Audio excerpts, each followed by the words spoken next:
All right. Good morning, everyone, and thank you so much for your patience. Before we start, I just want to let you know that this session will mostly be in English, so if you need interpretation, please go get a headset. أسعد الله صباحكم جميعا. معظم اللقاء حيكون باللغة الإنجليزية لمن يريد ترجمة ما عدا أنا هحكي باللغة العربية. فلمن يريد ترجمة بيستطيع ياخذ المترجم. Thank you. So, we're here today to talk about cross-country knowledge exchange. And I'm quickly going to go through part of what we're going to do here. We're going to have a slightly shorter session than planned. Could I please have the presentation on the screen here in front? Great, thank you so much. So, we're going to talk about knowledge management and knowledge sharing. I'm going to give you a very brief introduction of Land at Scale, which is the program that has brought all of us together here today. I'm going to mention knowledge management in Land at Scale. And then the most important part, I'm going to hand over the floor to my colleagues here on stage with me. And hopefully, since we have a small group, I hope you will also share your thoughts with us and ask questions. We have a few house rules. And this is for my colleagues. When I give you the floor, please introduce yourself. Same, if you ask a question, please introduce yourself. Let's stick within the time frame that we've agreed. And during the Q&A, use it to ask questions. We're more than happy to continue engaging with you afterwards and have a conversation, but the Q&A is really for the curious, so for the questions. So the first question was how familiar you are with knowledge management. And I think I can answer for all of us here that we're quite familiar by this stage. We've been working together for anywhere between 2.5 years and half a year or something like that, I think. Yeah. The other question we had was if you want to share a word that you relate to knowledge management. Federica, I'm looking at you. What's the word that you relate to knowledge management? It's on. It's on. I think it would be sharing, like learning from others and exchanging information to make our programming better. Thank you. Dr. Thamin, what's the word that you relate to knowledge management? Knowledge management is the knowledge that you are gaining through, in our case, the implementation of different kind of activities in order to achieve goals, and how to transfer this knowledge in sustainable manner to the upcoming generations. Thank you. All right. So that's just an example. We're going to go into more detail. But first, I want to say a few words about Land at Scale. So Land at Scale is a program focusing on and having the objective of just and fair land governance. It is supported by the government of the Netherlands through their enterprise agency, RVO. It has a budget of 37.5 million euros over 7 years. And it spans 12 countries, from Colombia in the west to Iraq in the east. And with us here today, we have 4 country partners from these countries who are attending the 3rd Arab Land Conference together. But this is very much the outline, so I'm also going to make sure that I haven't missed anything essential and check with Eva, who's here with us from RVO. Do you want to add something?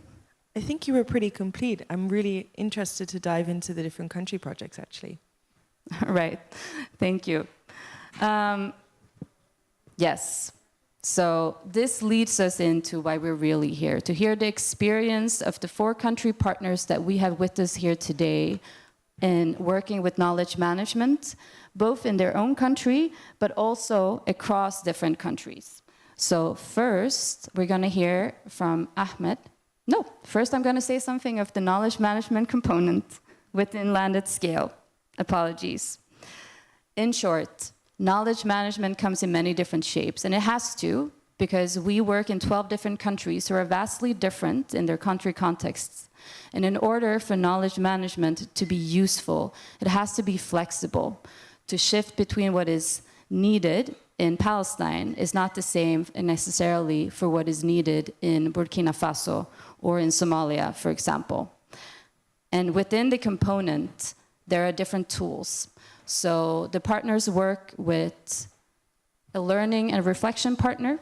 And together we do workshops, write-shops, where we produce knowledge or where we capture knowledge and turn that into shareable products.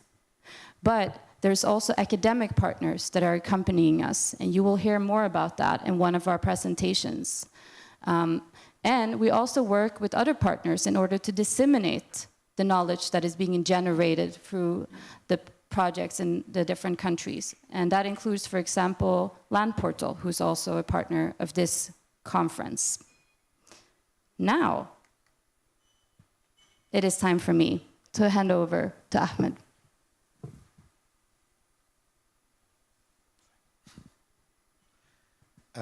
Good morning, everybody. I'm Ahmed Meher.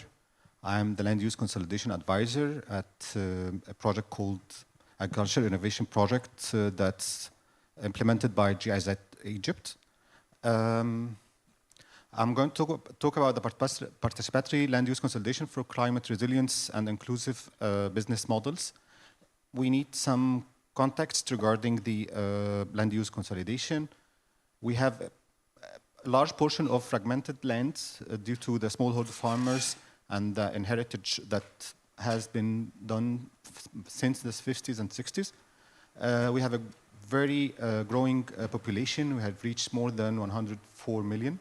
The land, cultivated land, is very limited for the time being, which is represent around 4% of the land. For the problem analysis of what we are facing, we have both. When we go for land use consolidation, we need to have a consequence build-up of the land use consolidation.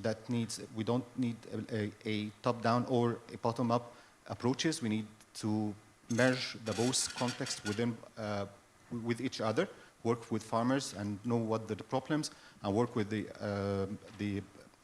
on the governorate levels in order to be aware about the systematic approach of the land use consolidation in order to establish a well-established LUC in the communities.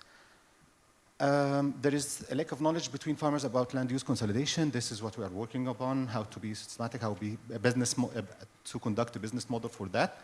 And the commitment of farmers is also a question and crucial for the process of land use consolidation in agriculture. There will be high initial investment to conduct the land use consolidation, which is one of the challenges. The current framework needs to adopt the approach of farming as a business and how farms could be business models and increase the benefits for farmers and the incomes. There is a gap between the private sector and smallholder farmers. Next, please. We had a cycle of the sustainability mechanism that we are going to go through. We are going to have, as we mentioned, the LUC is a process, and we need to build up about that. We have the initiation phase to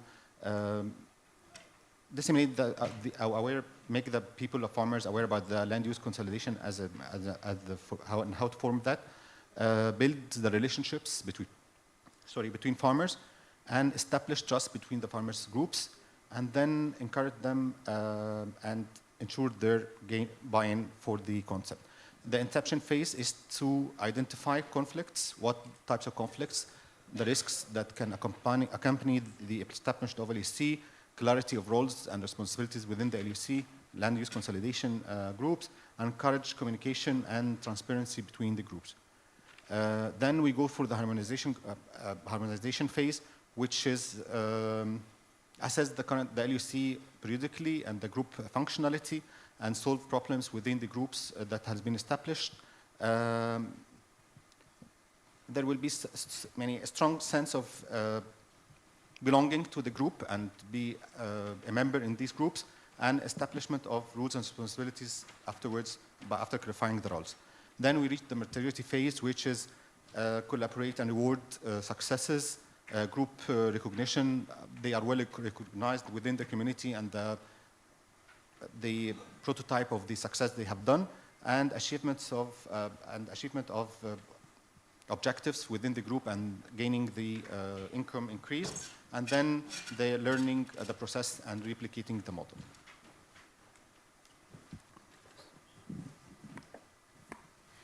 I realized that I was rushing us a little bit because we have to adapt the program slightly. So I forgot to ask you to introduce yourself and your role within the program. Would you mind doing that even now at the tail end? Which organization? I did in the first. So again, I'm Ahmed Meher. I am the Land Use Consolidation Advisor at AIP, the Agriculture Innovation Project, a GIZ funded project in Egypt. Thank you very much. And let's not do the same mistake with Federica. So Federica, who's going to talk to us a little bit about her experience of working with academic partners within knowledge management in land at scale. So Federica, please introduce yourself and your role within your program before you continue. Thank you, Rebecca. I'm Federica Acquaviva. I work for IOM Somalia on a program that is named Samienta. It's a joint program between IOM, UN Habitat, and UNDP that aims to find durable solution to internal displacement through a structured approach based on land governance. As Rebecca was saying, we engaged with RVO Kit and our knowledge management partner in a longitudinal study that delves into the link between displacement dynamics and land governance and tenure security. As our program is focused on land governance, but broader than that, encompassing also livelihood intervention, service delivery, and many more activities, we really wanted together with our knowledge management partner, to understand what role tenure security plays in the life of displacement-affected communities, and how much is it a way for these people to receive tenure security to go out of their displacement status. So this longitudinal study takes place in a small coastal town that is called Bosaso. There are 120,000 people in protracted displacement living in there since the aftermath of the civil war in Somalia in the 90s. They usually live in IDP camps, settling on private land, and then they face secondary displacement due to eviction in case they are not able to pay rent. So what we did are 2 rounds of data collection and data analysis done by an academic researcher that was made us available through RVO and Land Scale. So our researcher went into the field together with the program team and just did interviews to assess the effectiveness of intervention over time, and to see what role tenure security plays into the life of displacement affected communities. So if you can go to the next slide. Thanks.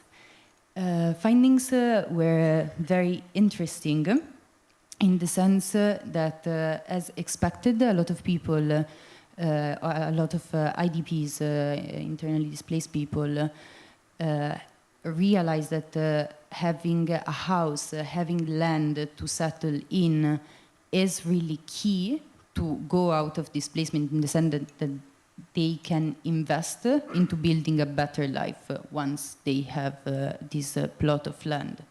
At the same time, in the second round of data collection, we broadened the scope of the research, interviewing also for example, host community member or other stakeholders like landowners of these IDP camps. And we really came into the realization that tenure security is key for IDPs, but is key for host communities as well. A lot of people living in Bosaso face the same challenges in different spaces, right? So what defines displacement sometimes is not the internationally semi-agreed definition of coming from another place within the borders of the country and being forcibly forced to leave. But sometimes it's just, okay, you're an IDP because you live in this camp and you don't have access to services. So this made us realizing that a structured approach to land governance must target the city itself and building the capacity of the government and of the municipality to advance registration and land governance, land administration citywide to ensure that everybody can follow the same pattern and develop with a stable land and a nice house in the city.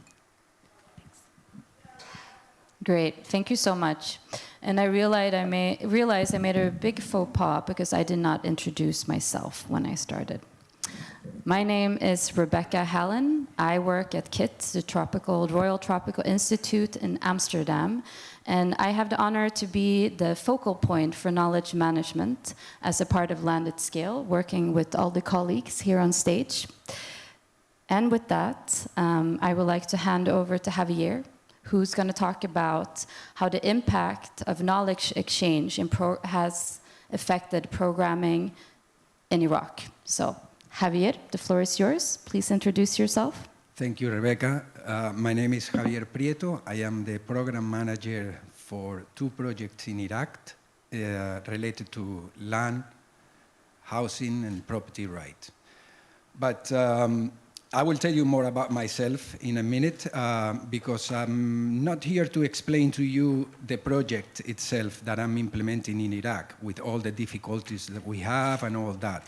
I'm sure that here most of you are aware about land management and all the components that a project has. So I'm going to talk about myself. When I was a little, I always knew what I wanted to be. I wanted to be a land management or land administration specialist. So I remember seeing my father in the studio. He was a urban planner, and he had a big studio with big tables, with big maps. And his colleagues, they were all drafting very nice, draft with hand straight lines, at handwriting, and it was very nice. So I asked my father, what is this? And he said, I'm a urban planner, I'm a territory development. So I wanted to be like that. I thought that was cool. So he told me, well, you have to learn. So I went to school. I managed to graduate in civil engineering. I did postgraduate studies in the topography and also in the land valuation and international cadastre. So I did all this learning and I started working implementing projects in land management. So I started doing cartography in Latin America. I remember doing a big project. We did the all cartography of Mexico City, 20 million inhabitants in Mexico, all the cartography, all the mapping.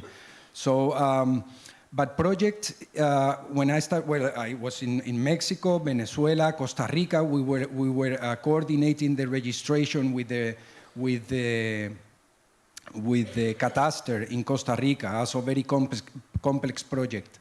So all these projects, they have project documents where you read the project documents. They have very nice project plans. They have a very nice stakeholder analysis. They have very nice project KPIs, project indicators. They have also many aspects of the project. So with the knowledge, I have to apply, I have to become with my plan and implement the project. And this has become my profession. But when I joined the knowledge management group, I learned that it's not only about what I know. it's exposing myself and explaining myself complex issues of project implementation to other partners with critical thinking that are specialists that brings to me the possibility to think beyond the project scope. It's not only about implementing results right now or making changes. It's about making these changes to be sustained and to be lasting, because it's not implementation project. Like I say, you could have the knowledge, but if you don't go through this process, maybe you don't come up with some aspects. So I learned that it's not about preparation, it's about to be adaptable, to be open and ready to learn from others, and think beyond the project implementation aspects and the technicalities and all that. So if you can pass the next slide, that changed my view. And in the project that we are implementing in Iraq, we went beyond making changes right now. And our strategy right now is, or the goal is not immediate success. The goal is creating this impact to last, because for example, granting titles to women is a major step, and we are doing that in Iraq. But we don't know what is going to happen next. So, and also the technology that we are using in Iraq, we are collecting the data with a tool that is developed by UN Habitat. Well, it's a GLTN tool, it's STDM, and we are collecting this, and now we are thinking what to do with this technology. So we introduced the sustainability, and our strategy now is not the immediate success, but the long-lasting changes in Iraq. So I learned that through the knowledge management, let's say, exchanging experiences. So that's about all from my presentation. Bueno, muchas gracias, Javier. Thank you so much. Next, we'll go to Palestine and Dr. Mohammed, who will explain different ways of integrating knowledge management to ensure sustainability beyond the project and how it all started. So, Dr. Mohammed, could you please introduce yourself? Thank you so much. I'm Mohammed Al-Salami. I'm from Land Research Center. It's a non-governmental organization in Palestine. Due to the fact that we are here in the third program, on the third Arab Land Initiative conference, I will shift to speak in Arabic. So, يسعد أوقاتكم جميعا.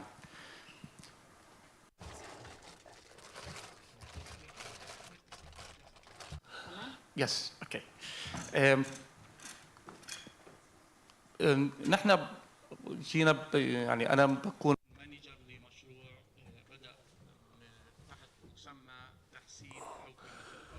We have started a project under the name of bettering up the conditions of the agriculturers in Palestine.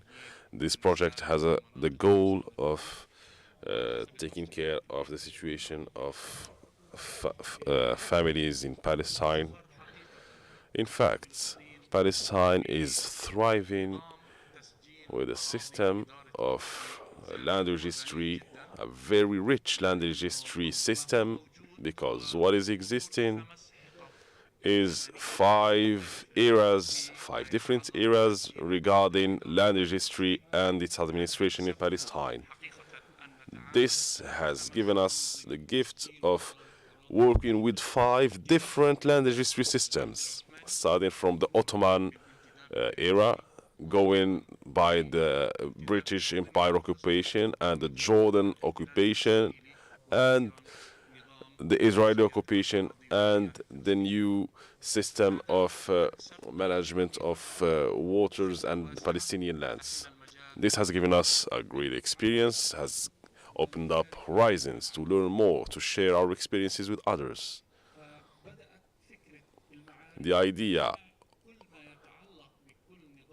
have started by the idea of understanding each of these systems and transmitting it to the next generations.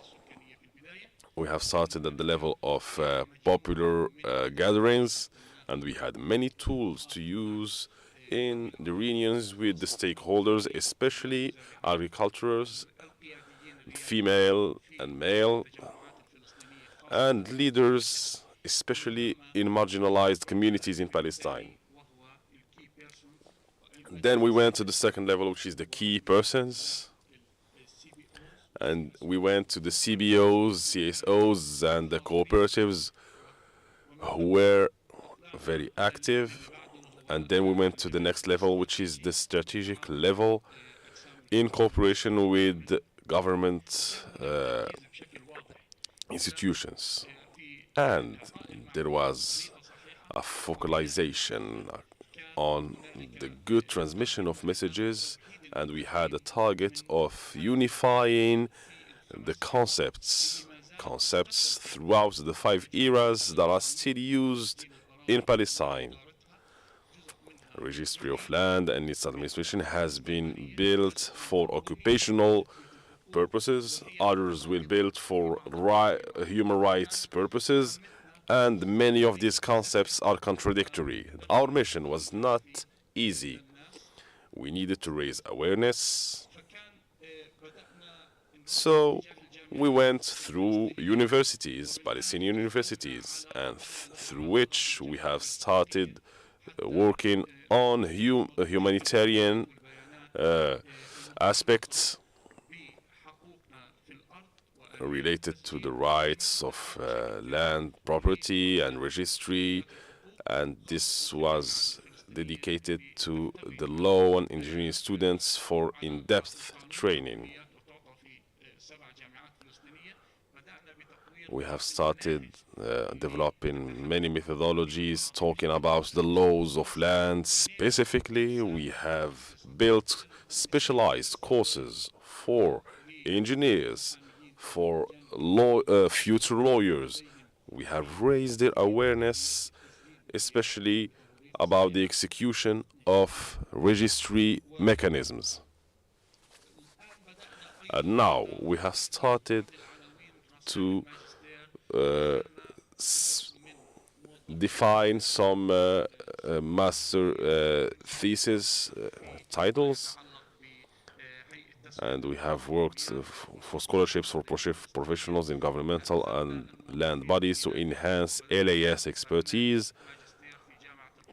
We have worked also on a master program in the Al-Quds University, who treats this subject correctly, and we have determined many subjects and modules to be included in this master program that is highly specific and related directly to the Palestinian context. My colleague later will talk about our pathway for the future. Thank you very much.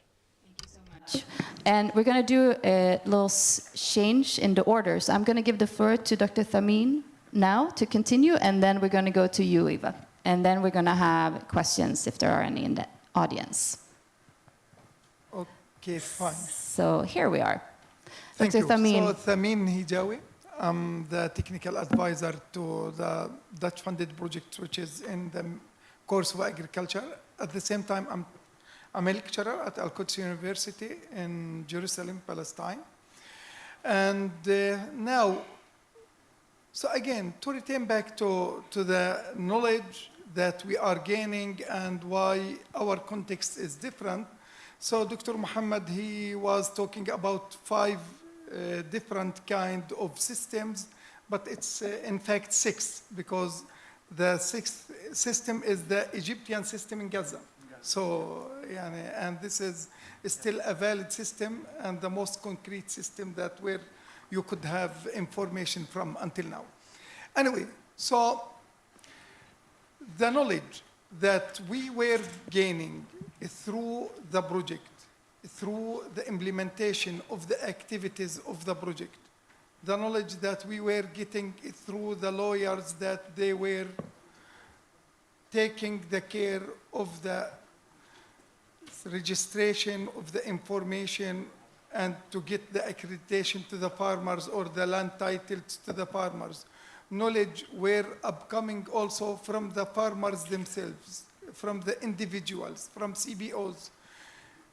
Then as Dr. Muhammad mentioned, from also when we were giving workshops or trying to do knowledge transfer, also knowledge were gained through the students, through the teachers at the universities. At the same time, we have the knowledge management institutions that's part of the Land at Scale program. Also, they have their experience to advise us how to manage the knowledge that we have. So now what we are doing, we are trying to have all different kind of knowledge from different kind of sources and to design it in a suitable manner to be taught for school students, so it's, and at the same time for university students. And now we are designing a specialized master program in order to transfer this knowledge. So this master program, what we do hope that will be a cross-border master program where at the beginning we are going to start with the Land at Scale partners, but at the same time we would like to hope to have much more partners whom they would like to exchange and they are need for the knowledge that we gained through the implementation of the Land at Scale project.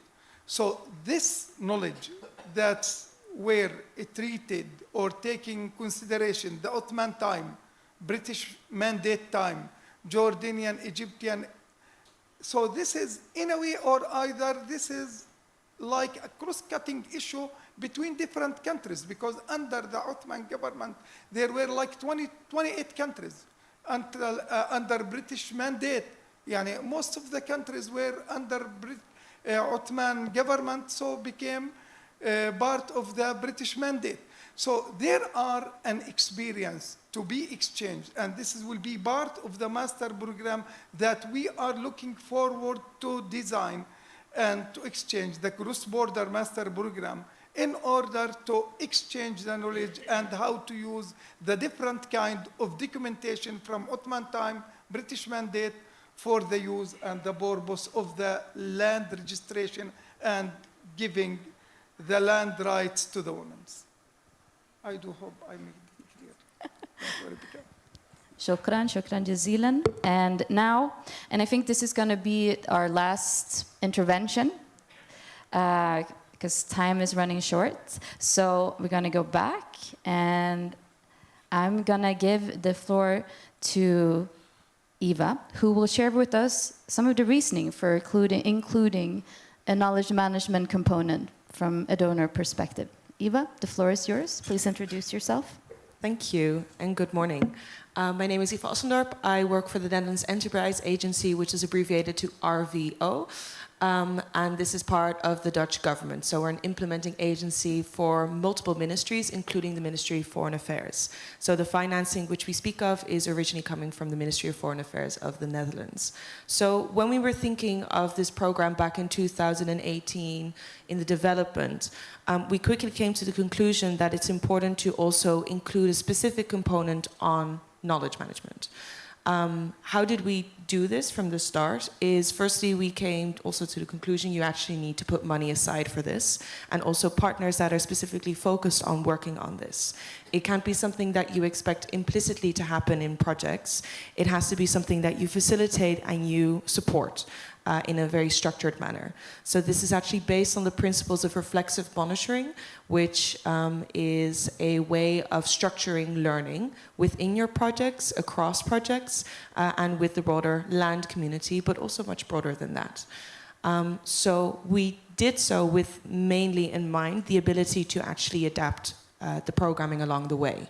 So when you're working on knowledge management, I would really state that you have to be flexible along the way because you're going to come to the conclusion that things were not as you expected and you need to change direction. So this also means from us as maybe the donor perspective, it also means you have to be willing to change route and to change your targets or to add different strategies. So this is one very important condition also to be able to really push this forward. Secondly, we really do believe that knowledge management facilitates the scaling of impact within the projects, so the individual country projects, which we've heard a couple of examples of today, and to share and facilitate learning exchange between.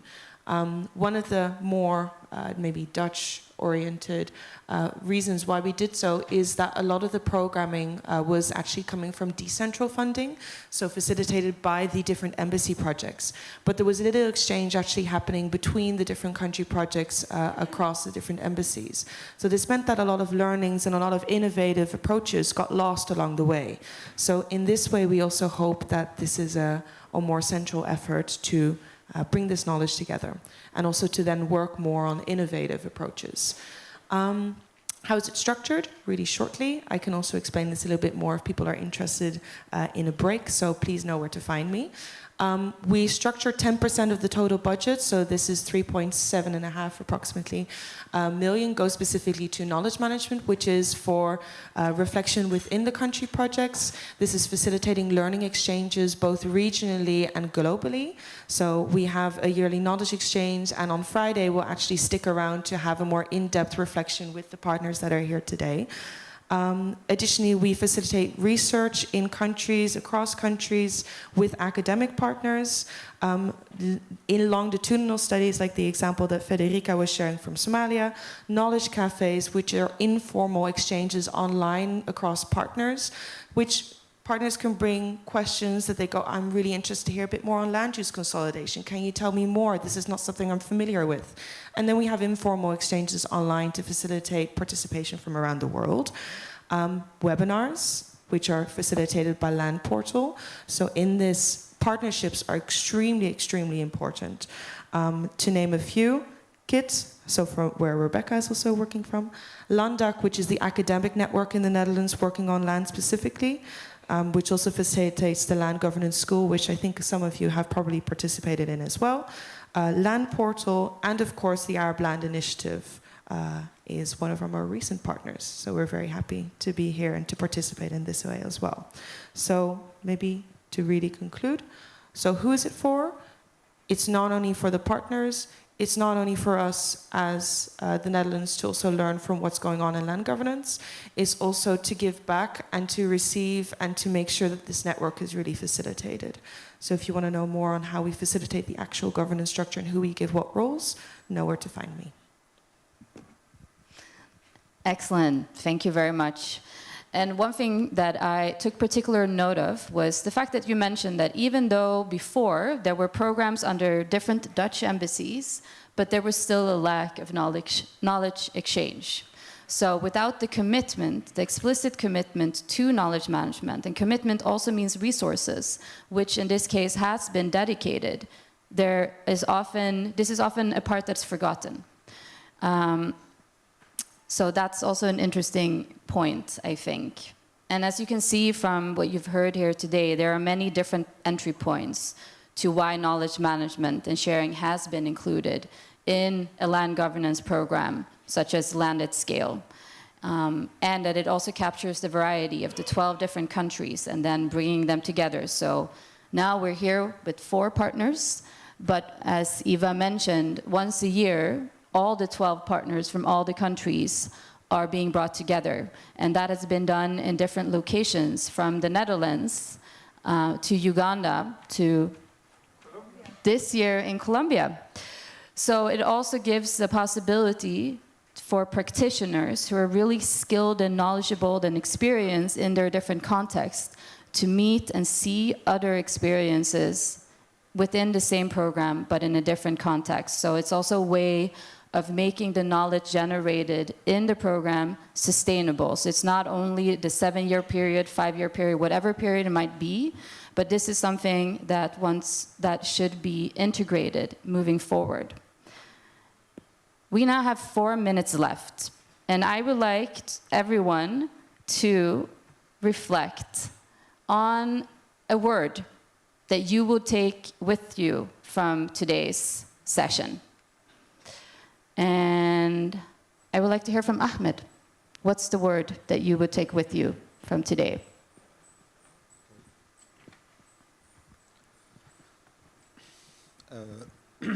The word is process mapping in order to share knowledge. Javier. I have 2 words, being open. Being open. Thank you. Federica? I would say focus on learning. Thank you. Dr. Mohammed? I will say management of the knowledge is crucial for succeed. Thank you. Dr. Thamin? Knowledge is an essential asset that we should make use. And Eva? Dedication. Great. That is it for us today. Thank you so much for your time. We really appreciate it. And please don't hesitate to grab us if you want to know more. And keep enjoying the conference. Have a nice rest of your day. Thank you.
My name is Nadia Khalifi. I work as a regional gender equality advisor for the UNESCO.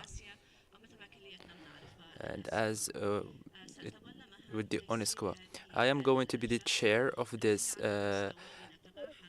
session or high-level session to discuss with our guests the access of women to land and tenure for comprehensive and equitable development. We are going to discuss the legal and social challenges as well as cultural in this regard, and we are going to discuss with our guests from different Arab countries the challenges in different contexts in the region, such as countries of with conflicts, and also discuss solutions these countries are seeking in order to regulate policies in order to give women access to tenure. Ikhlas Adam Ali from Sudan. Sudan has one of the largest displacement masses and displaced people in the world. How this affected the women tenure of land? The second question is, with the increase of women providing for their families due to conflicts, what are the challenges these women face when it comes to owning and re-owning land, and what are the legal and social challenges these women face? The floor is yours. In the name of God, the most graceful, the most merciful.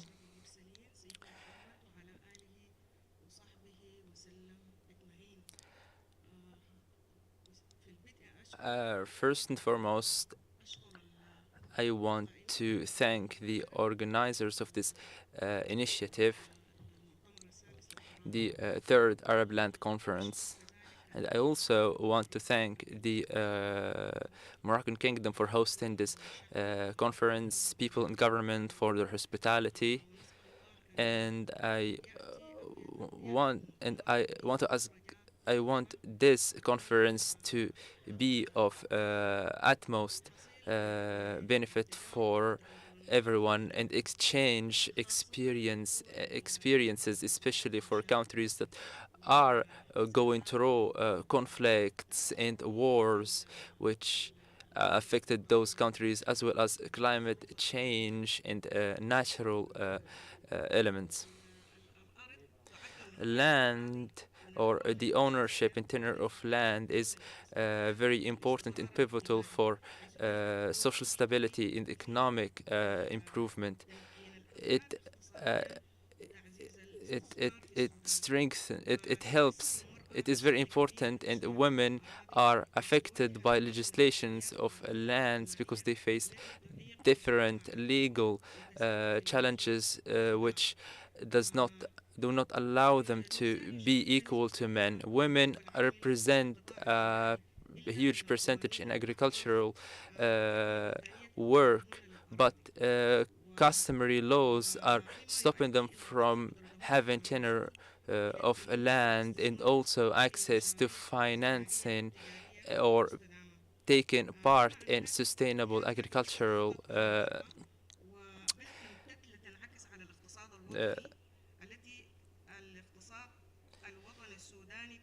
activities, and this weakens the Sudanese economic because the absence of tenure rights makes Sudan unattractive for investments. We are going also to discuss the impact of legal legislatives for on women and how this affects investments in the country, and also the reforms needed in order to guarantee an environment that is investment friendly, so women can participate efficiently in the economy.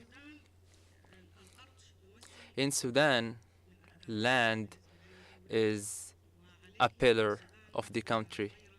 Therefore, Sudan, such as different countries, made different legislations to legalize tenure and ownership, such as in the 1979 law where all the unregistered lands were passed to the government, including lands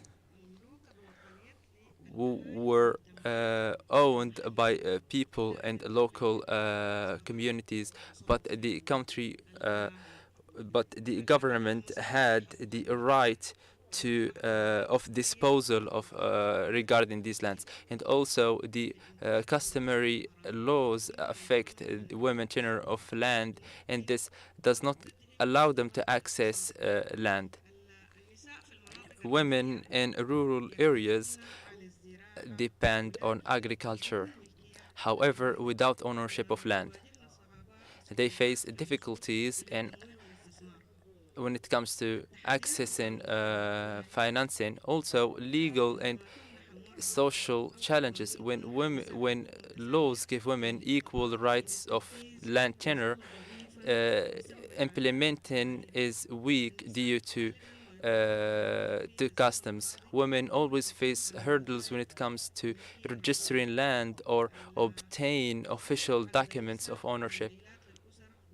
The number of women providing for their families due to displacement and conflict is increasing. The lack of women tenure of land does not allow them to achieve economic stability. And also, the discrimination against women does not allow them to invest in land because, as we know, women are a workforce, a huge workforce, and when they are not able to obtain financing and also credits, makes this makes investments in land very low. When laws regarding women tenure of land are vague, this does not encourage investments in the Sudanese market. We need laws that protect the the tenure of the land tenure for women. Sustainable development is decreasing as well, and also the absence of rights, and this hampers economic equity. Thank you. Thank you, Ms. Ikhlas, for your intervention and for shedding light on the legislations regarding land tenure in Sudan and its effect on investments and women. Now we are going to move to the second speaker, Mr. Mohammed Salim Boukhres from Mauritania. The floor is yours, Mr. Mohammed.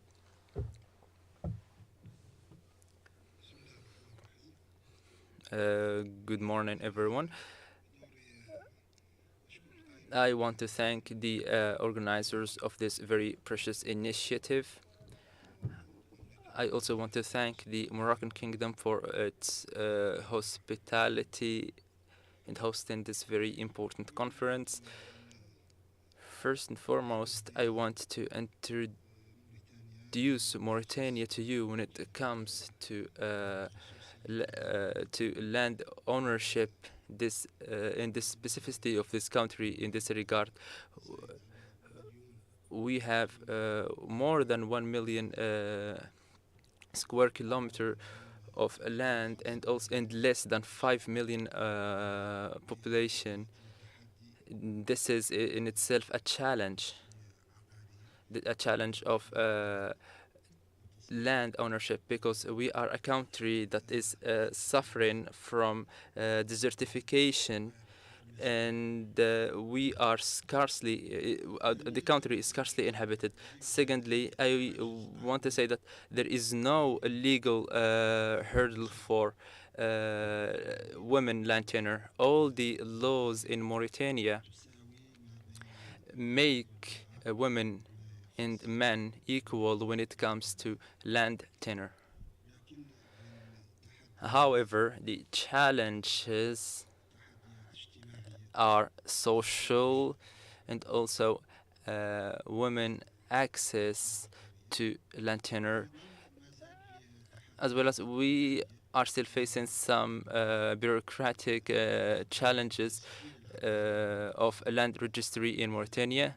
For example, we are still in the first stages, but there are projects, governmental projects concerning securing land ownership and easing access to land ownership, especially for women.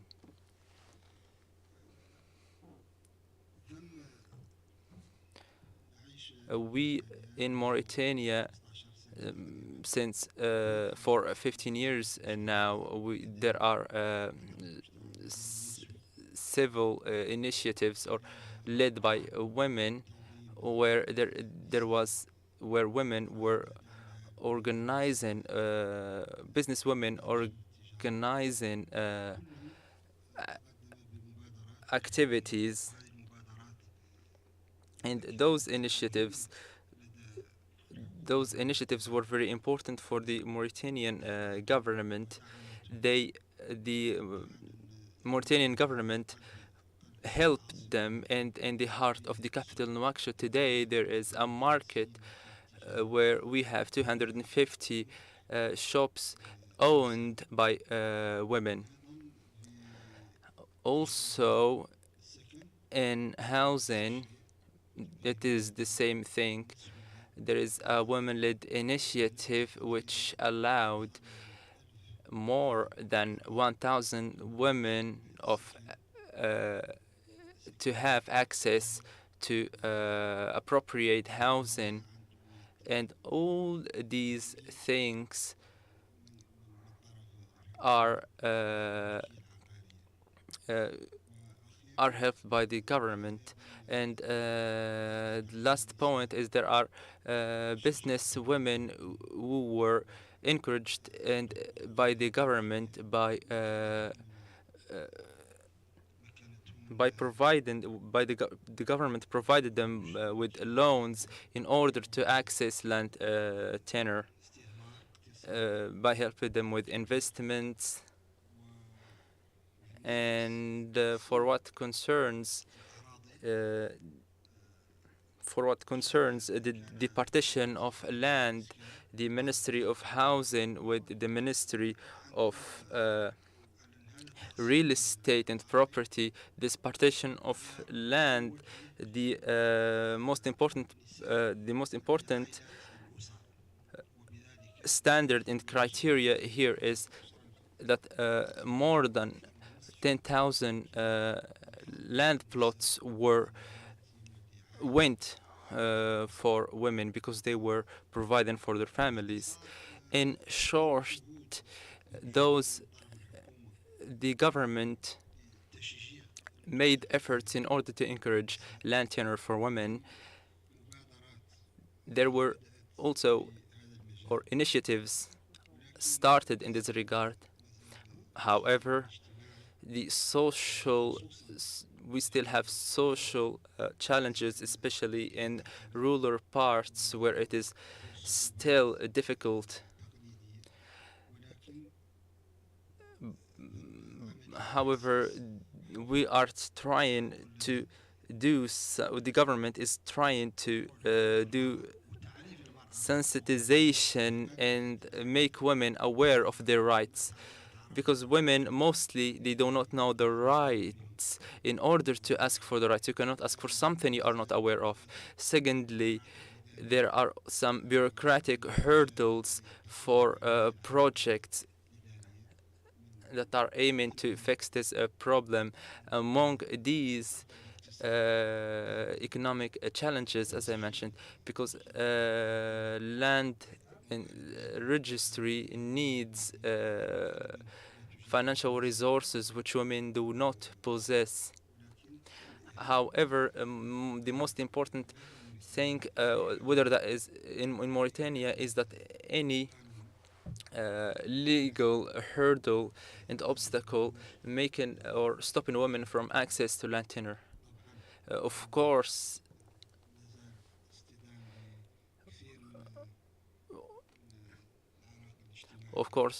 social challenges are still persistent. However, step by step, these challenges are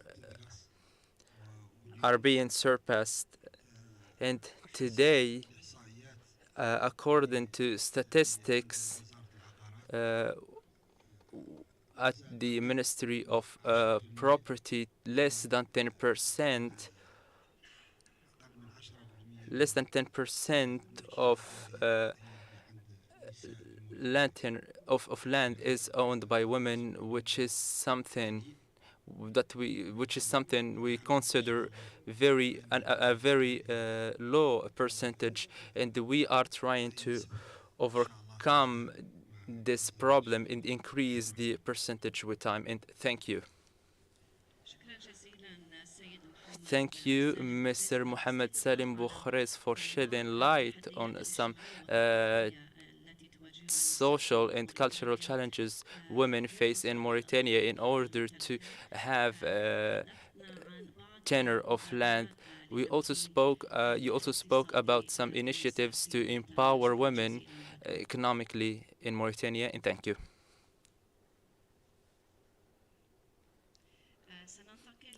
Now we move to our speaker from Libya.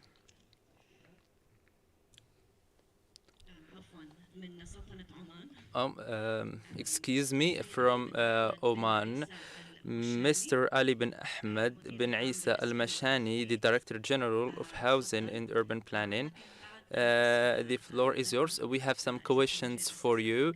If I may ask you some questions, what are the policies of Oman in order to guarantee women access to land? And if you may give us more details about some initiatives and programs that would allow women to reach or to have access to resources in Oman. Good day. First and foremost, I want to thank the organizers of this conference for their hospitality, as well as the Moroccan Kingdom. Thank you from the bottom of my heart. In the context of the role of women or the legislations in Oman regarding empowering women in order to have ownership of land, there are very clear and straightforward legislations in Oman which might be in the latest statistics. The women ownership of women to land is one of the highest. If we take a look at the percentage of land tenure for women, it's 91% of the population of the country own land. If we compare this to women to men it's 50%. It's 49%. So from this 91% of ownership for Omanis to land, therefore the percentage is high when it comes to women tenure, the tenure of land for women. Legislations give women the right to own land in very clear, and also women can register electronically according to the laws and this legislation is led by the Ministry of Housing and Urban Planning. there are percentages and statistics, yearly ones, to measure where these women, where this land went, and how to, and also the percentage of ownership. I would say that women in Oman are amongst the highest. Oman is one of the highest countries that allow women to access to housing and land, and this according to international organizations. And now we move to the right of women to housing. There are clear legislations that regulate this process. The government of Oman, led by the ministry, gave the population with low income free housing. If a woman, for example, is a worker with a family,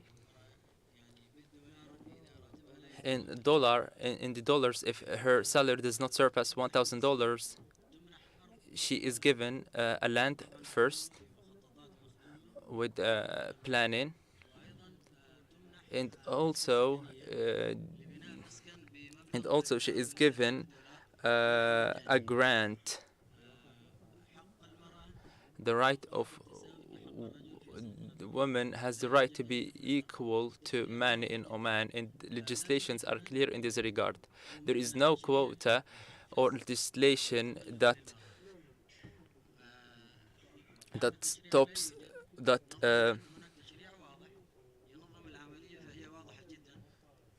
that motivates women ownership, because women ownership of land in Oman is amongst the top 5 countries in the world.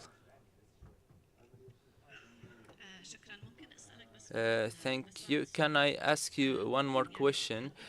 Can you tell us about the efforts in order to make women more involved in governance of land and decision making or decision taking? The Ministry of Land and Urban Planning is the Ministry of Housing. The team now consists of 5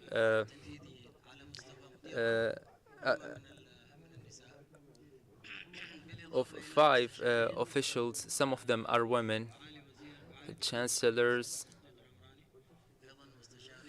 There are some chancellors are women in this team, and they are specialists. They are decision makers and empowerment and execute women in land legislations. And this regard for Oman, this is very clear and straightforward, and there are updated publications in this regard. For us, this is very clear, and women are in all positions of decision making. Thank you, Mr. Ali bin Ahmed Al-Mashani, for your intervention and for shedding light on some examples of regulations and projects adopted by the government of Oman in order to empower women and give them access to land and their participation in the economy. We now move to our professor from the Moroccan kingdom, Professor Yasmina Amani. The floor is yours. You have an intervention on your experience with the ministry. Good morning. I am going to speak in French. I would like, first of all, to thank all the organizers for inviting us to take part in this high-level conference.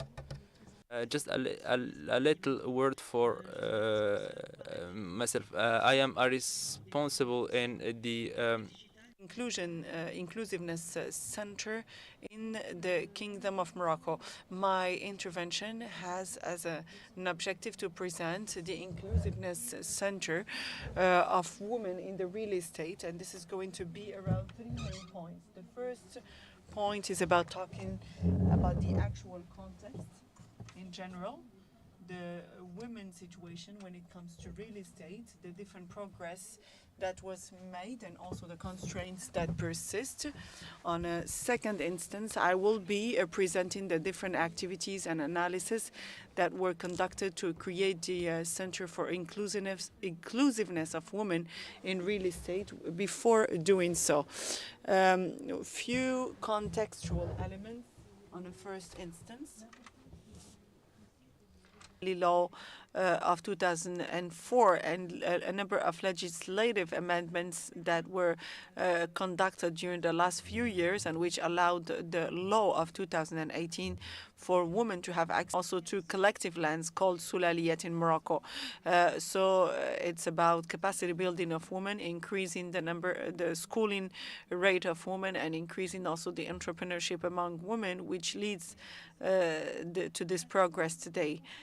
Many constraints continue to be there, such as the activities of women. I was talking some time back about how to manage this. For instance, if we take up the agricultural fields, women, and despite the fact that they have access to properties and they have parcels or plots that are smaller than the one of men. There are also a number of structural constraints, such as the case for real estate, the high cost of sulaliyat or collective lands, which leads women to have less access to loans or bank loans. And as a result of this, a number of studies were conducted, and the recommendations of the Economic Council and Social Council of 2020 has shown that it's important to promote gender equity when it comes to managing real estate through access to collective lands for an effective participation of the country.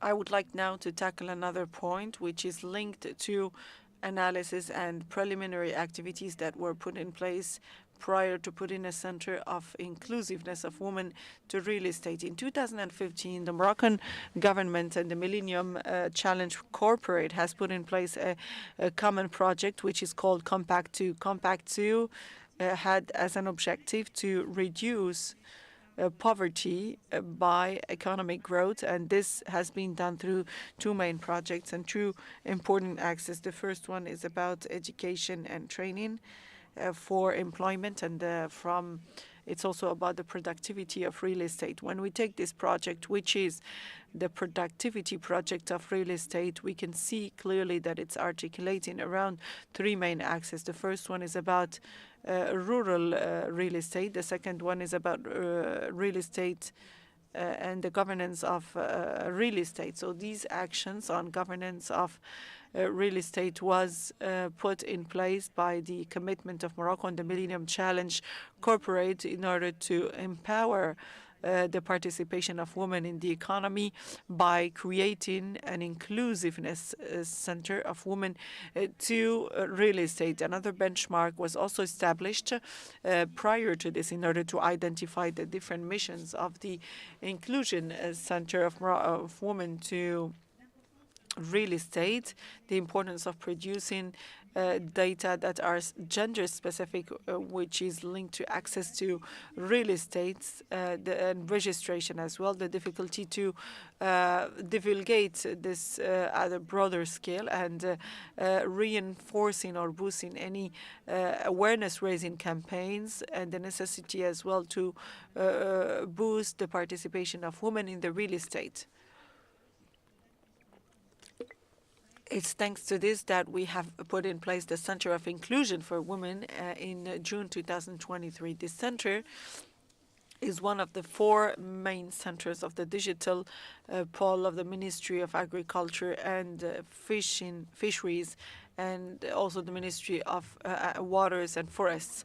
It was created following political grouping. It includes digitalization of agriculture and forests, an observatory for drought, the Center of Inclusiveness for Women in the Real Estate, and the South-South Cooperation.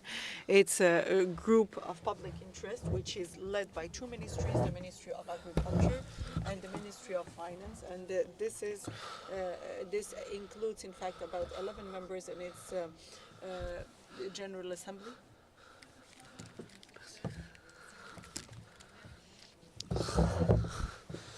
So it includes some institutes of research, agencies of agriculture, but also private sector with the funding from Crédit Agricole and insurance companies. So these different board members are here to support the Inclusion Center and also implement its strategy on the field.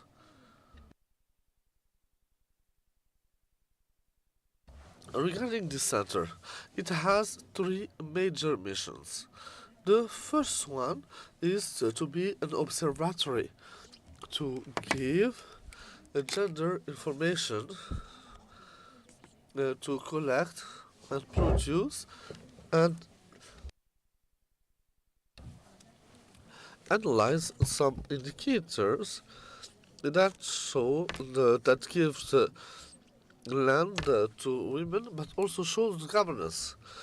So the mission is a mission of communication, of raising awareness to allow women to have better access to land, to allow women to better know their rights regarding the land rights. And the third mission is to develop public policies so through the Inclusion Center for Women to land the right reports and come up with recommendations for decision makers in order to improve the policies. Now, regarding this observatory, so the first mission, and we are developing this observatory currently at the center. So this observatory has for mission to gather the data, gender-based data, with the partnership with the ANFCC, the High Commissioner for Planning, and all institutes that produce data, and data that can be used to produce indicators. Then this observatory has a library of legal text, and this library has all the laws that refer to land access specifically for women. There is also a guide on land rights for women and also guidelines and all the trainings, list of all the trainings that are available regarding access to land. So it is a young center. It is less than 2 years old. However, we work very hard, deploy all the efforts to sign partnerships throughout the country, whether it is the NFCC, the HCP, the High Commissioner for Planning, the Ministry for Solidarity and the Family, and thank you. Yasmina. Thank you, Professor Imani. You walked us through some judicial reformations to allow women to have access to land. We have one small intervention from Ms. Khlas Adam Ali about the plans of policies regarding land in Sudan to guarantee displaced women access to land. The floor is yours. The initiative of land reform must guarantee women access to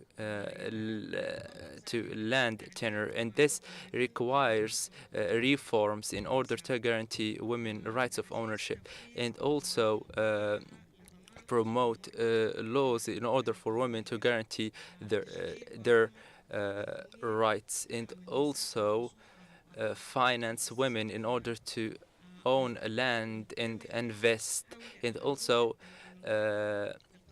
increase uh, social awareness in this regard. These legislations affect women in Sudan massively because they hamper social development and investment, especially in agriculture and all that is developmental, uh, which would create an environment that is inclusive. In Sudan, housing rights, women are equal when it comes to housing rights. There are some laws that give women special conditions, especially in displacement and conflict times. They have the rights, but when it comes to all that is agricultural, public investment, and economics, women are marginalized. We ask God that we would be able to come with policies that would be beneficial in this regard from this conference, whether it is in Sudan or in the Arab world and all the places that are facing displacement and conflicts. And thank you. We now move to our last intervention, Dr. Abu Bakr Abdul Latif at Rabalsi from from Libya, the Deputy Secretary General of the Supreme Council for Local Administration. Dr. Abu Bakr, I have some questions which I am going to ask you. If you want to answer those questions, I will give you the right to discuss. If you can ask even in details. Thank you. This conflict in Libya regarding affected land governance, how the Supreme Council deal with women rights for land tenure in Libya. First and foremost, I want to thank and salute the Moroccan government for hosting this conference and all the organizers, the UN Habitat and the Arab League, and a warm thank to the Moroccan people for their hospitality. We felt at home. Thank you all. The question is related to the topic in hand.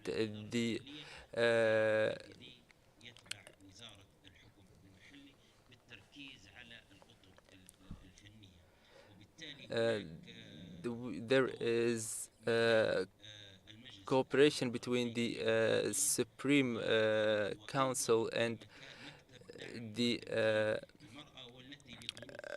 Women Empowerment Bureau, which was not able to come here today. I mean, if she was here, she would be in my place, because the place where a woman would be.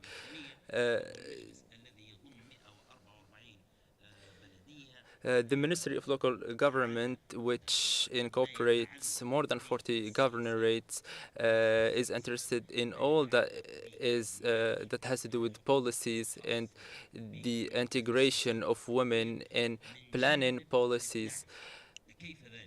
How is that laws in Libya generally and legislations are equitable for women, and as the ministers said yesterday, the legislations do not give rights and equity in a clear way, but we need implementation.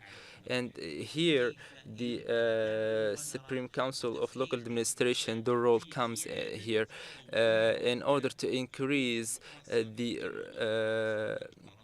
rights of women, especially when it comes to using land. The they allow the government to have these bureaus are interested in all that has to do with women in local administrations. Afterwards, we started to work with centers of women empowerment in governorates in Libya, and we are aiming to achieve 144. This 119 center do not only focus on economic empowerment, but also leadership and rights and help business women. This center is now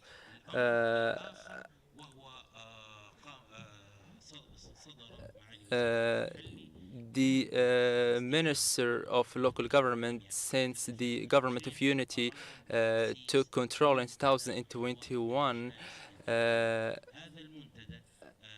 This forum includes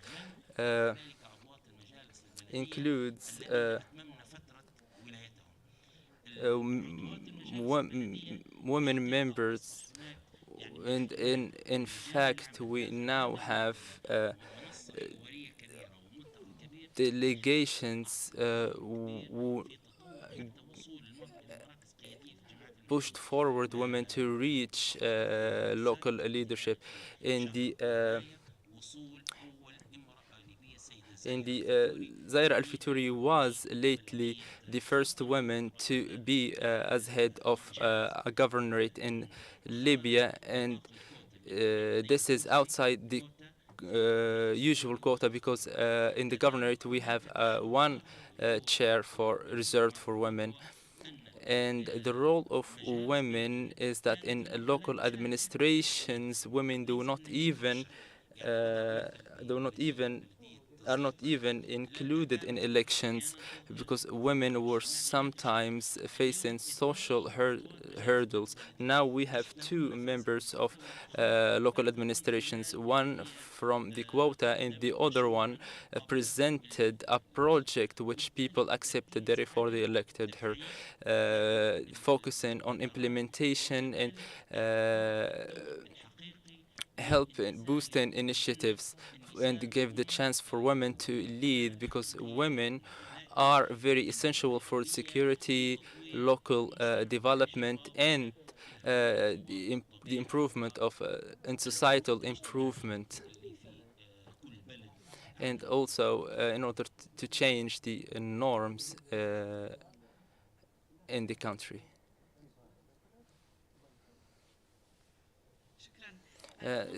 Thank you.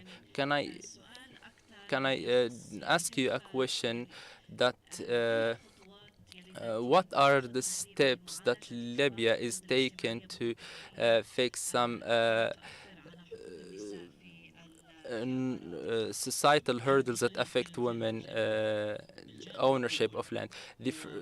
Firstly, there are some societal and cultural hurdles that are working for women.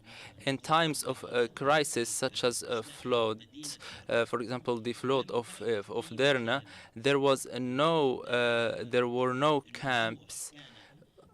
Displacement was internal, but the societal constraints force that women go to their close to their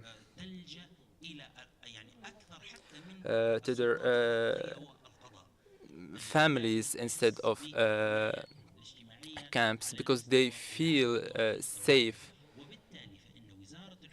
therefore, the Ministry of Local Administration promoted this by helping the smallest unit in the country, which is specialized in conflict resolution. The role is to know all the families and women and know their needs with social welfare. Another thing is constraints. We need to fix those constraints in order to allow women a bigger role. We also have legal reforms. We study all the legislations by the Supreme Local Administration by allowing women,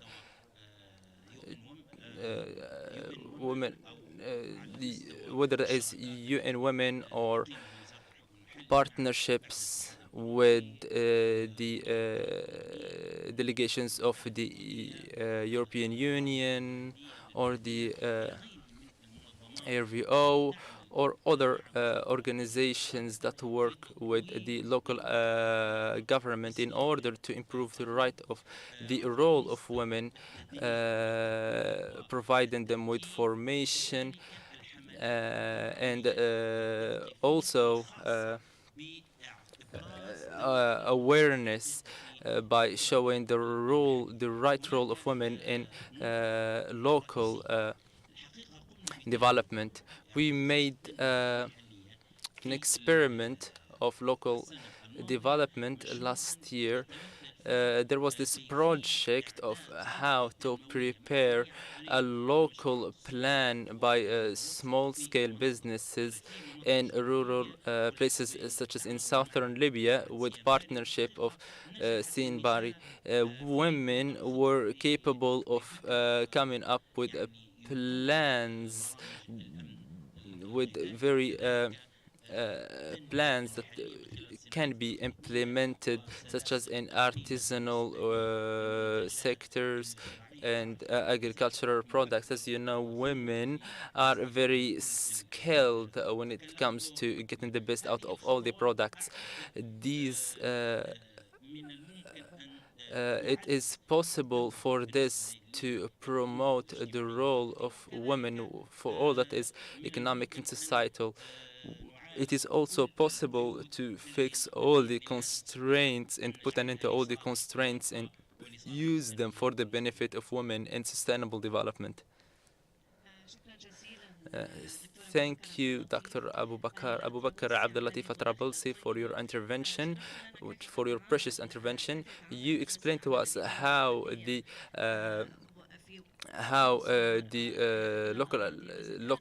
local administration ministry deals with those initiatives to empower women in the political and economic sphere. Small addition. The most important point when it comes to land administration and land tenure is climate change and conflicts. We started in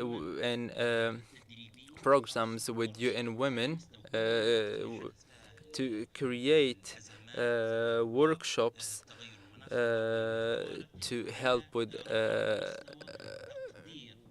rise the abilities of women in being to have an effective role in fixing conflicts and climate change. We are going to open a room now for Q&A. I want to ask you to be concise in your questions.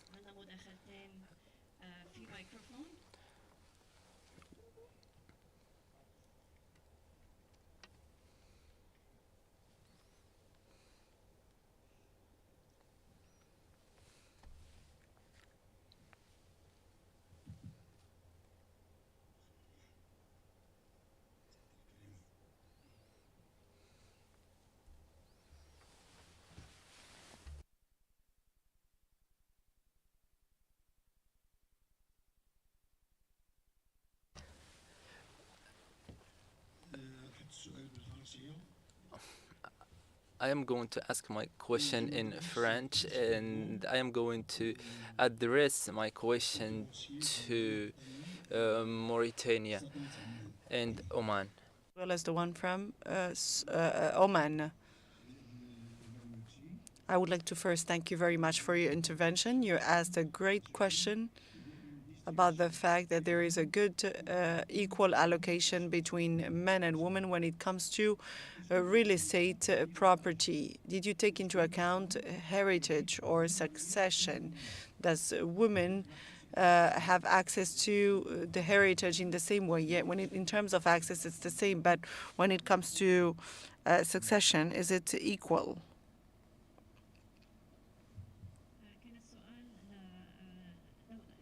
The question was for both Mauritania and Oman.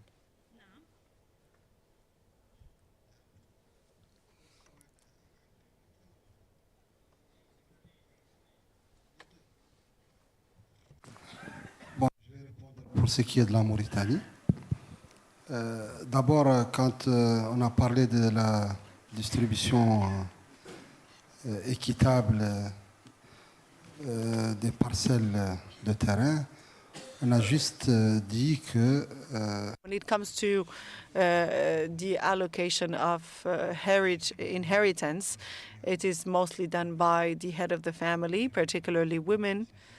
And as a result of this, a number of women who are having access to real estate has gone beyond 50%. However, regarding the problems of inheritance, I would like to mention that inheritance in Mauritania is exclusively undertaken by the Muslim religion or by Islam, which has to be taken into account, which has nothing to do with the allocation of real estate according to worldwide standards or the approach of access to real estate. All the problems of inheritance are done exclusively by the religion of Islam in Mauritania. Thank you.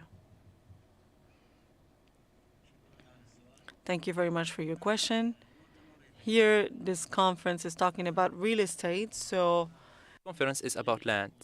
what you have mentioned in your question about the right of women to real estate and the housing of women, it's of course according to legislations which can reach up to 50%. The rights of there is a great equality or equity between men and women. In the case where women are the provider of their families, they have the right and the ownership to have access to the land and to the housing. I think this is how we can talk about having access to real estate to women, which allows women to have access to them. Have housing. There are other things playing into this, which regulate this set of rules and regulations. Regulations and laws.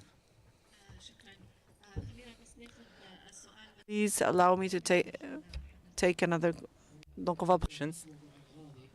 For what concerns land, as was in the conference in Beirut and Cairo, these are things that are intertwined, similar problems. We have this problematic. The Arab awareness do not have, if the conference adopted a guide where anyone who wants to own a land in any country, they go through some procedures which are the same but with some differences. We need something to unify terminology and knowledge in all the countries, so to make it easier for people to understand how to own land, whether it is in private ownership or anything else. So this might be one of the recommendations of this conference. Another intervention. Thank you for your enriching interventions. My question is for Oman. you have a very successful example. You said that women percentage of land tenure is 50% of the total of lands. Is this just is this in urban, in agricultural lands? And also my second question is, what effect women tenure of these land have? Are women empowered economically due to this? And thank you. Thank you for your question. For what concerns women ownership of land in Oman, it incorporates and engulfs all uses of land. Women own a very important amount of land, whether that is agricultural or commercial. But the biggest part is land for housing, because family because family because land is very important for housing. Women, in this case, if women are the provider of the family, the main focus is on land as a place for housing. There are rights for women, and ownership percentages,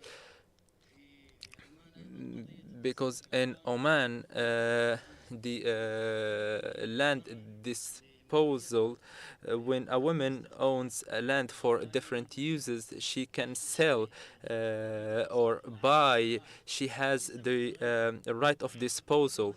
There is there are no programs to empower women, as some other guests mentioned. Women have, as I said, the right of disposal and act however they wish when it comes to land. I also want to point to something, if I may. The experience of the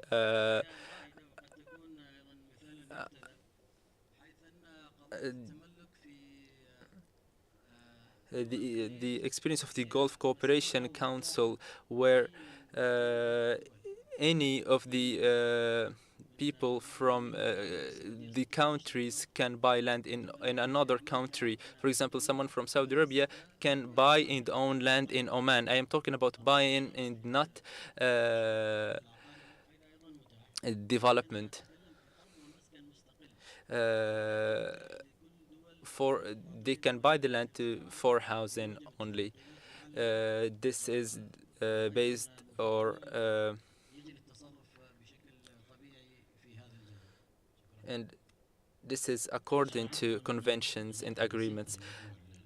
A small addition to the inheritance question, I want to add that in Libya, inheritance made women ownership of land increase.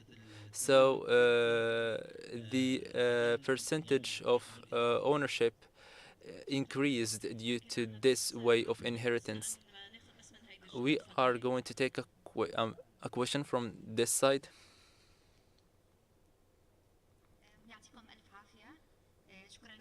Thank you. I want to thank the organizers, the UN Habitat in Morocco. My name is Zainab El Momini from Jordan. I am the president of a Women Farmers Organization and Institute. I want to say something that has to do with the question of the previous person who asked, how can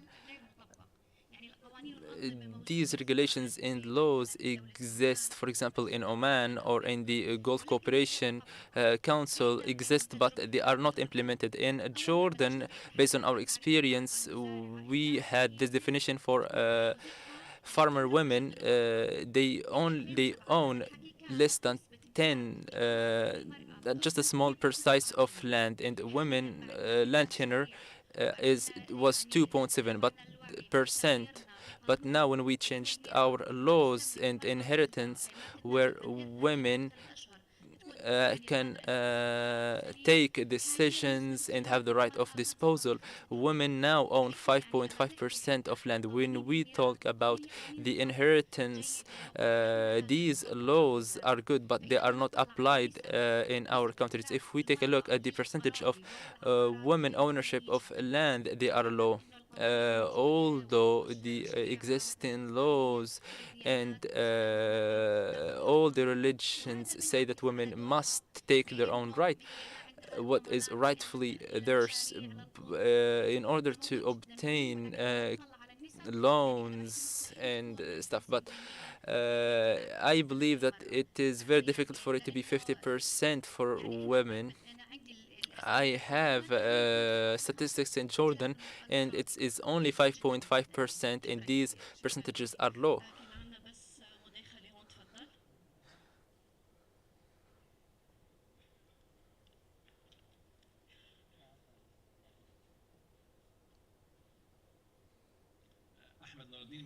My name is Ahmed Noureddin from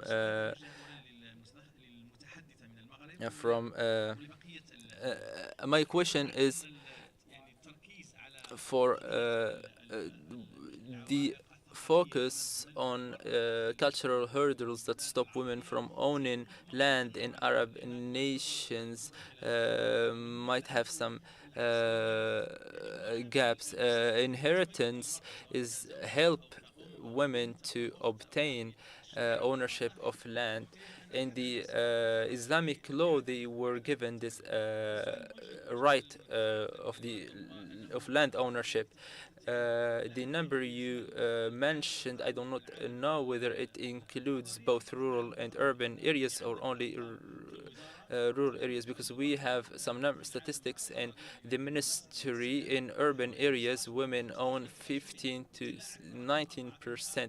I have no clue about how to explain this 4%.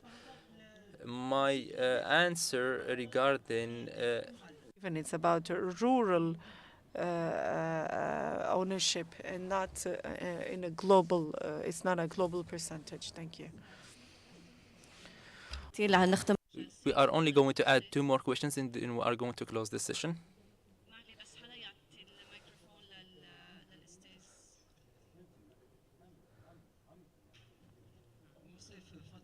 My name is Monsef Fadilio.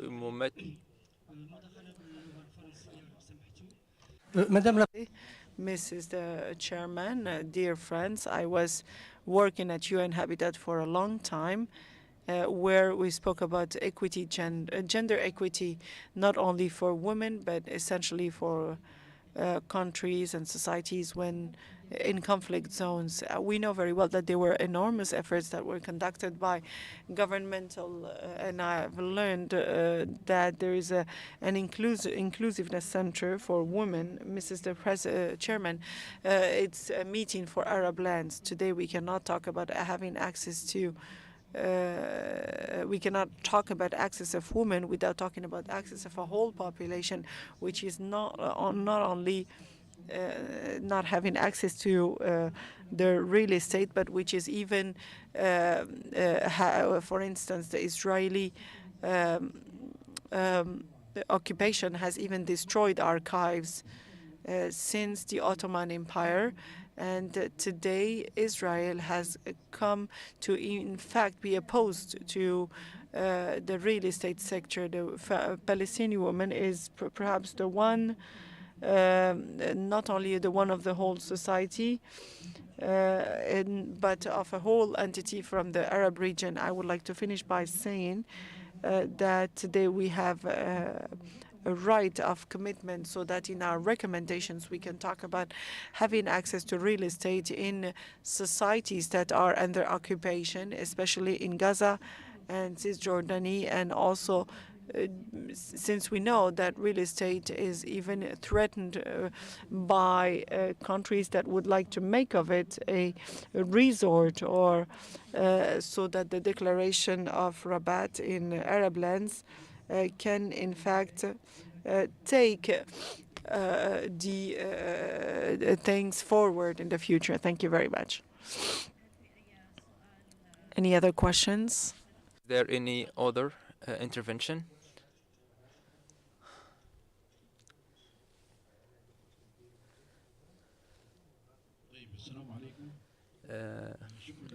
Hello everyone, I want to thank the Moroccan Kingdom. This is a very simple and precise intervention. I want to thank the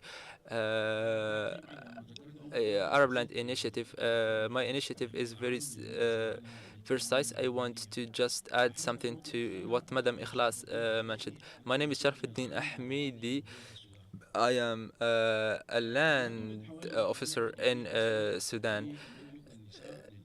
Women ownership of land in Sudan. Land ownership is tenure and registry. It's 35 to 40%, and the rest is land registry in Sudan started in 1905, and the existing law, women tenure of land is 15 to 16%. The total of 35 to 40% registered land in Sudan. Land registry in Sudan follows I am a judge and a land register. Women and men are equal according to the government.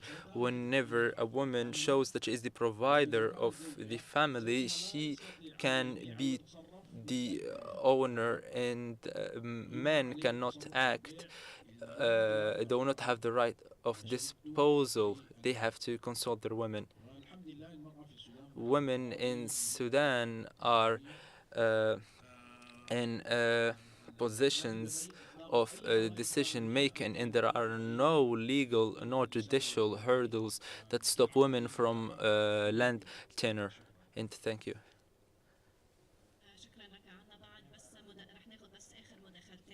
We are going to have 2 more interventions.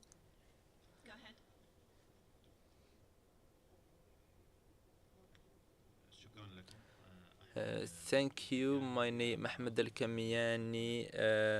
I am a land officer in Oman. I want to add something to what my friend Mohandes Ali mentioned. Is we have 3 programs, which is the registering of lands that are not unregistered.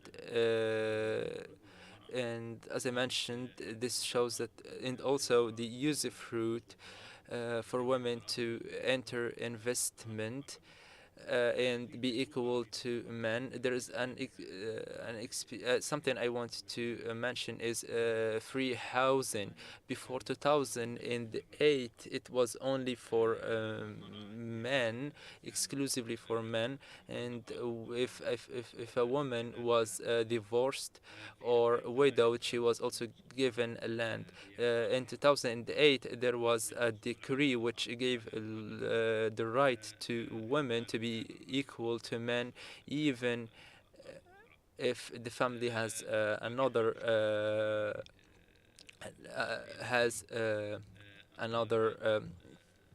land.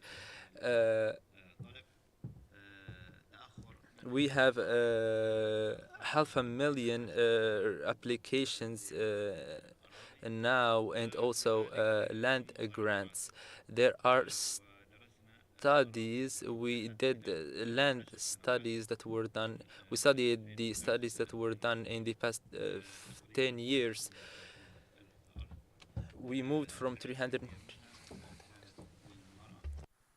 كذلك عندما راجعنا هذه الأراضي التي هل حققت الهدف? Has it reached the objective, which is the building or construction of the family? We find that it is very minimum, 7%.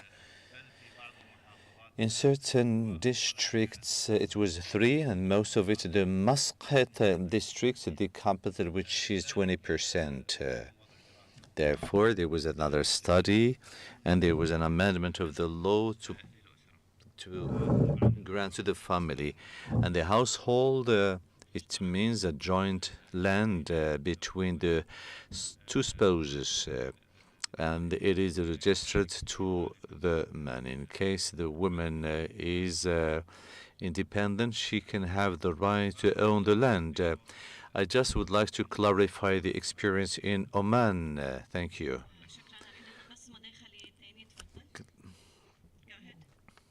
Go ahead, sir. Notre ami de la Mauritanie a expliqué que les autorités judiciaires civiles the judicial civil authorities do not take, if I understood well, do not take care of this. It's the religious authorities that decide of the rights of women with regards to inheritance matters. Could you give us an idea about how the religious authorities decide vis-à-vis women? Thank you. هذا السؤال موجه إلى الدكتور من موريتانيا. تفضل. D'abord, il y a lieu de I would like to say something about Mauritania. The constitution in our country and all the rights in Mauritania derive their legitimacy from Islamic law, the Sharia.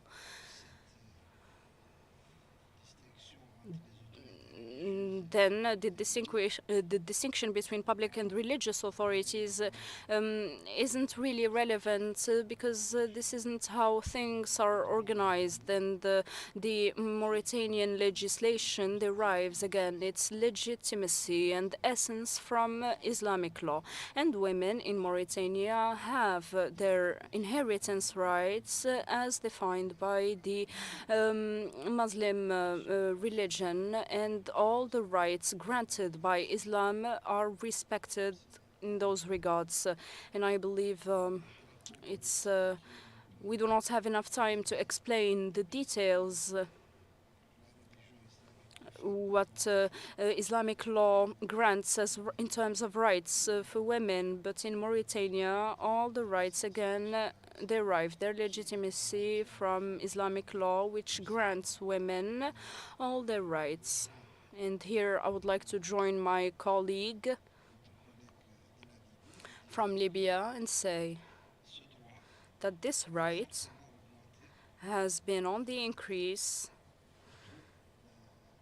or has increased the access rate of women to land in Mauritania.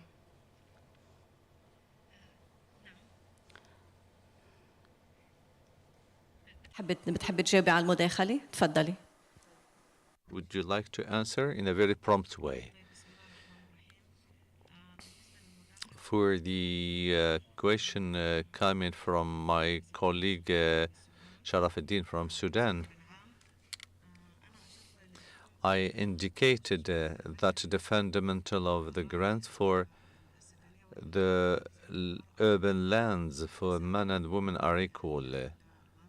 And the law did not distinguish between the two genders, but it has given the women more privileges, especially in special cases like being divorced, or she is sterile, not having kids. But for our classics and traditions in the agricultural zones, in the rural zones, for the investment, indeed, I talked about the woman as such and needs sensitizing awareness to know it's her right.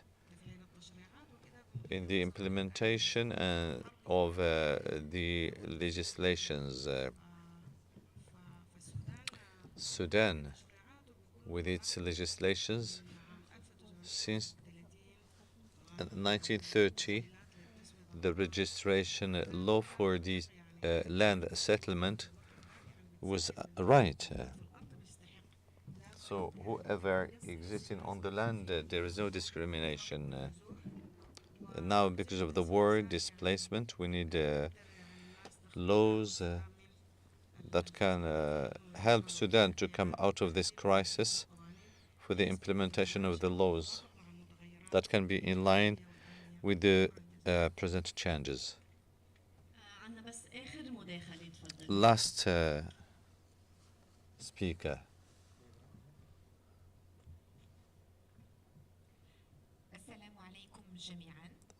Good morning. Let me thank the organizing committee on Third Arab Land Conference that shed light on its third edition, Women and Land. It is a very complex, thorny topic, as it was mentioned. They shared their experiences.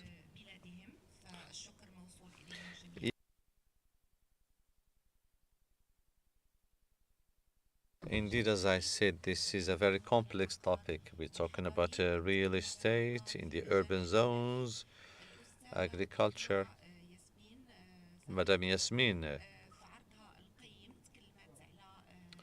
she speaks about the Moroccan initiative to encourage and to empower women. It is a highly important initiative. In your presentation, you shed light on the problem that I see it as a real problem for the Arab women to empower land, which is management. The management of the real estate, especially in the agriculture field. So the ownership of the land, about buy-in or donation or heritage.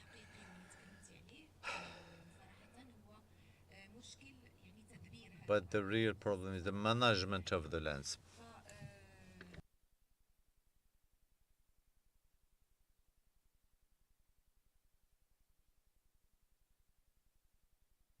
The woman is a hard-working person. She performs her tasks to orchestrate work.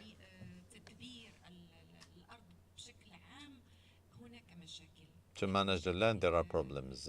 We have to talk honestly, not necessarily legal problems or challenges. I don't have a question, actually.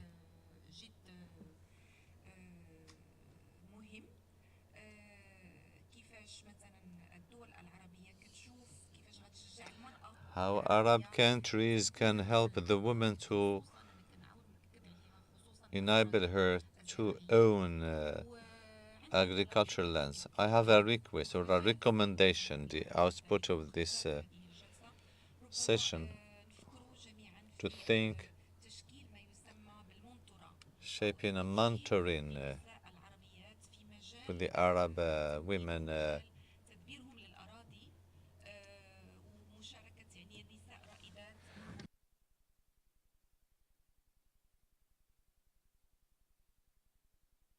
So I'm calling for having an Arab mentoring. That would be something interesting. So hopefully we can come out with something important. Thank you. Oh, sorry, we ran out of time. Let me thank the speakers.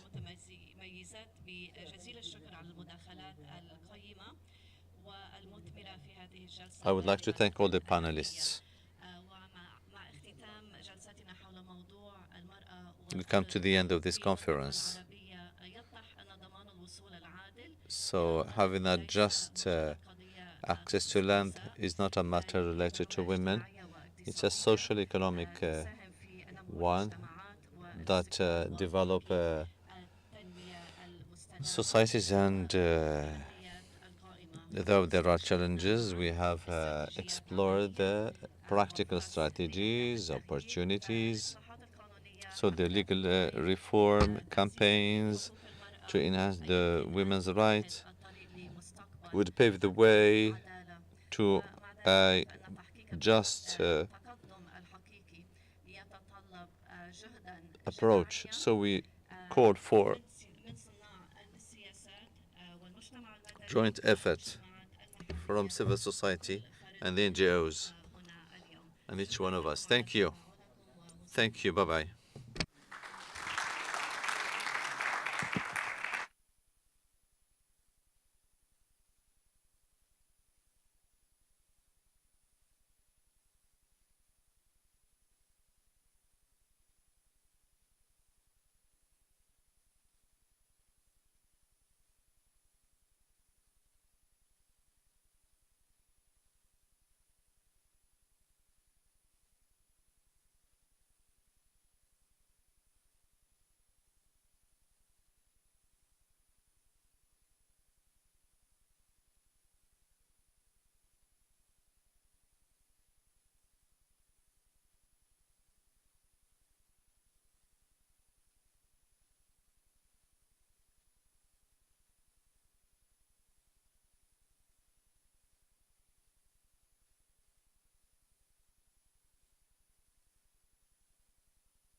طلق لي ديك تن ترن تن تن طلق الميكرونات هادي مزيان ندير تيست بميكرو ندير تيست بميكرو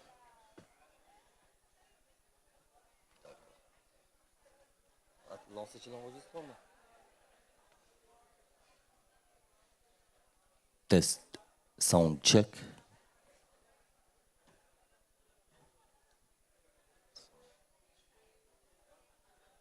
صافي حيد هذيك العيب طلق لي ديك الديسك ديال ساوند تشيك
يجي بس ونبتدي.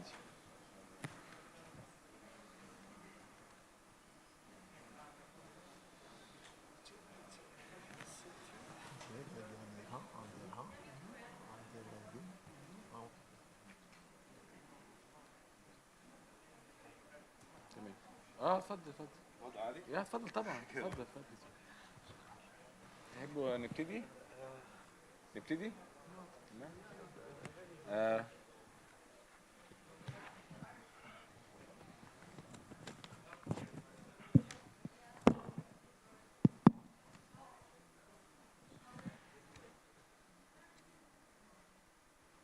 صباح الخير. معلش اسفين على التأخير، بس كان حبة تنظيمات لوجستية أخرتنا. بنسعد سعداء جدا بتشريف حضراتكم لينا النهارده في هذه الجلسة. الجلسة النهارده بتناقش موضوع غاية في الأهمية، وهو خاص بتمويل الأراضي أو التمويل القائم على الأراضي، واللي بيساعدنا إن احنا ازاي نناقش موضوعات خاصة بالإعلاء من قيمة الأراضي وإدارتها من خلال منظومات تشريعية وحوافز تساعدنا من التمكين من هذه الموضوعات. يعتبر ده من أهم التحديات اللي بتواجهنا خاصة في منطقتنا مع تنامي معدلات النمو السكاني وزيادة الاحتياجات التوسع العمراني لأنشطة اقتصادية وصناعية وزراعية وغيرها من الاحتياجات. دائما هناك نوع من الامتداد لا للأسف في حالات كتيرة جدا لا يتماشى مع الاهتمامات أو الإتاحات من خلال الدولة من تخطيط وغيرها من وسائل، وده اللي بيخلينا نشوف نماذج في بعض الحالات بتكون نوع من العشوائية أو غير المنظمة. زي ما ذكرت، موضوع بيتعرض ليه العديد من شعوبنا والعديد من المناطق. النهارده في تحديات كتيرة جدا بتواجهنا من خلال ترفيق، من خلال إتاحة الخدمات، ولذلك كان دايما مهم قوي ان احنا نستعرض النماذج الناجحة والتجارب الناجحة سواء من المنطقة او من مختلف دول العالم. وان كان من المؤكد ان هي مش هيبقى من السهل ان احنا ناخدها زي ما هي ونطبقها. ليه؟ لان طبعا الحاجات دي هي بتتواجد مع للنجاح في تطبيقها محتاجة الدعم من أنشطة تشريعية وأنظمة قانونية وغيرها من سياسات مصرفية وسياسات بنكية. ولذلك فمن المهم جدا ان احنا واحنا بنرصد هذه التجارب الدولية والنماذج الناجحة ان احنا نفكر بصوت عالي مع بعض ازاي نقدر ندمجها في أنظمتنا المحلية وأنظمتنا الوطنية مع ما يتناسب ما يتماشى من عندنا من قوانين ومن تشريعات داخلية. تاني بنأكد ان الموضوع ده يمكن من أهم الموضوعات اللي احنا نتمنى ان نطلع النهارده بمجموعه من التوصيات او المقترحات اللي نقدر نشوفها بتطبق في مختلف دولنا ومناطقنا. تاني برضو حابب ننوه ان احنا ان شاء الله بعد الجلسه دي هيبقى في عندنا جلسه تانية بنستعرض فيها تجارب ناجحه من الدوله المصريه اشتغلنا عليها بالتعاون ما بين الحكومه المصريه باجهزتها ومؤسساتها المختلفه بالتعاون مع برنامج اليو ان هابيتات في مصر. للمهتمين بنفس الموضوع يشرفونا ان شاء الله في استكمال المناقشه من خلال الجلسه القادمه. مش عايز اطول على حضراتكم وندي فرصه اكبر ان احنا نسمع العروض الشيقه اللي هتتقدم من الساده الحضور، وكذلك يبقى عندنا فرصه ان احنا نفتح النقاش للاسئله ومناقشه هذه المقترحات. احنا شرفنا النهارده في الجلسه كمتحدثين وعارضين السيد لؤي احمد، باحث دكتوراه في جامعه بكين، وهيبقى موضوع العرض الخاص بدمج اطر التقاط قيمه الاراضي مع التنميه الموجهه نحو النقل، تعزيز النمو الحضري المستدام، وان شاء الله يكون مشارك معانا اونلاين. كذلك معانا السيد نزير احمد رمضان، استاذ مشارك في الجغرافيا، قسم الجغرافيا والاستدامه الحضريه من جامعه من مدينه العين. From the city of Bahrain in the United Arab Emirates, Mr. Mustafa Fahim in the GIZ, Mr. Adali Taous, consultant in Cuba, and finally Shadi Gidadi, consultant in the MENA region.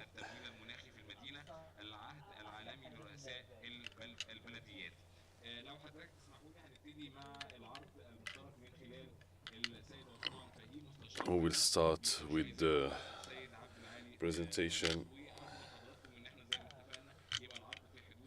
and the presentation will not exceed 15 minutes so that we'll have the opportunity to discuss.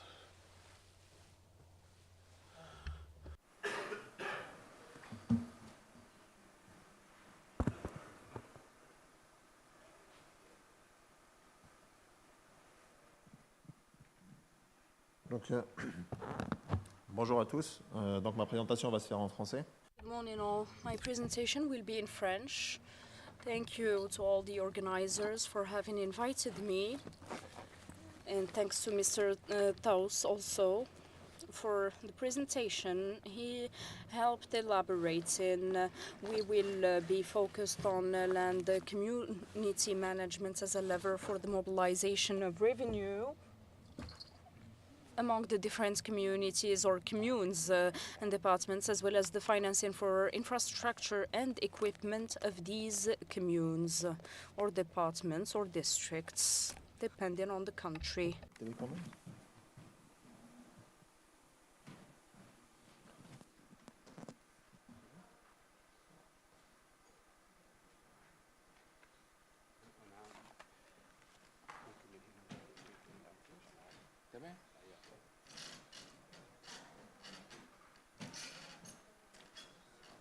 معلش لو حد من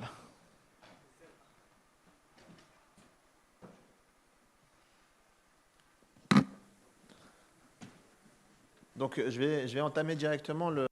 I will start directly by talking about the main basic notions as well as the general context of the Moroccan case. With regards to the national context, I believe that many countries in Africa or other Arab countries, we see that there are two big processes of reforms that traced the structure of our territories in Morocco. There is advanced decentralization that granted an important strategic role in terms of the development of our cities. And we also have works at the level of districts and communes, but there is also an important weight that was given to advanced regionalization starting 2011 by giving more competences to the territorial collectivities, and there are also organic laws that have granted more roles and competences at the regional level and provincial level and at the level of the prefecture. Now, in the context of Morocco, and it is the case for most municipalities in our country, the communes have certain requirements. It is about granting quality services, basic public services. We talk here about sanitation and urbanism in a general way, the disposition also and the location of green spaces for citizens, and of a certain number of equipment and infrastructure, basic infrastructure and services. Well, the challenge today is to discuss the mobilization of revenue and finances. There is a difference between local finances and the role that can play communal heritage, particularly with regards to land, in order to reach this objective. The goal generally is impeded by two difficulties. One is to identify adequately the taxpayer and then the knowledge of the financial and imposition or tax databases. And here it is difficult to enlarge these within most of the Moroccan communes, and I believe it is the case for most countries. We will conclude then by talking about the digital. Why? It is because later on we'll see that one of the main tools that allow us to perfect this lever, that is the land, is the digital. And digitalization that we are aiming to maximize in order to have better results, thanks to land, better transparency, and that's vis-a-vis citizens and also administrations. It's also about making better decisions the digitalization will give us a better view of the land fabric at the level of our collectivities. Basic notions here, Morocco at the communal level with regards to land represents terrains and property that are classified in two categories. There is the public domain communal level that concerns green spaces, green gardens, public gardens, and there are the private communal domains that are focused on terrains that are non-affected and on property. And the main challenges with regards to these domain structures is the lack of counting. We cannot count these terrains and fields, and there are limited resources in this sense. The census cannot be carried out properly, and the techniques of evaluation of property isn't used in our communes. Also, fiscality or imposition is underexploited, and we have a big apparatus to monitor that at the local level, but the problem is at the level of communes, at the level of tax administrations in Morocco, is that for some types of taxes that are managed by the tax administration, the knowledge of the variables needed to know for the census, for the collection of these taxes, is a challenge that isn't quite important, but the taxes that are managed by the collectivities see several challenges related to collecting. And so if we put in place the tools, the necessary adequate tools that will allow us to have mapping of the real estate in general and the fields or terrains that are, belong to the commune, then we would have better results in terms of taxes. And so at the level of Morocco, we have a legislation framework that allows us to respond to several challenges. There are organic laws, law on the land registration, law on real estate of collectivities or municipal land. There is a ministerial ruling also, and that's for a specific type of consistence that has become necessary in 2022. It constitutes the first step that allows us to have a good knowledge of the heritage of the commune, and it is an inventory of the real estate and the parcels that are the property of the commune. Those are commune lands, and this barren stratum or bedrock has become necessary, and so many actors are concerned, but again, the availability of information with regards to land is limited, and this concerns many instances, such as the Directorate of Territorial Collectivities and the Agency of Land Conservation, the Treasury of the Kingdom, and the tax administration that will all feed the databases and help us merge all of the platforms in order to be able to collect fiscal, imposition, tax data in general. As I was saying, these challenges are generally related to transparency, modernization, as well as coordination that is interinstitutional, and that relates all of these actors.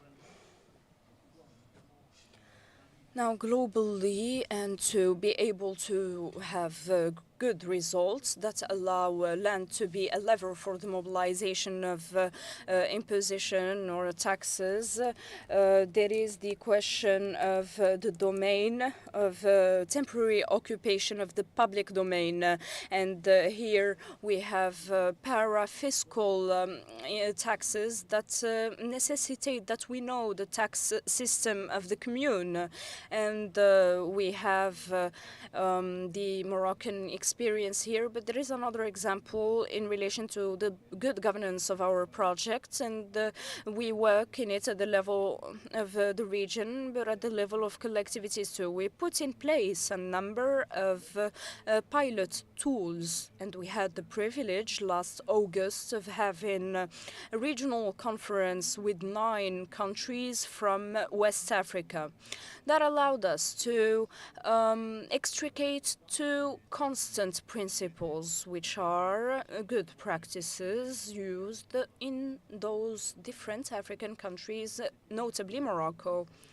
The first point was related to the good practices of digitalization of these infrastructures and the different platforms related to data collection, census of tax revenue or taxpayer money, and geographical information. The second important block was the question of coordination between actors. Indeed, and despite the fact that the commune had this problem of mobilizing resources, it couldn't even do it on its own. That's the first thing. And then, so it had to work in concert with many institutions, such as the National Agency of Land Registry, Cadastre and Cartography.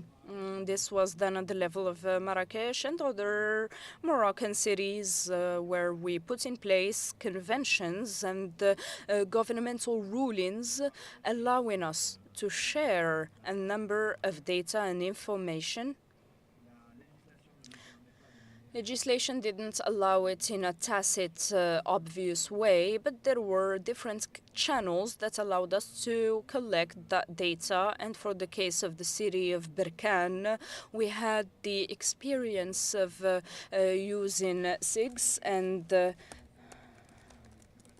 the question of heritage and e-taxes was on the table, and we had we had the geographical information systems, we had the use of general interest centers, and many tools that allowed us to move on and manage land properly.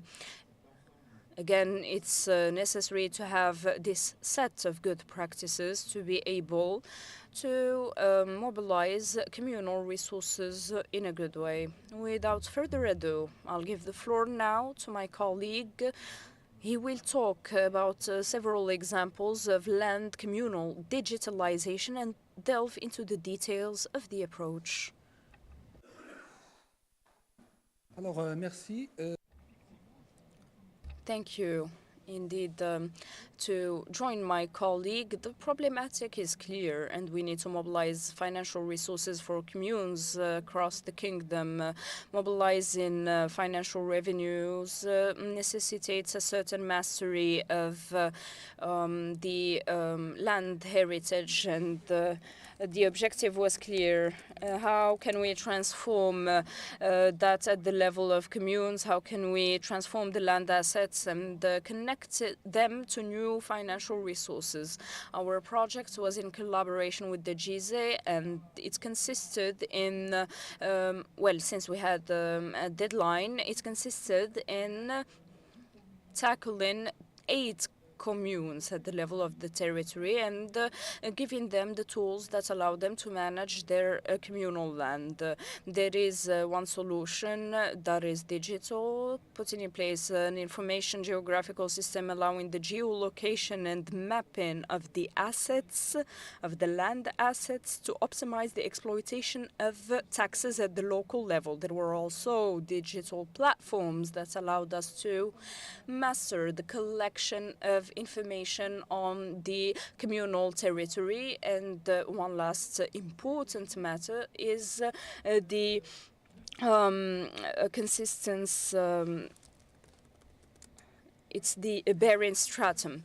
The Bearing Stratum is a digital registry that serves as a referential, as an inventory rather, of the private and public land. We needed to master this Bearing Stratum, and this was an essential step in order to transform the commune to a simple establishment that consumes. And now we have an establishment that is autonomous financially and that is highly performant.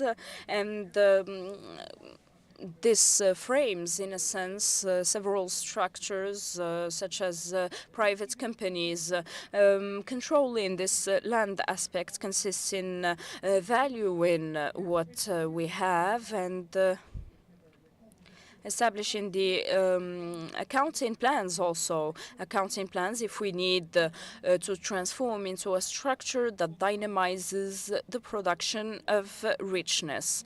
And so we thought well about allowing the communes to have technical tools that allow them to master and control rather their assets. And after digitalizing the Bearing Stratum, we worked on working with the commune on well, we saw that there was a divergence between reality and what was on paper. We saw that the inventory consisted in having 800,000 private assets, but in reality, these were devalued assets and properties. And after, integrating them in the inventory, we saw that the communes only had 20 communal, private, exploitable assets, and this divergence was seen. We worked with 8 communes again, and we assisted them in a concise way. Within 3 months, we could conclude and have targeted findings in order to allow them a better management of the assets, the communal assets. And then there was the intelligent geographical communal system. It was about having a mapping of the imposition assets of the commune. This information system allowed the identification of the imposition revenues. This is always related to land. Taxes and land are related, and the information system here allowed for a fiscal census. We went on the field and we located any matter that could be taxable. This was oriented to land mainly, and the information geographical system allowed the liquidation of taxes. And here it's about calculating the amount of the tax. If we are, for example, talking about non-built terrains, then we need to calculate the area that is taxable and so on. And then there is a work with regards to the monitoring of the payment of taxes. And so we proceeded to tax assessment, and all that could be taxed at the level of those communes was related to a specific geographical zone. And when we speak about a geographical zone, you can see on the background, it's about a land parcel. This allowed us, in fact, to propose to the DGST a communal information system dedicated to the management of imposition in its globality, with a kernel which is the communal land, in order to manage the cycle of production of taxes in general and the land tax or economic activity tax. Also, the methods that favored these works were based on the identification of taxable matter and parcels, mainly thanks to the use of new technologies and AI in order to detect non-built terrains at the level of the commune. This allowed us to increase the taxation and, or rather, collect more taxes. We worked with the communes of Agadir and Marrakesh, and we opted for using advanced solutions in terms of technology, and we gave the community analysis tools, notably the model KAMA.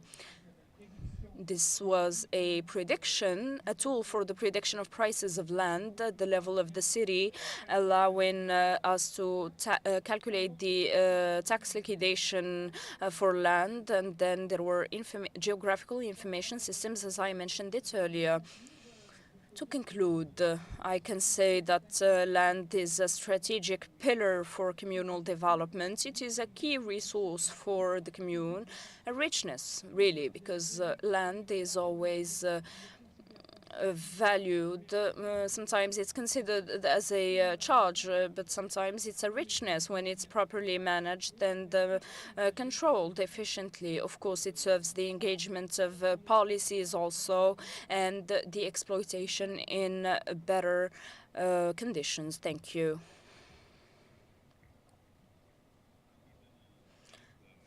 Thank you very much for this good presentation from the country of Morocco and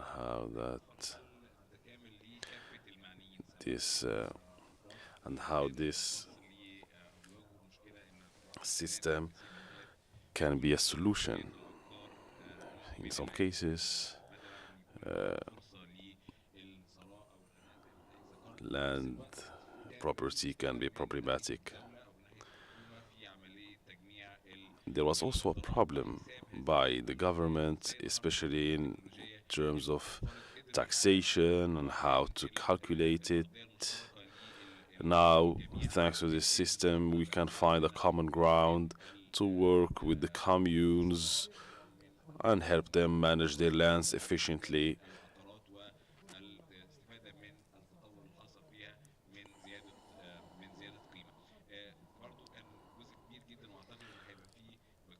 I think that there will be many questions. And has it been proven to match the laws? That's what you said.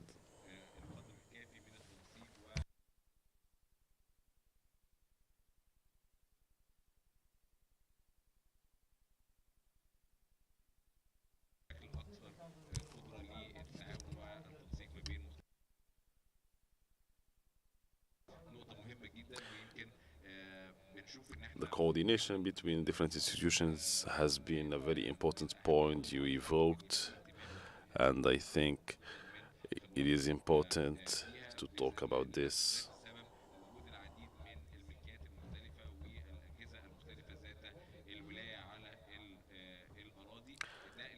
Many mechanisms and many systems that are not coordinated can be hindering the work of the communes. We will continue the presentations and then we will open up the floor for questions. Now, I will give the floor to Nazir Ahmed Ramadan, professor in the sector of geography in the United Arab Emirates. شكرا دكتور أحمد. Thank you, Dr. Ahmed.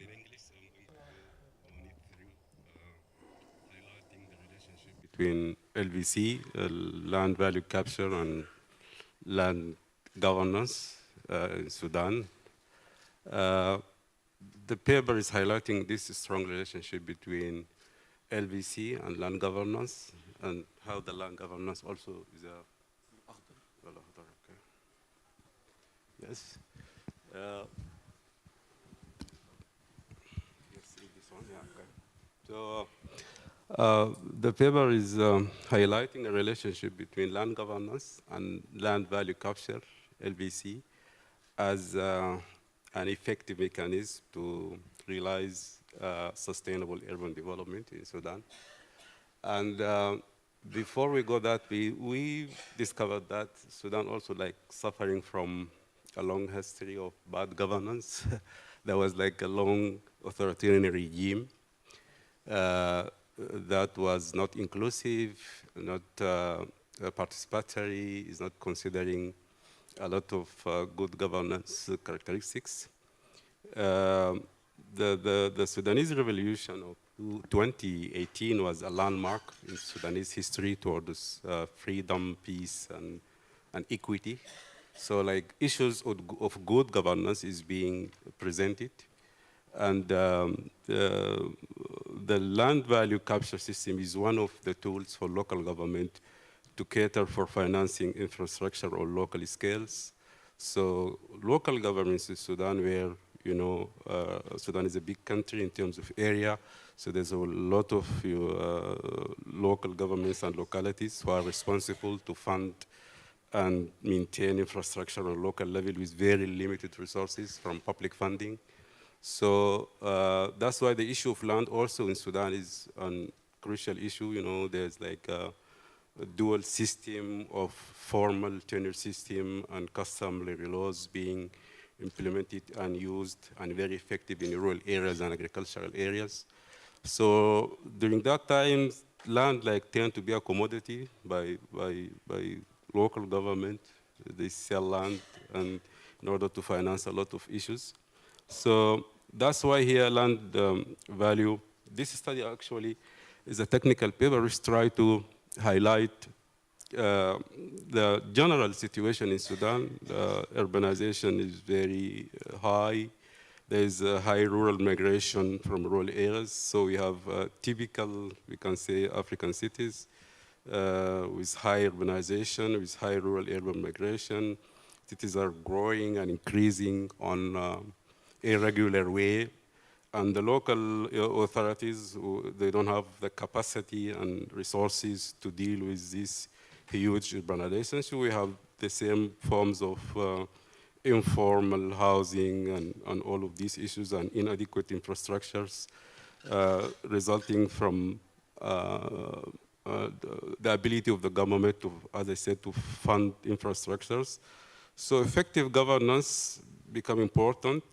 It's going to work for the allocation of land and resources and ensuring that benefits of urbanization are distributed equally in all regions and communities.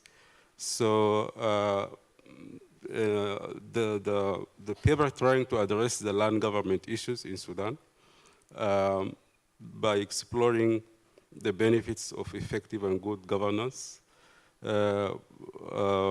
It identifies some barriers and opportunities that if we use mechanisms such as LVC can play a good role in maintaining adequate resources for local government. So yeah, the paper goes through case studies in 3 cities, in Khartoum, and Omdurman, and Al Ubaid city in western Sudan. So all of these are big cities where they have strong local governments. And this initiative of implementing LPC can be successful in terms of if the laws, legislations, and all of these frameworks were set in a good way, in a good governance. I mean, we have like, at that time, I just mentioned the 2018 because there was a turning towards civil governance where supposed to have a constitution and legislations that support equality and end conflicts also in all parts of Sudan and all sorts of inequalities. During that time also, like the mechanism of LVCs also can act, as I said, to help local governments in particular to deal with issues of funding and to provide these infrastructures in a country which is already suffering, as I said, from a lot of problems regarding governance, I mean, and land governance and land management. So our study also reached some findings related to how fragmented land governance is still effective in Sudan, the dual system, the informal land acquisition, and you know, a lot of issues related to land. So like governance issues can help increase the equity and end disputes and you know, distribute the benefits of urban development equally across all sectors and regions and cities. Local governments actually also suffering from capacity gaps. They need some sort of capacity building issues and training and also adoption of technology and digitization. These things are going by side, but also suffer from a lot of inadequacies. This is going to have an impact, definitely positive impacts on LVC, like strengthening the institution capacity will help implementing an effective LVC's mechanism and preventing local government also from capturing an increased land value generated by public funding. Again, we have also limited use. I mean, one of the results and finding of the study is that although LVC was used widely across different countries effectively, but good governments also help to in the success of this mechanism, while with our experience that maybe one of the big barriers, while the current state of LVC in Sudan is very poor, despite the potential benefits expected from these mechanisms. Finding also highlighted issues like corruption challenges in pervasive land governance system. As I said, it manifesting in a lot of, sorts of dealing with land in a proper way, in a way. Lack of transparency, lack transactions, and inadequate accountability mechanisms also foster these cultures. So again, impacts of marginalized groups, so land governance in our study also are highlighting issues related to resilience, to climate change, and issues of equity among all regions and communities. So, social also fragmentation is another barrier that hinder the overall development of this mechanism. So land administration reforms become essential and important to emphasize on urgent need to modernize the registration system, as we said, is an effective way to deal with land governance. Establishing also a unified management system can help bridge the gap between the formal and informal practices, leading to a better monitoring and regulations. Strengthening institutional capacity, as I said, is an important. Target training programs for local authorities in urban planning, land management, and implementing technology solutions. The graphic information system is being used widely nowadays. It's used actually, but it's still in only our cases because, as I said, the case study cover only these 3 big cities, but the majority of Sudanese cities actually are lacking a lot of capacity. So developing LPC's mechanism also is unimportant, as I said, in the Sudanese experience, and Sudan need to benefit from the experiences of other countries in this regard. I mean, in governance issue and in implementing technical, improving legislation and all of this. There was some pilot also initiative and projects implemented elsewhere and can also be considered one of the best practices that can be used. Anti-corruption measures like corruption, oversight, accountability framework, a lot of issues related to land in Sudan. Stakeholder engagement, as I said, is important, and social cohesion and inclusion is important, particularly. Which show that dealing with this topic needs institutional intervention. We work within a legislative framework which do not exist today in Sudan, which is the land caption value, and also work on building the capacities and fighting bad practices related to corruption, and also working in cooperation and networking with people which would have positive impact, and also migration from rural areas in irregular patterns, and also the conflicts between families and with the absence of regulations. I hope that through your questions we would have a way where we in the Sudanese context, we need to learn from the experiences of other countries. What are the countries what are the countries that you see closer to Sudan? And we move to Professor Shadin Al-Jalali, the Middle East and North African City Advisor.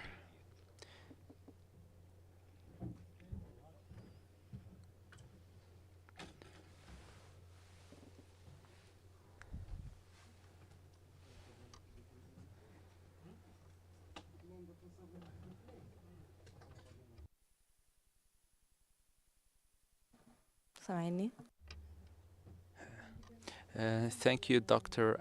Ahmed, and thank you all.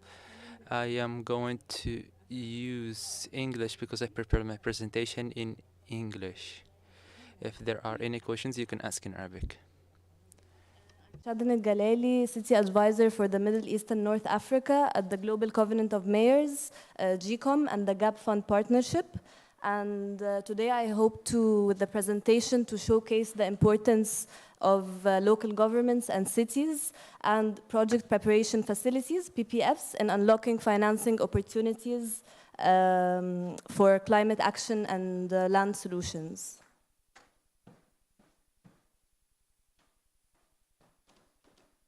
Okay, for context, the GCOM is a network of cities with more than 13,000 committed cities and local governments, which represents more than 1 billion people. And GCOM, the city and local government annual emission abatement potential by 2050 is 5.6 gigatons of carbon emissions, equivalent carbon emissions. So the GCOM, as I said, is an interconnected global alliance of partners and cities, which brings together more than 100 partners under its regional and national. Under its regional and national covenants worldwide. So each region has local partners that are empowered to apply methods and approaches that best meet the local needs of the nation or the country. Okay, sorry.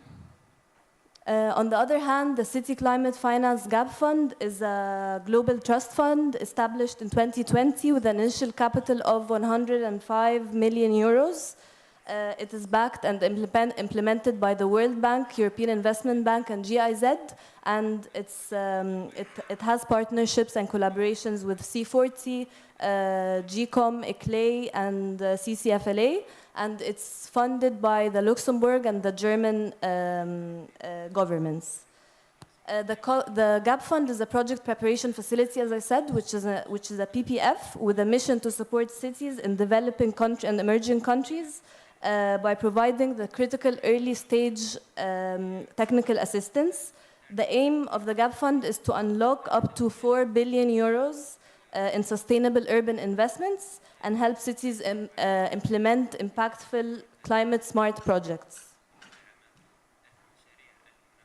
So why early-stage technical assistance? So $90 trillion in climate investments are needed by 2030, as per the CCFLA annual report published in 2021, which creates $4.5 trillion market for project preparation alone. So this translates to $300 billion annually in preparation costs. So this means that project preparation costs is 3 to 5% of the total cost of a project, which goes up to 10% in emerging countries or developing countries. So early stage support is critical for project success and project viability. So the GAP Fund, as I said, was established in 2020, but they found a gap that cities are not submitting project ideas that are robust or that align with the national priorities or that the city really needs for sustainability. So they partnered up with the GCOM, which I'm part of, the GCOM GAP Fund Partnership, to raise awareness on the GAP Fund as a crucial resource and opportunity for cities, and to support cities and local governments with direct assistance, technical assistance, to help cities develop quality project proposals. The GCOM Gap Fund also, the team develops workshops, tools, and knowledge sharing on emissions and resilience analysis and etc. For cities to help them develop their projects further.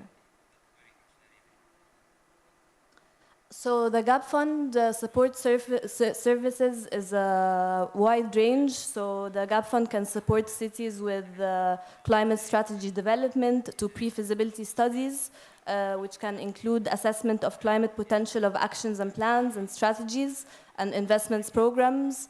It can support with impact assessments, social, economic, and environmental of your project ideas. It supports with the prioritization of investments, support the appropriate financial structuring for your projects, and guidance on financing mechanisms and investment facilitation. Also, the Gap Fund can support with matchmaking further from the early stage technical support. So it can support with matchmaking with the banks, relevant banks for implementation after the technical assistance. So as I said, it focuses on early stage, but there's a wide range of project preparation facilities that are available as resources for cities. As you can see here, the Gap Fund goes until the pre-feasibility, but then, for example, there is C40 CFF, which is a project preparation facility that helps with feasibility studies, structuring and transaction to then make project ideas bankable for financial institutions to implement, or national authorities. So the eligibility criteria of the Gap Fund is very simple. It has to have OECD eligibility, so it's a developing country. It has to have an urban focus. It has to have a climate focus, so there's climate benefits and impact. And then it has to also have the ownership of the local government or the city.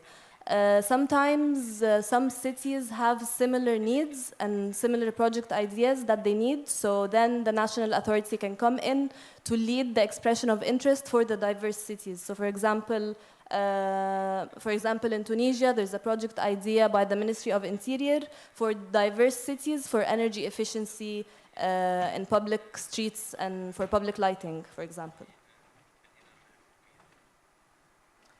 So it's also a wide range of eligible sectors, such as sustainable urban mobility, energy efficiency and renewables, solid waste management and circular economy, water and wastewater management, greening of urban areas or green or blue infrastructure, infrastructure for adaptation and reducing climate risks and vulnerabilities. So overall, the Gap Fund is looking for transformational, cross-sectorial, high-impact projects in any of the sectors that impact the urban and the climate.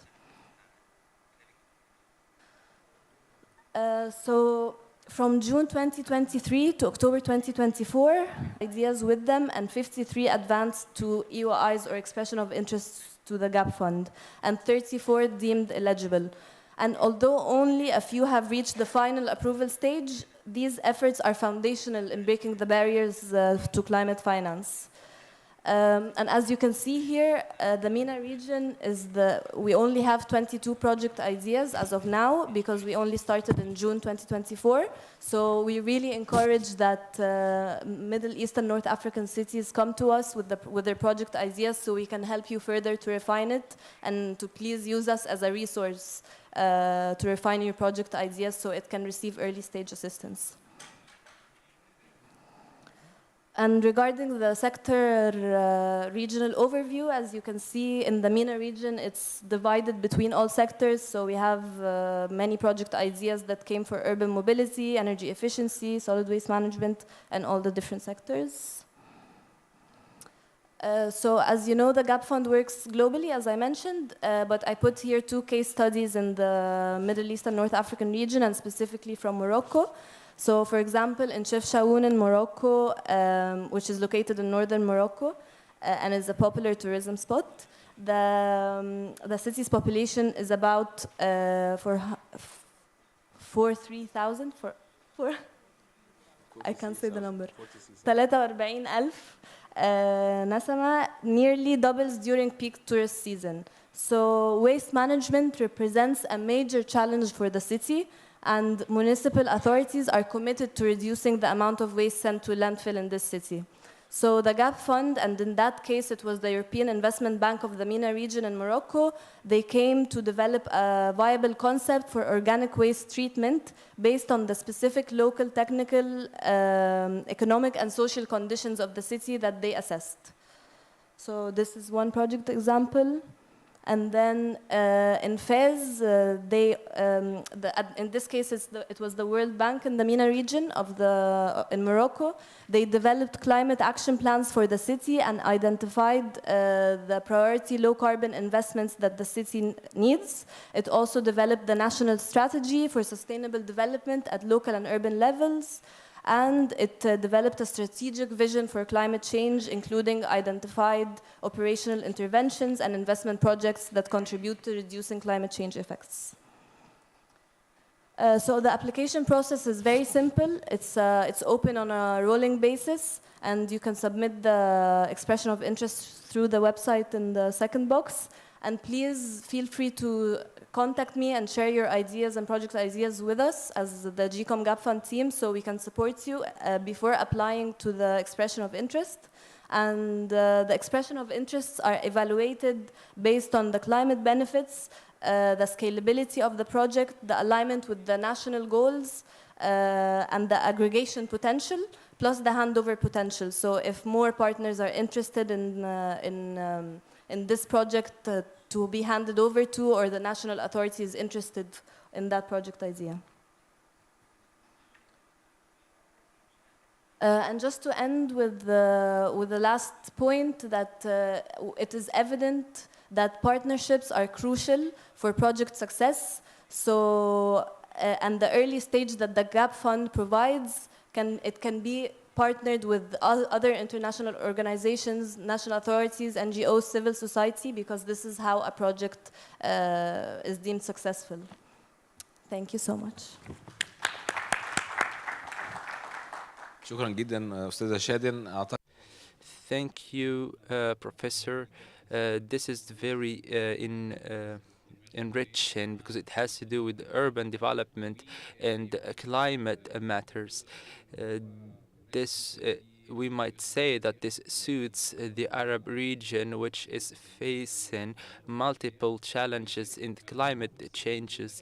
The opportunities of financing to these sort of projects are abundant. They also help in bringing together climate with other urban development subjects. We saw successful projects in waste management and mobility and other matters where we see that they have a huge potential in our region. But with the lack of financing and the absence of a ground for these projects, we must see how to rise and increase awareness for funding and the eligibility to attract financing from different institutions, which helps in promoting the success of these projects in different governorates and countries. Our last presentation is for Luay Ahmed, and he is with us remotely online, and he is a doctor from the university, and he is a PhD researcher in Beijing University.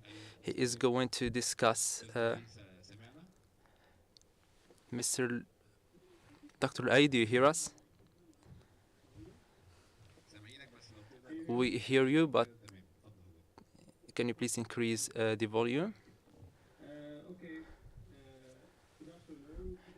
Land value capture and transit-oriented development. First of all, my name is Luay. I'm doing Can you hear me? We can hear you, but it's cutting. We lost you? Not that so good. Please try to speak. Can you hear me now? Yes, that's better. Yes. Yeah, okay. So, yeah. Okay. So today we'll be talking about transportation, and the cost of transportation. Is it an engineering problem or planning problem? How TOD can contribute to solve this problem, and why we need to merge TOD and the land value together in order to find a new way for financing transportation. First of all, what are transportation costs? Transportation costs are something we need to be really aware about it, because at the last 40 years we have double population there. By 2050 we will have 1.5 billion extra people in there. So we need to solve this problem. We need our organization to be oriented in the right way. Otherwise we will have a lot of problems. And that can be done by transportation, and that costs a lot. If we look at in China, if you look at this, you can see that in China alone, how much density is railway network between 2008 and 2024. You can see in the 1355 plan alone, have over $2 trillion yuan, so about $300 billion only for urban rail development. So it's a huge amount of finance, and it's a huge load on the government. We can see that also we have a big variety when it comes to transportation cost. This is for subway or metro. You can see that like it's from 100 1 kilometer, 100 million kilometer in dollar to 1 billion. So we have a very wide range, and in every case, it's very costly, and we need to handle it. In addition to the capital cost of transportation, we have the operation cost. We always have the problem when we put transportation project out there that we have a gap between the operation cost and the revenue of transportation. In Beijing alone, we have, in 2016, in Beijing subway, we have around $242 million gap. We need to cover it. So basically, is it an engineering problem or a planning problem? This is a question. And this is a very debate between engineers and planners. Engineering-wise, you can do a lot of things in order to make the optimal solution for your project. You can be aware of classifications. You can also control the time of the project, and you can find the optimal solution. But it's not only about the cost of the project, because you have to operate the project. So this other cost, operation cost, is changing, and it's changing because the conditions, the travel behavior, the surroundings are also changing. So you need to also keep it in mind. So basically, for transportation project, we have two major costs, which are capital cost and operational cost. Capital cost, we always use public money or taxes money in the classic way. In operational cost, we have ticket revenue, and we have government subsidies. In order to make that better, we need to increase efficiency of land use to make less capital cost, and we need to make sure that the ridership is more, so we have more ticket revenue, so we can cover more for the operation cost. And actually, TOD is one of the solutions to do that. Because when you do TOD, which is an old theory that say we should do some compact high density urban developments around the stations of public transportation in order for us to control the urban sprawl. When we use TOD, you are creating by design density, dimension, and all the 6 dimensions of TOD, you are creating some kind of higher ridership, and you are using the land in a better way. So we are increasing the efficiency of land use, and we are increasing ridership and operational revenue. But is it stable? Is that sustainable? Is that equitable? This is what we should ask about ourselves. Here, I would like to highlight something that in transportation, specifically in transportation, we have different problems on other measure, because when you have more transportation, more development, so your problem becomes much more complicated. You are not solving the problem, you are going to more problems. So TOD is a way to solve it. It creates more efficient end use, more ridership, but also at the same time, it creates higher housing prices and less equitable access in many cases to transportation. So basically, if we are doing that, so we are now handling capital cost and more operation cost. So we are back to square one. So what is the solution? The solution actually can be, and this is what we are presenting, about merging TOD and land value capture to make a successful story. Land value capture assembly says that public action should build public benefit. So when we are doing a project and certain people are benefit from this project, they should pay for it, and that makes sense.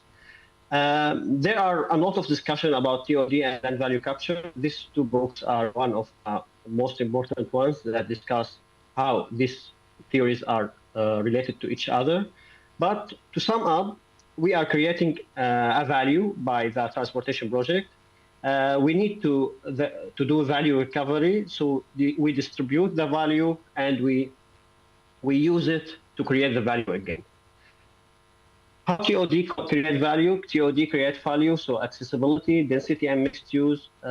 Through creating convenient and comfortable atmosphere, it creates the land value. So basically, we have this circle of financing. We can see in, this is a very good example. This model is rail and property model. It's used in Hong Kong. We can see that the government gives the MTR or metro company land development right. The MTR give land development opportunity to developers. So then they give land premium to the government. So through this circle, we can achieve more sustainable way of financing the transportation project. Of course, that we need here to apply the theory of TOD, because in this way, we need to change how we think about the land use, create more high density, more complex, more compact land use around the stations. And we can see that clearly in Hong Kong case, how it's changed from single use to multi-use compact developments around the stations. We can see from this chart, we can see clearly that in years like 2020, they suffer from, because of pandemic and other problems, they suffer from a lot of cost of the operation, but the real estate part stay in the positive side. It's the orange one.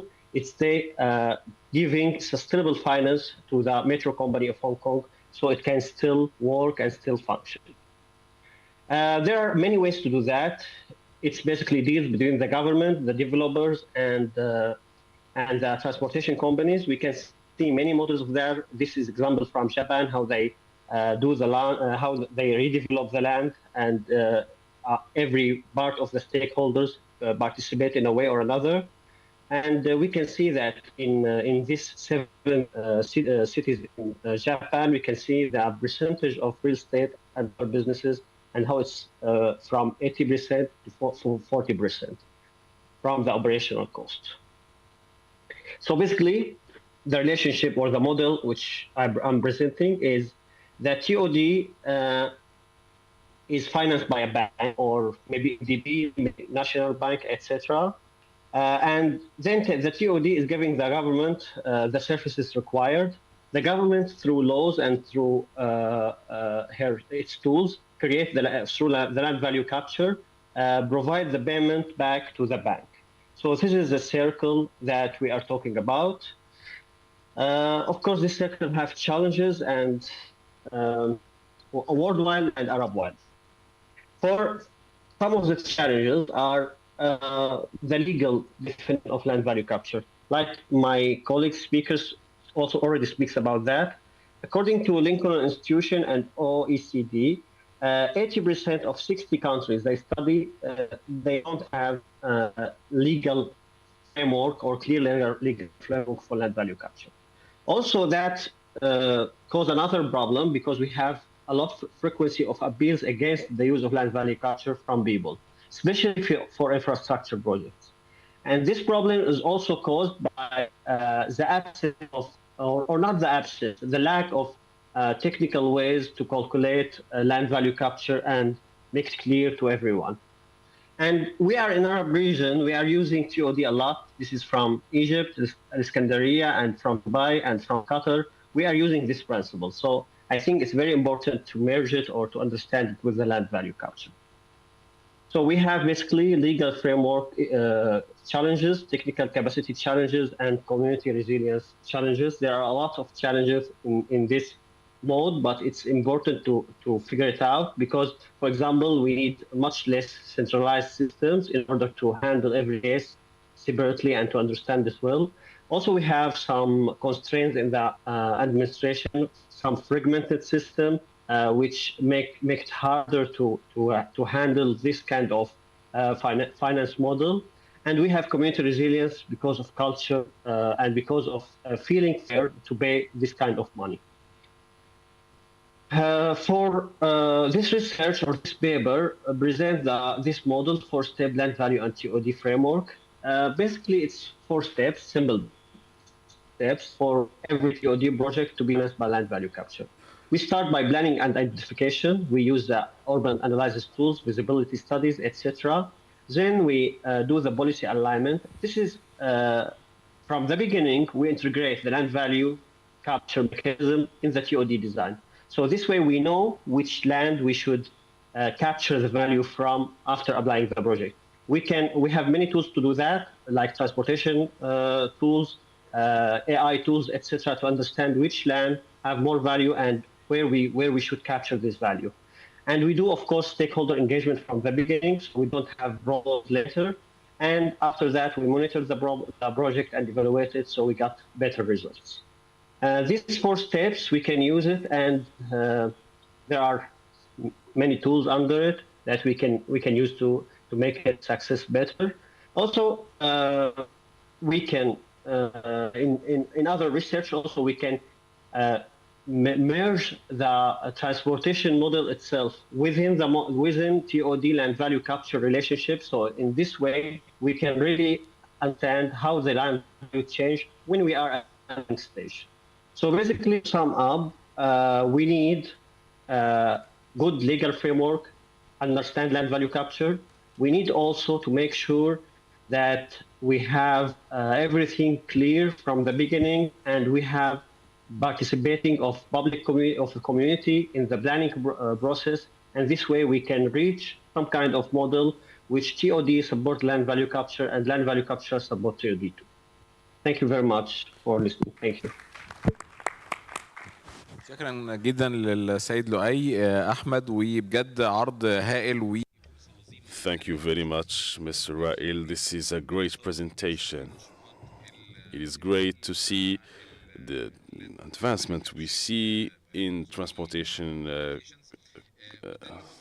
systems and the LVC, which was very interesting. We have many representations of this in projects, metropolitan projects, in train stations, etc. Big challenge. But just like you said, fusing them with LVC is going to be a great investment, and we can have great potential financing these projects, which can grant much benefits related to sustainable development of the urbanization. Thank you very much for this presentation.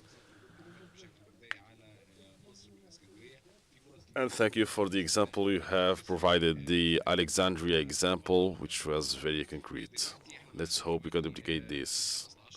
So we have 5 to 10 minutes if you have any questions or inquiries in regards to the presentations. And I would like to start with Dr. Khalid. Someone could help us please with the mic. دكتور خالد عبد الحليم محافظ قنا جمهورية مصر العربية.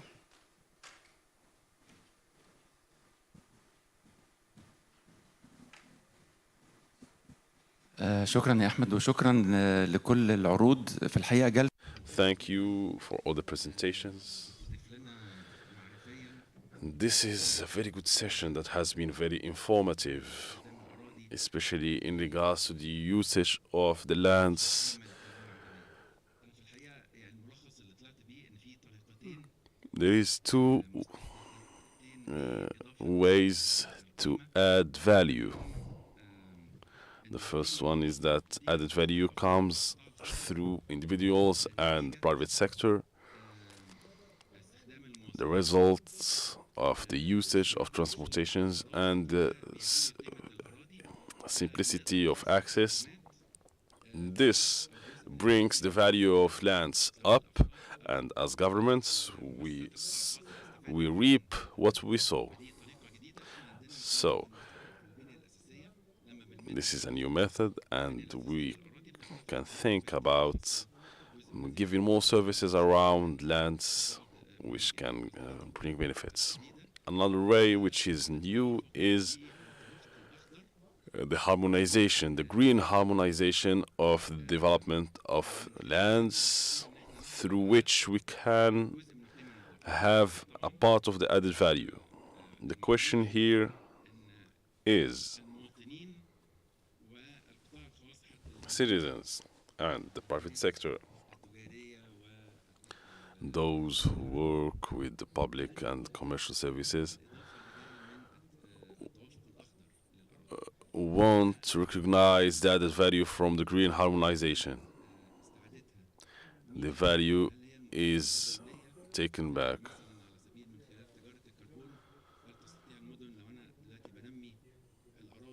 For carbon, for example, if I am working on the lands in the city and I'm working on harmonizing, the green harmonizing and ecological harmonizing for urban planification,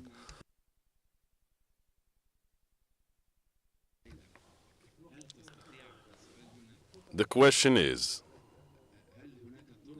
are there ways to get back the value or the costs? It is not done by local institutions, but by international organisms. This is the question I have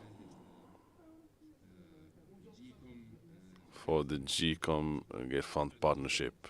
Thank you, Dr. Khalid. Dr. Nihal Mgharbil, member of the Council of Egypt. I have a comment, a question for the brothers from Morocco. The first comment, we talk a lot about digitalization as if it was the solution for many problems. Yes, it is indeed a good solution, and especially with the advancement of technology, we will rely on it more and more. However, relying on digitalization demands much data, and maybe these informations are not available at the local level. So we can use the digital, however, we need to be very wary of it and not talk about digitalization as the sole solution to every problem. Second question is digitalization and its role in enhancing the efficiency in regards to expenses. This is something we are very much interested in. For Professor Shadin, it is a very good opportunity that we have learned about this program, and we really express our interests. Could you talk to us about the time lapse between the start and the results and the measures of evaluation. Present yourself, please. Good morning, I'm Kamal Benadou from Etafat, Morocco.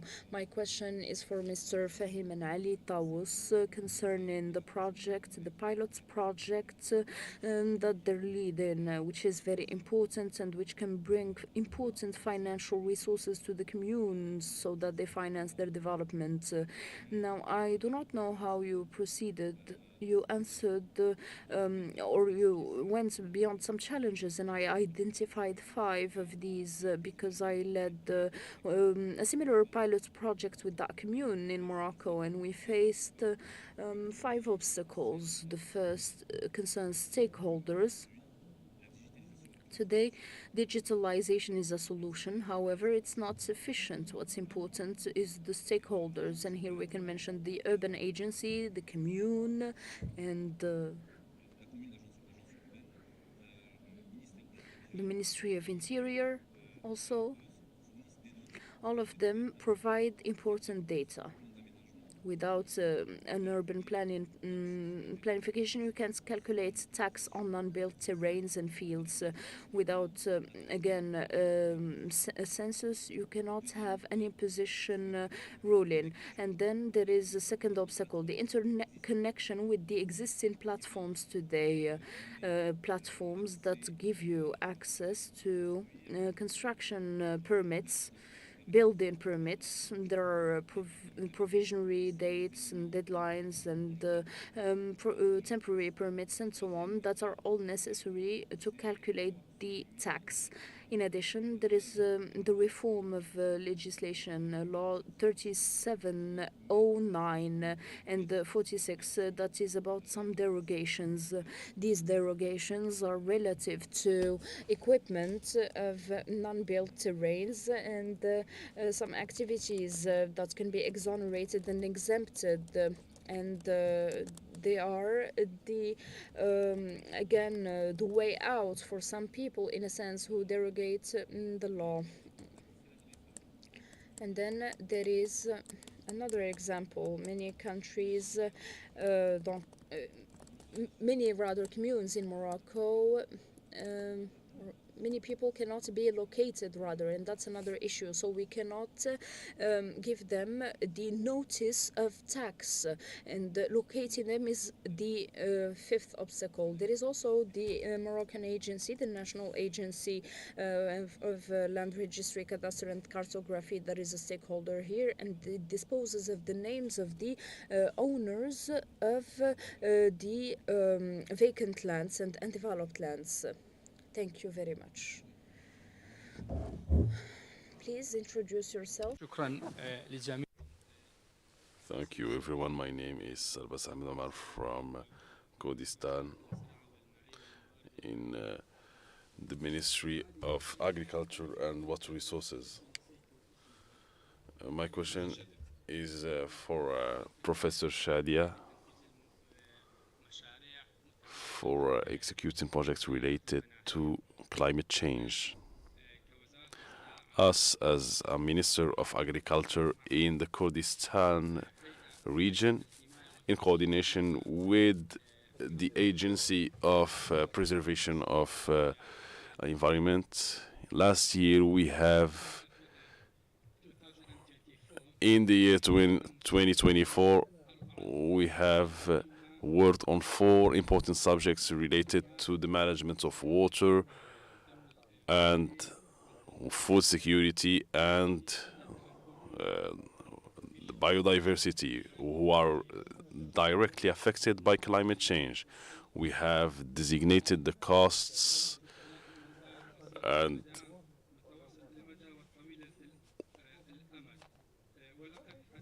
we have also designated the costs related to the type of the project and how long the project will be active.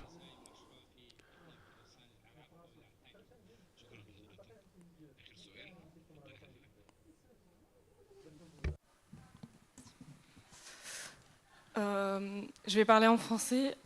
Thank you. I will speak in French. I'm Shema Genzim, and I'm the chief project chef called Cher Cadiz in France, and I'm an urban planner. And my question is as follows. When we talk about integrating AI with regards to planification tools and research and data collection, well, we talk about AI a lot, and as Madam said, we talk about financing also. How much does AI cost when implemented in our projects?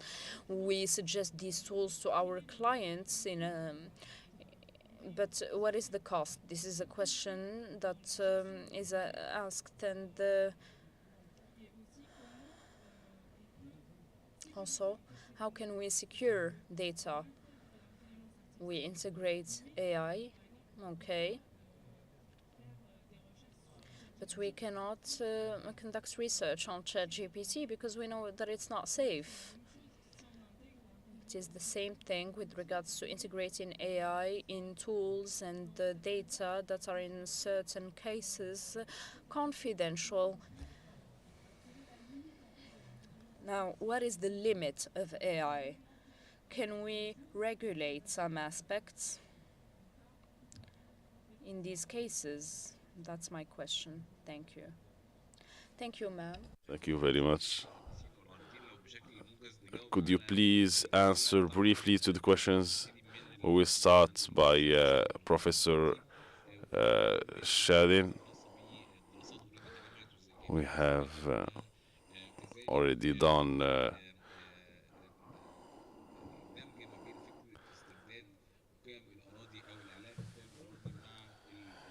we had the good idea of LVC fused with the TOD, coordination and cooperation. Many ideas have been done. How can we take the most advantage of this knowledge?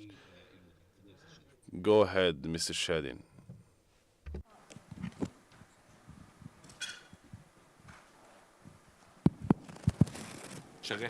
شغال اوكي. شكرا دكتور احمد وشكرا على الاسئله. Thank you for the questions, Dr. Ahmed. The first question, if I understood correctly. From our knowledge في الجلوبال سكيل يعني في regions المختلفة. In the global scale, from our understanding, when they did the project assessments on the project idea, how could this benefit the economic and social condition, and what are the impacts of on the environment? Private sector is very interested in implementing the project because they see the feasibility of the project. In certain regions, when they did a business model, the Batrap Transit, then they talk to other banks like EBRD or banks who do implementing. They showed them the revenue, the business model and the projects related to the city. Then they invest. I don't know if it is a good answer or did I... Maybe the idea is that we know that environmental projects have more than a trick.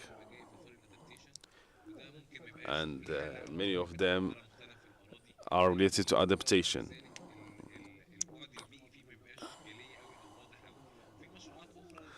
There are projects like the one you have talked about,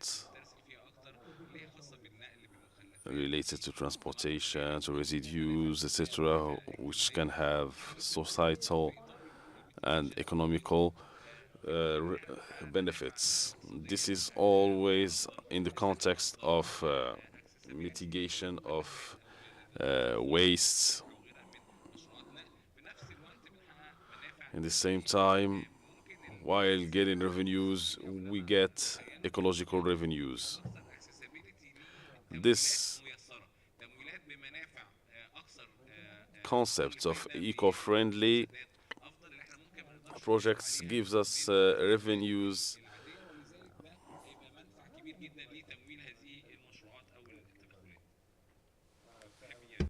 لو انا كلامي صح ولا لا كلامك صح. What you said is absolutely true.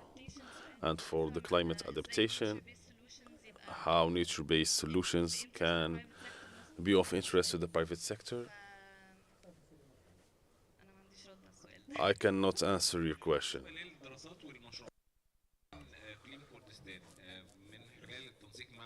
Through the studies done in the Ministry of Agriculture of Kurdistan, they have done many projects.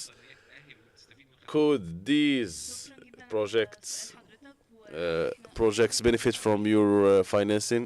I see that you have done many studies of feasibility. However, I need to clarify that GAP Fund works through feasibility. However, we have many project coordinators who can help you do the feasibility studies. However, I would be interested in connecting with you and help you through the lacking elements in your project. Another important point is that GAP Fund focalizes on the urban. When we have a project with a big infrastructure, if it has big beneficiaries, and it will be very interesting for us to invest on it. Now, we had another question from Doctor. You asked about the timeline between the expression of interest and the implementation of technical assistance. The expression of interest, we can help you in 2-3 months. We can complete the expression of interest, and then the EIB, when they take the projects, they will from 1 to 3 years, they can work on it according to the size of the project. There was another question you have asked about the criteria. They love to see the climate benefits. If there are already studies that are done, data on the project, its impact on the environment and the socio-economical aspects. They also love to see the handover potential if there is a ministry interested in this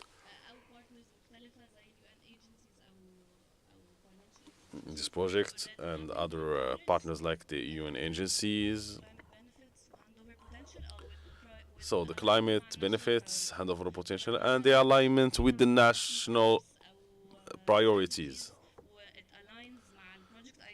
So if the project's idea aligns with the priorities on the national level, it will be very important.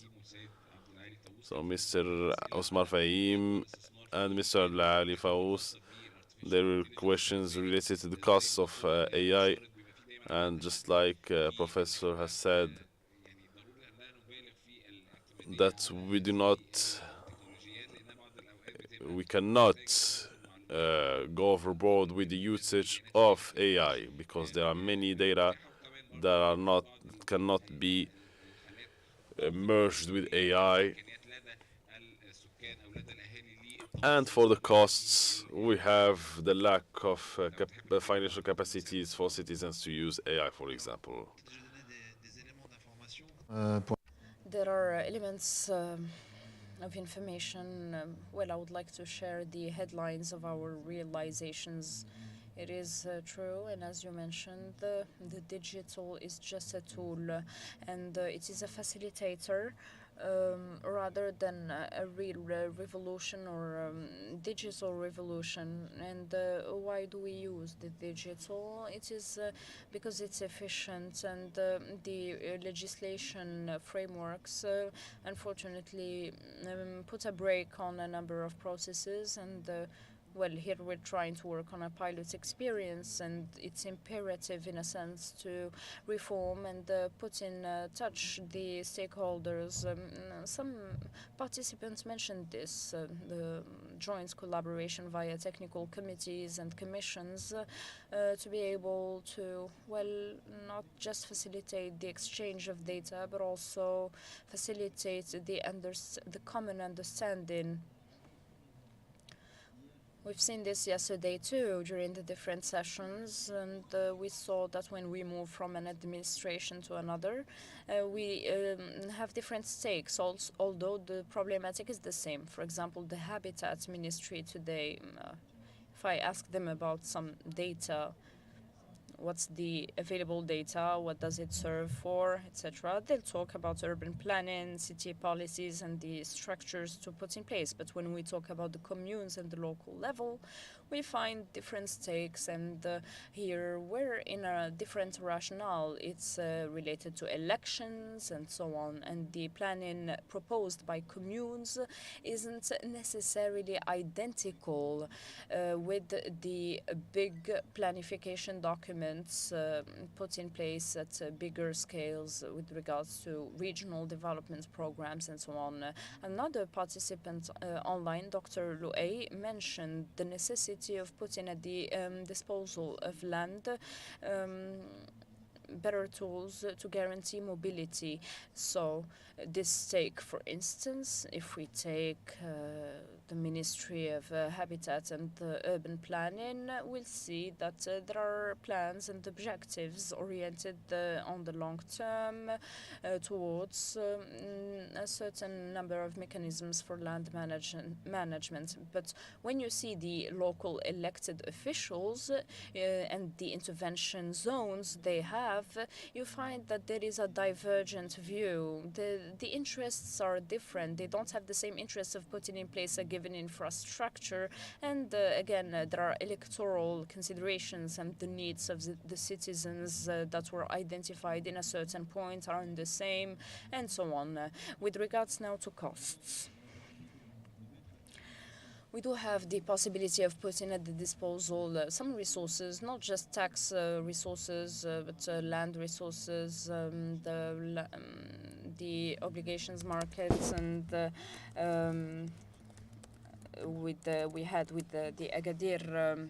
We had the example of Agadir in relation to the bond markets and so on. Many tools really to finance infrastructure, but even there, the stakes are double. Now, do we put in place infrastructure that is necessary to reach a certain level of territorial equity, a level that is identical for each territory? There, unfortunately, we find ourselves in a reality that is related to the fact that we do not have enough land. We give the priority to a project at the expense of another, and the orientations are different. We do not invest where we need to, and there are many intersections. And today, we could say that the urban planning, has the priority over certain of matters and relies on specific urban planning documents. But in parallel, we have planification documents that concern the collectivities and that ensure that there is enough synergy. And we also had the experience of this, which is in fact very much advanced in this, which is to put in place a project in a particular community, allows to improve the efficiency of the expense, especially when it comes to the communal lands. Why? Because simply we have to choose specific infrastructures with a limited length of time. In Morocco, we have many facilities to deliver the work as opposed to other countries, and this is actually quite astonishing. Sometimes even infrastructure projects can take up to 10 years or 15 years in certain countries. So as a result of this easiness is allowing us to target our infrastructures, and after that to also target our budget programming of different infrastructures and equipments.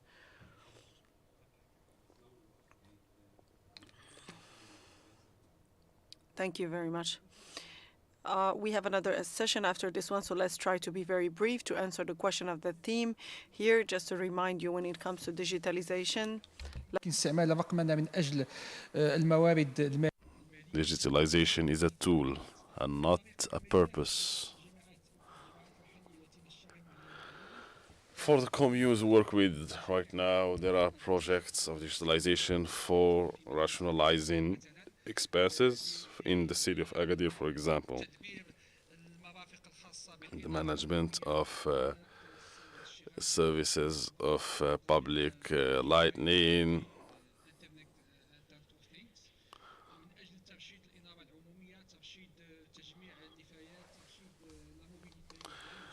rationalizing urban mobility and waste management. These are all elements that are very much helped by digitalization.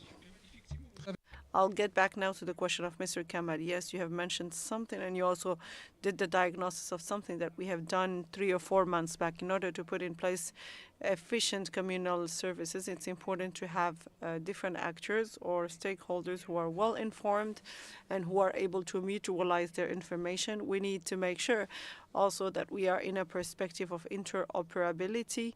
Many systems are ongoing right now. Raha system is a gold mine of information which is underexploited today.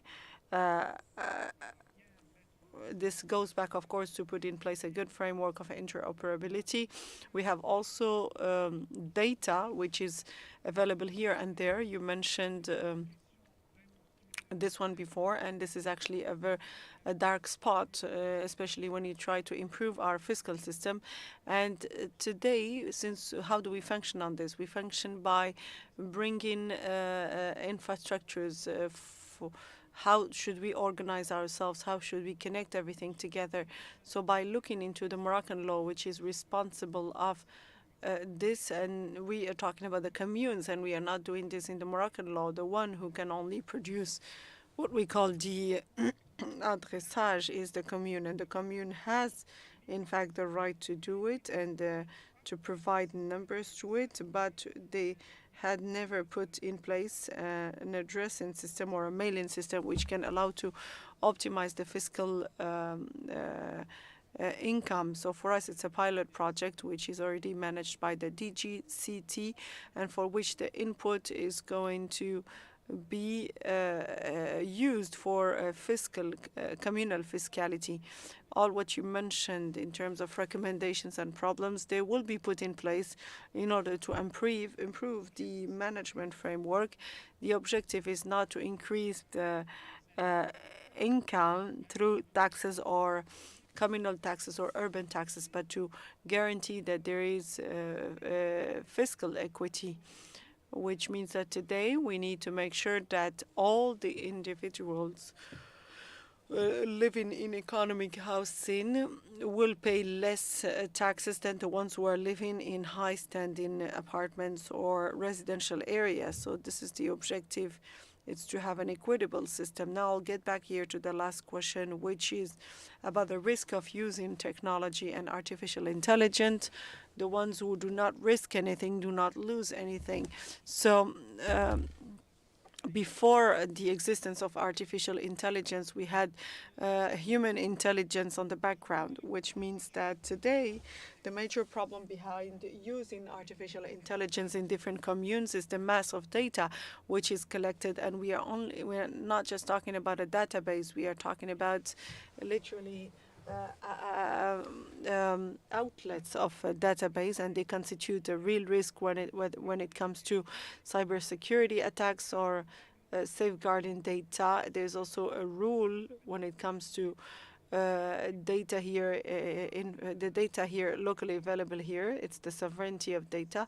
It has to be hosted in the country, and this is rule number one. The second one is that there are many laws through organizations that are working on IT security and to make sure that all data is hosted according to the standards preset before, and that all the laws for data protection or information protection are ongoing and respected. And finally, artificial intelligence is and will continue to be highly risky, that we have to master through its implementation. We apologize very much for. Sorry, we cannot take more questions, but I'm very happy that this session was very interesting and there was a big interest from the crowd.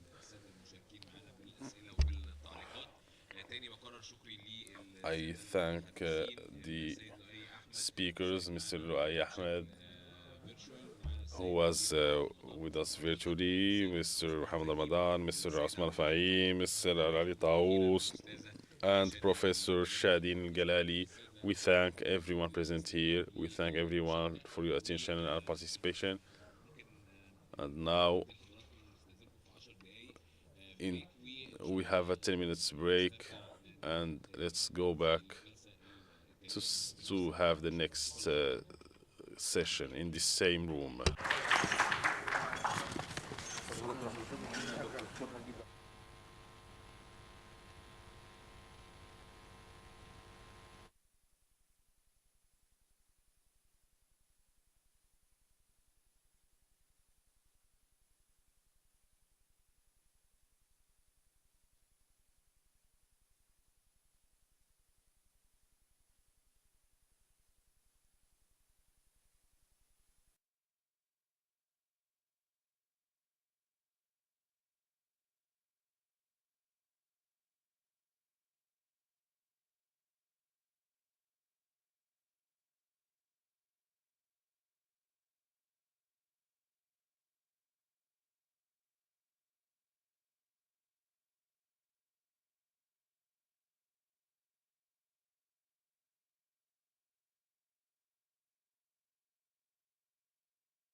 مساء الخير. سعداء جدا. Good evening. It's a pleasure to continue our discussions with you, and it is an honor to have you with us. We are going to discuss together the capturing urbanization values through land use planning and land management in Egypt, and we are going to discuss some projects that are in partnership with the Egyptian government in multiple governorates and regions within Egypt, and with partnership with UN Habitat. Those two projects are the Hyena project, which is about holistic urban development and how to successfully plan and include the society and the targeted population, and connect also the economic aspects and mechanisms for financing the projects of infrastructure, and also how to manage the financial resources. And this is one of the most important projects that we're implementing in cooperation with the Ministry of Urban Planning and Local Development in two governorates, which are Qena and Damiat. We have achieved a lot on the ground, and we are working with the UDP, or the Urban Development Fund, and the main goal of this project is to elevate the quality of life in different places within Egypt. As you all know, yesterday we were honored to hear the UDP interventions, which is a success story in real life, how this fund through the previous years succeeded in moving from focusing on slums, which are now unexistent in Egypt, and to take into consideration the new data, and which is the holistic urban development. And without further ado, I am going to introduce our guests, whom are representing different governmental institutions. The two directors of the two aforementioned projects. We have with us Mr. Hisham Johar, the head of Central Administration of Project Studies, Planning and Design in the UDF.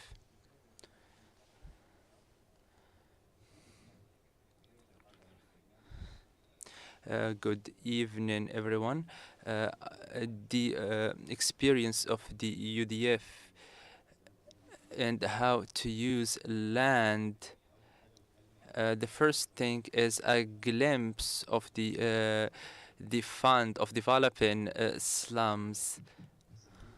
This fund was established with national governmental decree, and its goal was to decide where the slums are, and then there were three main points for the fund. The first one is the secure and unsafe regions, and the second thing is the unplanned regions and the unregulated and informal markets, and the places where the altitude of houses is low, and also with densely populated places and with buildings with high altitude. And for what concerns the informal markets, we found that there is more than 1,000 informal market in the Republic of Egypt, and we set a budget which is 40 billion Egyptian pound, which is equal to $8.5 billion, and this is an estimated. This is just an estimated. An estimated cost of trying to develop these places. All these things were on the shoulder of the government in order to pay the cost in its totality from its budget. These are some examples of the unsafe places. These places have a very low quality of life, which affect the people and everything. These are the places after development, some places that were developed, which show how the place respect the tradition of the place and how people live and or used to live. So the fund took into consideration geographical distance as well.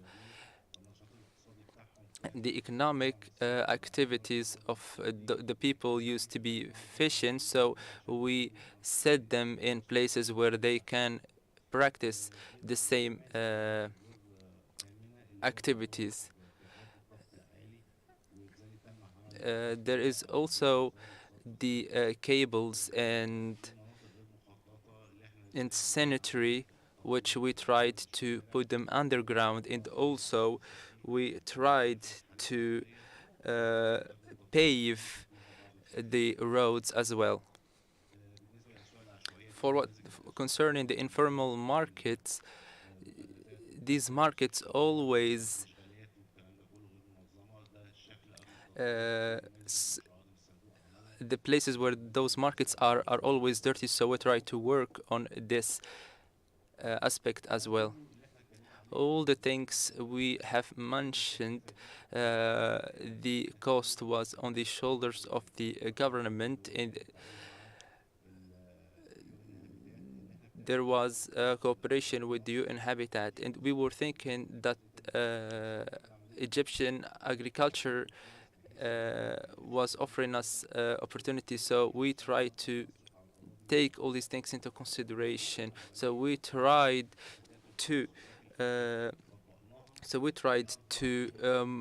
detect the chances that these development projects are offering us. So we choose those cities with varying populations. So we tried to diversify. So we chose Dimyat, which is the capital of the governorate. It is a touristic attraction with fisheries, and we also chose Kafr Saad, which is a place with a low population. So we came with the principal vision, the master plan of urban development.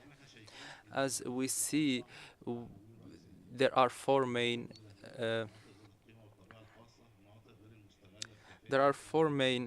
titles. If we see the initial classification, we find out that the first category is places that are degraded or deteriorated, while the other three classifications are places where you can invest. So we are trying to detect the challenges and then try to use these things for our benefit. So the UN Habitat did some workshops with 9 Arab cities where we applied the same theory. We are trying to see and study whether the same approach can work on those Arab countries, those 9 Arab cities, and the results were fruitful. Based on that, we put a vision to turn this place from a UDF place to a UDP place, or an urban development fund. So development is means turning the state of something to be better according to the available resources. So the change is not only is a matter of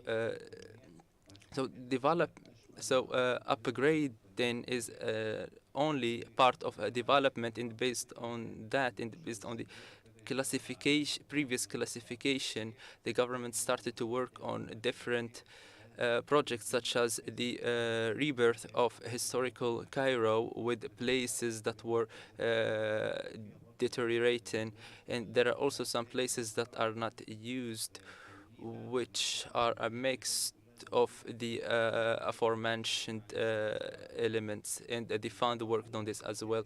We also tried to upgrade and develop the capital cities of governorates and use places that were not used before, and there were informal slums where we tried to rebuild. The development, the first point in development is so we are trying to use these lands in order to open the door of investments. The second thing is the development of the capital cities of governorates and big cities, which constitutes of 61,000 unit. So far we have reached a very advanced level in our implementation. Some places were outskirts of cities that were expanding so they were the result of expansion. And also there were some places of governmental housing. Those places were deteriorating, so we upgraded infrastructure as well. For the rebirth of historical Cairo, we chose 5 particular places for development because they are important. We chose them with very high criteria.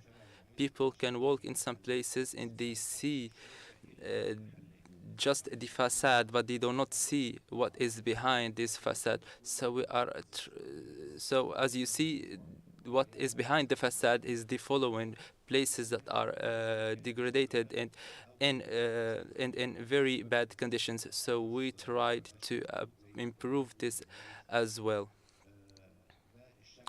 This is the place after the development. So this is the first phase was the registered houses and buildings.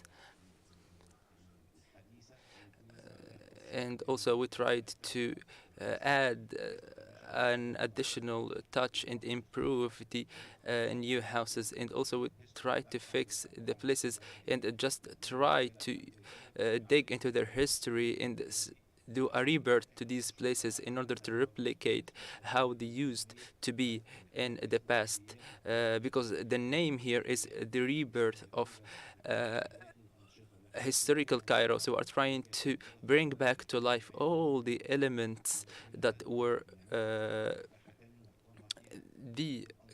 in the core of this place.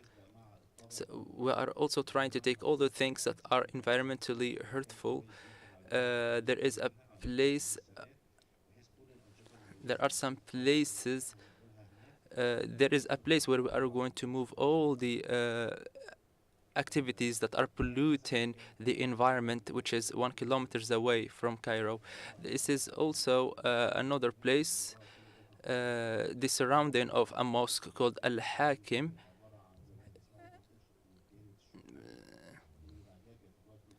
We are trying to develop this agency. This is an agency, and we are trying to upgrade it. So we are going to upgrade this place. We are going to upgrade it to make it as it used to be in the past. We try to keep the same Islamic characteristic which this place was built with. We made it look exactly the same way as it used to be in the past. This is a garden in Dar el Labana. We tried to replicate its previous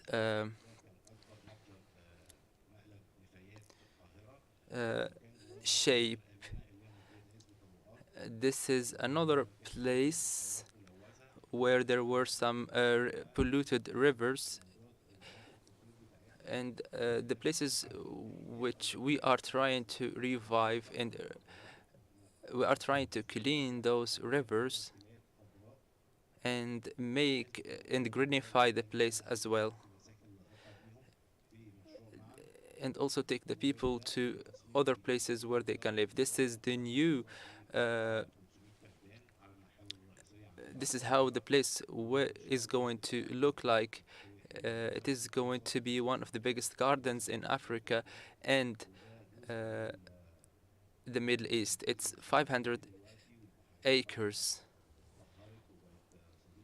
So this place is environmental friendly now. These are the hills which used to be places for garbage, but now they are green. And thank you.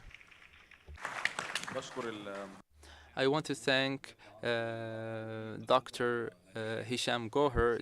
This is very enriching, and as we saw today from the institutional development, I would say development. I mean, you said that it is development is moving from a state to another. How the fund developed from focusing only on slums to focusing now on projects of reviving historical places with rich architecture in the heart of Egypt. What attracted my attention in your presentation is moving from just some places that are struggling from planning to mixing it with its surrounding. These places might not be used, and they are the chance of expansion. If we do not plan these places and leave it to time, there is going to be an informal and unregulated expansion. So these plans are augmenting the chances to investment and urban development in these places. And through this session, we are going to hear more experiences. Allow me to introduce Miss Engineer Ilham Qasim, which the work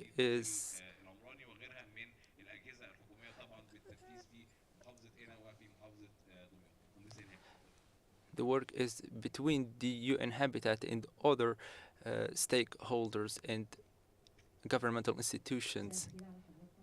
Good afternoon, everyone. Today I am going to talk about the regeneration of land through the approach of land regeneration. The project is a cooperation of the Ministry of Urban Planning and the UN Habitat and the government of Switzerland, which is funding the project. Firstly, I want to introduce you to the Urban Planning Ministry and its role in Egypt. According to the law of building in 2008, it prepares plans for urban development, and also it puts strategies, whether that is in urban or rural places, and also planning, and also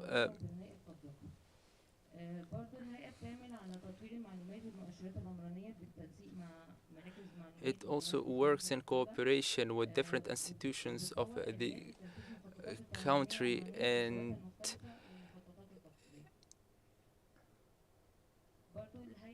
also the institution is following urban development on different levels, and we provide technical support as well in the governorates.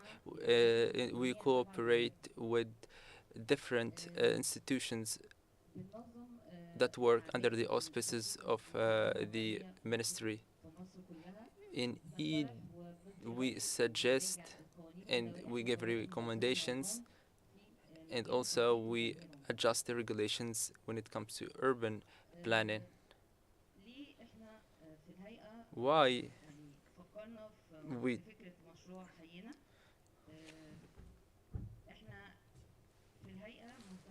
we are interested in to stop expansion over agricultural land and to achieve urban expansion that is sustainable, and stop unplanned expansion. In Egypt, we face different challenges that made us think about this project called Hayina, which is the increase in population and informal expansion or urbanization, and also the expansion over agricultural land, the absence or scarcity of data, and the data we needed was the land registration and the family registry as well, and all these details which were not available in the places which we are talking about, and also the institutional and legislative challenges. As we said, and we are going to explain later, we have a problem in the regeneration of land through the laws, because we have the law of regeneration. It was made in 1955. So plenty of changes happened from that time compared to this day, and also the absence of financing and funding and money resources. Planning needs a platform, services, roads, and all these things are need financing. Financing, even though the balance of, even though the country cannot or the government cannot take on its shoulders all the funding, so there's a need in funding. And also the lack of infrastructure and services. This is something we saw in Egypt. That is why we chose two governorates, one in the Delta and one in the middle of Egypt, and also the dangers of climate change. We face different challenges due to climate change, such as the erosion of some beaches and among other problems. This put us in front of the fact that we have to intervene, although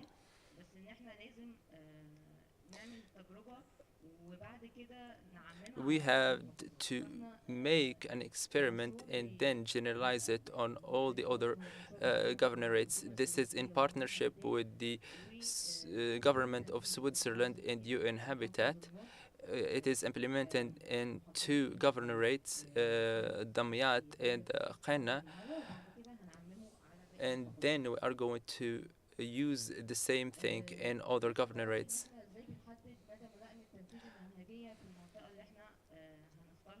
The suitability goes through different steps. The first one is the availability of lands or empty lands, and also covering of expenditure, and this investment would generate money after the project. The third thing is we need also a real estate market, so we have to set the foundations before informal and unplanned expansion and building starts. There are some things that are affecting how to the decision of whether these lands are suitable, and also how the society is ready to work hand in hand with us. It is difficult because people in those places are culturally and socially related to each other and to the land. They are a tribe in Domyat. It is different. They think about money and how to generate as much money as possible from the land. Legally, in the legal framework, we have to implement the process, and the governorates appoint delegations to discuss the matter with the owners. In this governorate, there were cadres that were capable of dealing with the specificities of this project. There was a local administration that is strong, and also civil society that is leading development in the region. After we take upon this approach and methodology, we come up with the conclusion of whether this is feasible or not, and what are the things that should be done in order to implement this project. Our project consists of four components. The first one is the development of a clear methodology in the increase of the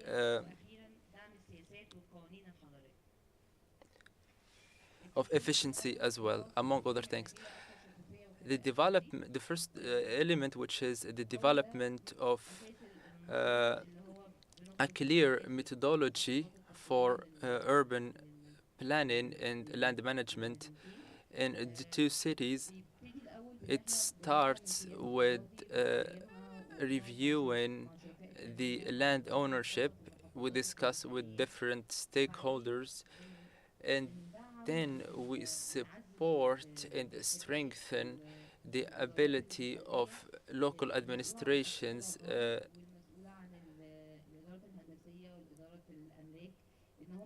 in order to know and follow up with us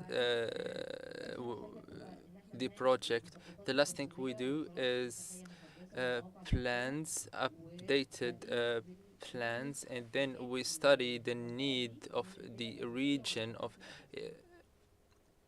services and infrastructure. The support of financial administration and local financing for infrastructure and essential services, they go hand in hand, and we have to plan before and know what are the infrastructure people need and what sort of essential infrastructure they need in services. الخدمات هنوطنها فين، محتاجين قد ايه طرق، محتاجين قد ايه ميه، محتاجين قد ايه صرف صحي، كل ده. Water, sanitation, all of this is done in the second component.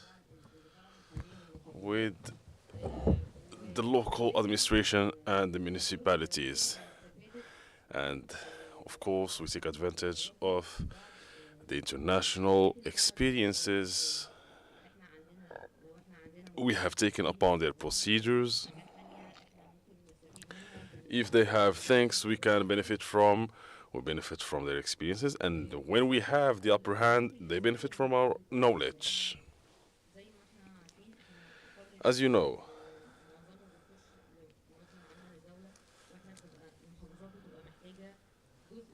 the municipalities do have a need for additional resources, financial resources, as to be able to provide services in the area.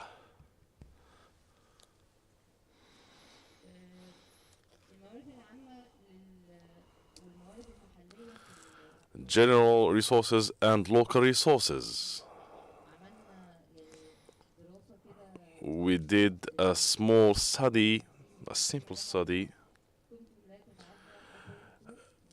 The amelioration value that has been gathered in Egypt does not exceed 0.2% of the global GDP.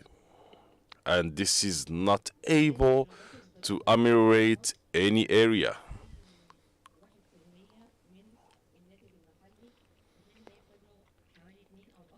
The revenues of taxation real estate taxation in Egypt represents less than 1% of the global GDP, while it is about 2% in the highly urbanized countries.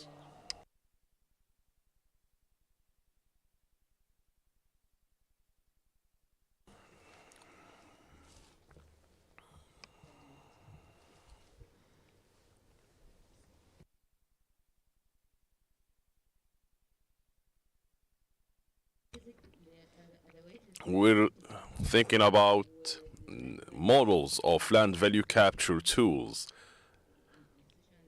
as we were talking about in the last session. In Egypt, we have these tools, just like the taxation on real estate and the taxation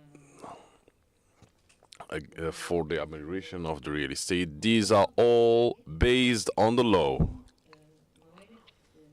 And these are all general resources.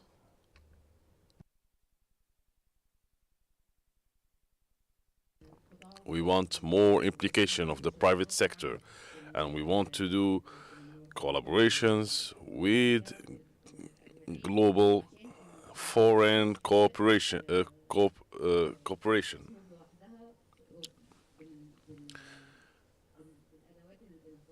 because we cannot survive with these simple tools. The project of urban development, complete urban development named HINA. We have done a study of the origins of production and non-production that are specific to the communes of Kana and Demiat, and we have presented certain recommendations.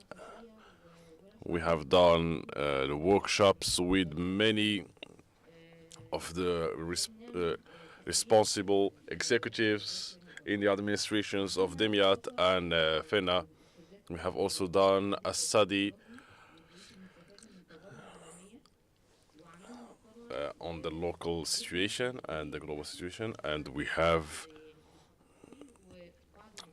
done a new evaluation. One of the lessons learned from, we had the Ethiopian, the Colombian, and the Taiwanese experience. Maybe Taiwan was the one who was most important for us because they did not have a complete register of the lands, which is very close to our case. and how were they able to realize this, and how were they able to get the taxation correctly without having a complete registry. Here we have the efficiency of the framework of local economical development. We are working currently on the creation of strategies and the creation of a guide for the strategies of local economical development at the level of the city. We are almost done with it, and this guide gives each city a complete analysis because each city has its own resources and its own specificities. Finally, which is the component of supporting policies and urban laws.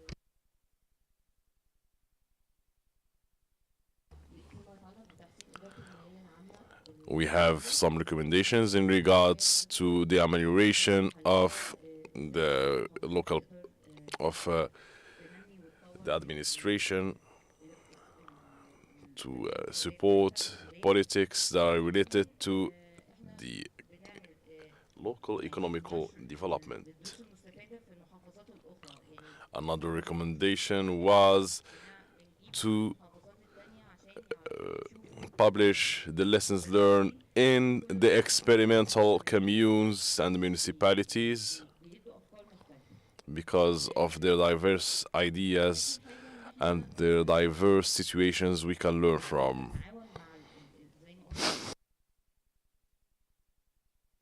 As I said earlier, we take example upon other international experiences, and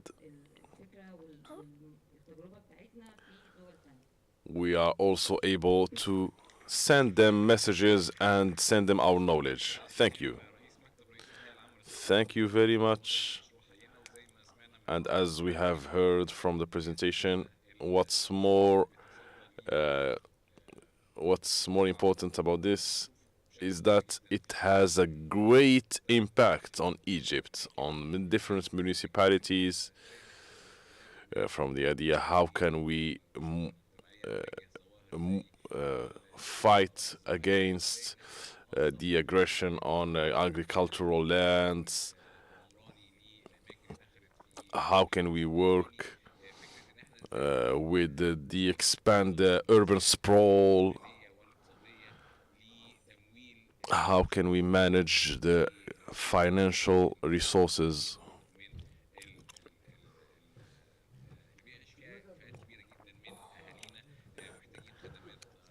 Many zones do have a dense population who need much services. How can we work on this in a cooperative manner, in a collaborative manner? How can we work around these financial dilemmas? Also, the important centralization and decentralization problems. Professor Ilham has demonstrated the problem of money circulating between the centralized government and the institutions. Now, after we have listened to the two presentations, we can start right now our discussion, and we are happy to have with us His Excellency Dr. Ali Hari. We have Dr. Ayman Shihabi. We have Dr. Haisidi.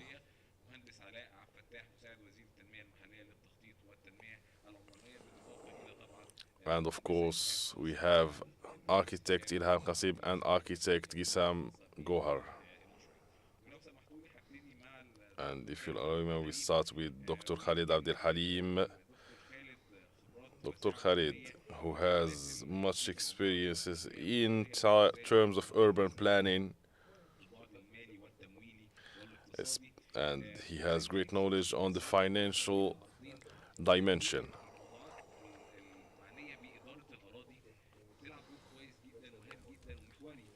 So tell us about urban financing.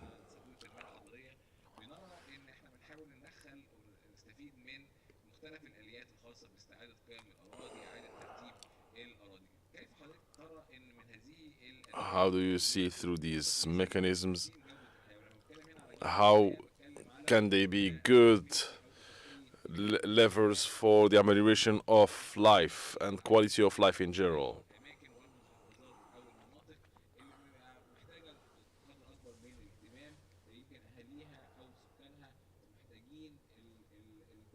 And this is especially true when we talk about certain provinces in which people are in dire need of services and support.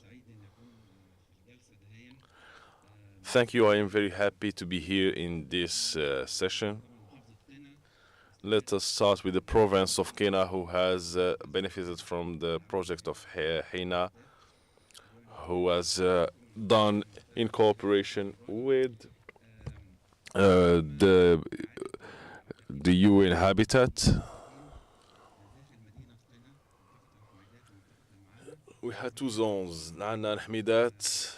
These zones in Kanna, who are agricultural zones, who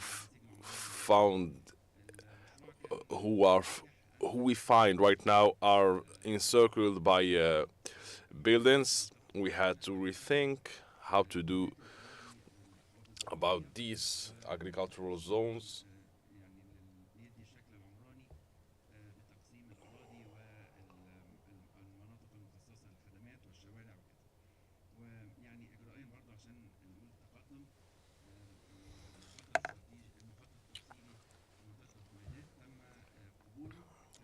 The official planning of the zone of Midat has been validated from me as a governor and is currently being executed. For the next step is for facilities. After implementing it on reality,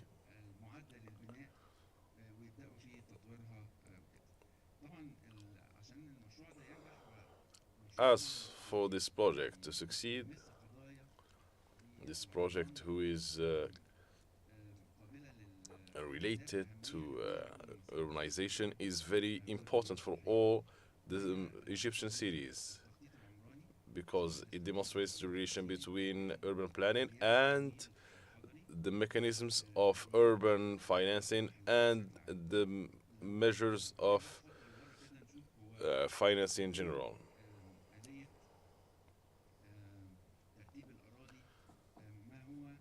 So, how do cities sprawl?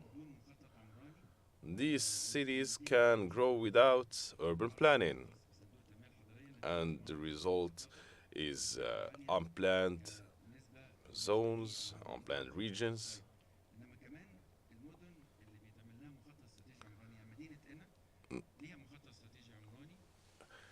The city of Ena has an urban planning.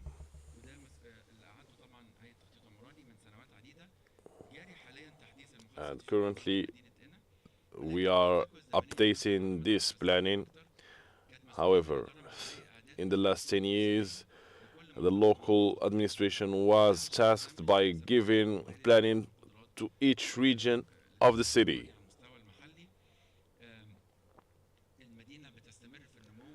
The city is still growing in a way that is not adequately aligned with the urban planning that is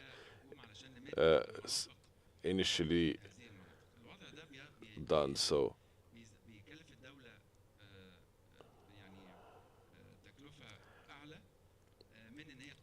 informal urban sprawl is very costly, additional expenses for the state. To go against this situation, the project HENA works on having specific urban planning before the execution, before building.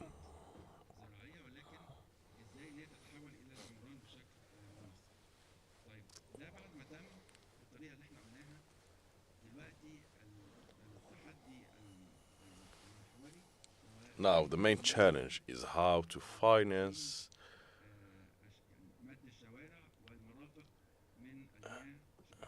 and how to work on sanitation, electricity, connectivity, natural gas, so that people can start using it and exploiting it in the form of real estate.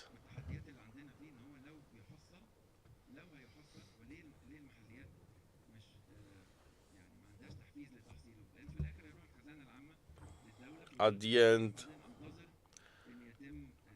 the financing goes to the national fund, and we wait for them to circulate the money as well.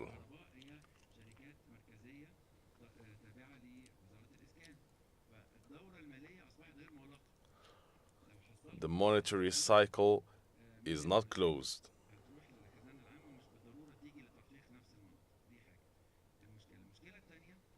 Another problem is that I cannot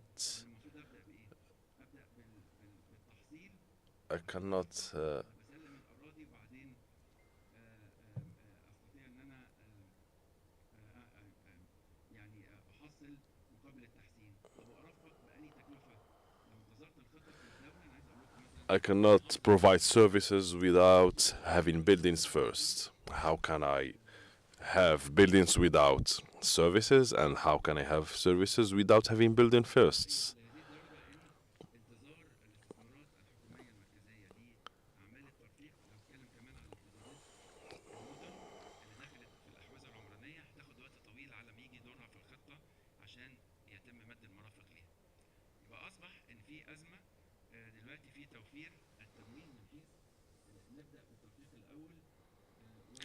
So we saw the question is, do we start by giving services and taking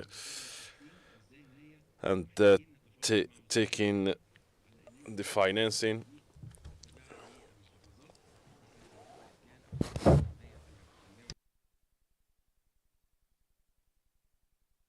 It is a question of how to provide money for providing services for the citizens and its relation to the revenues given by the buildings.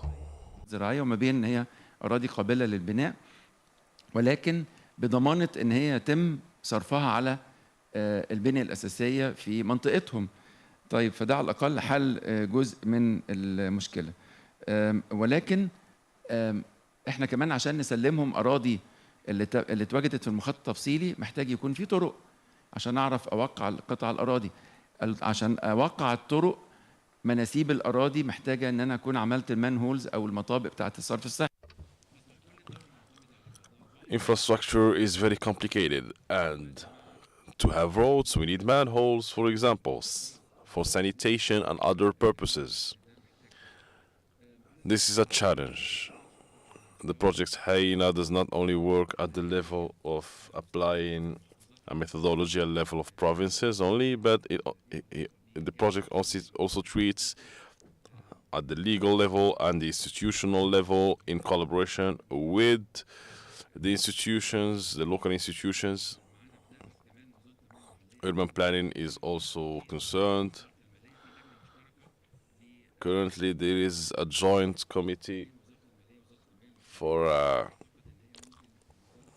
this purpose, and the ministry would help us to negotiate with the Ministry of Finance for better financing. To summarize the project is a leading project in proving that it is possible to have a middle ground between the citizens and the local administration, which is very hard, because gaining the trust of the citizens is very hard. Instead of the citizens having to divide the land randomly, they are right now having more trust in the local administration. The ownership is redistributed, instead of having problems we have right now, 35% that are dedicated to services, roads, infrastructure.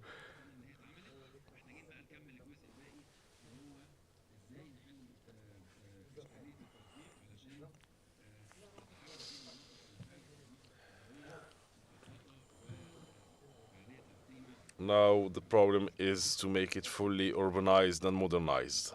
Thank you. Thank you, Dr. Khalid. Thank you for the clarifications.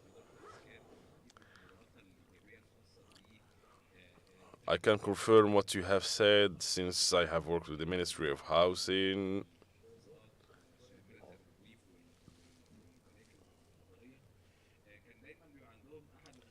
The Ministry of Housing have always had projects of citizen participation.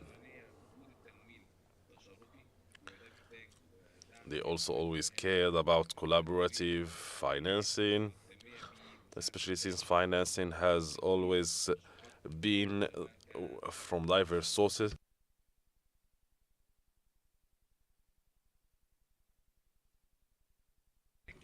Another point that is very important is the localization of these services.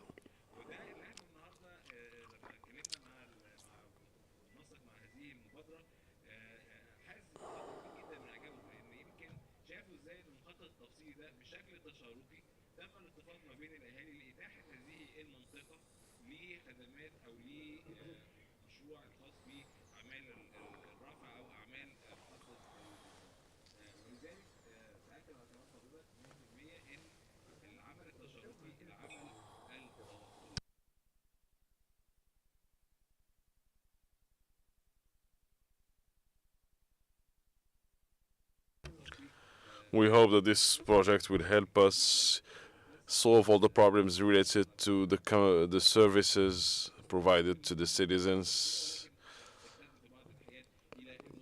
because these problems do not only concern rural areas but are very much a reality in the urban zones. Now we have Ayman Shihabi, the governor of Dimyat.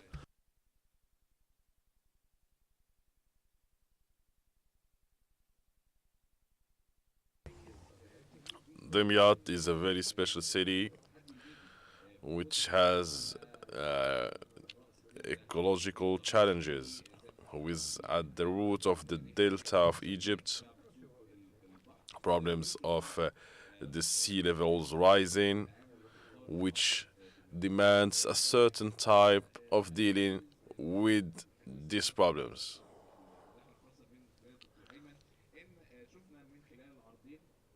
Through the two presentations, we have seen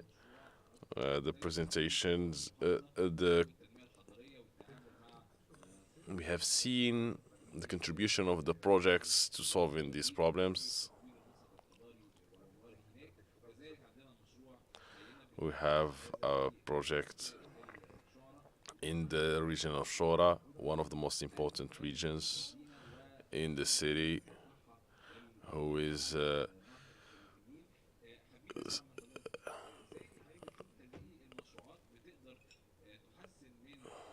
how do you see that these projects could help in the amelioration of urbanization in your province, and how could it push investments and economical growth? First of all, I would like to thank the Moroccan Kingdom for hosting us and the good organization. You and UN Habitat for giving us the opportunity to have this kind of events. During the last lately, the province of Dimyat has went through many changes, and especially about the urban planning, who is right now dealing with many problematics related to the localization of the city. And this has helped generate a certain change. The city is already a touristic attraction, and maybe due to these changes in the planning, we will have more and more tourists coming in. The Delta Triangle is the meeting of the Nile River and the Mediterranean Sea, which is the localization of Demyat. One of the important regions I want to talk about is the Lisan region, in which there are many amelioration and development projects to push the region to reach the maximum amount of modernization to be able to reflect the nature of the region. The province have started implementing the project Hyena, who has as a goal to redistribute the lands in the Shora region, which is one of the regions present in the province of Domyat, the seat of Domyat, more precisely, for the valorization of lands. This is in parallel, of course, to the work of economical growth in the city of Domyat, and under the framework of presenting incentives to continue solving urbanization problems. Currently, we are trying to fight against many challenges: the amelioration of lands. We are trying through a model to have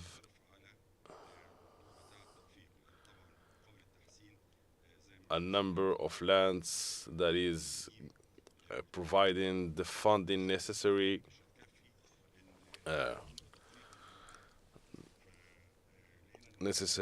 to construct the basic services for the basic facilities and utilities for the citizens.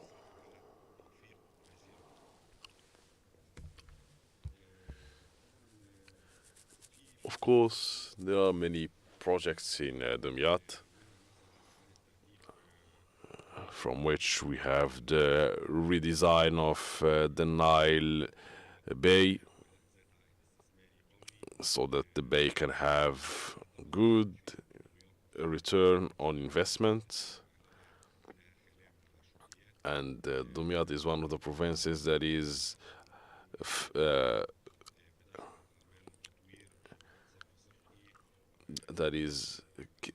one of the cleanest without informal aspects.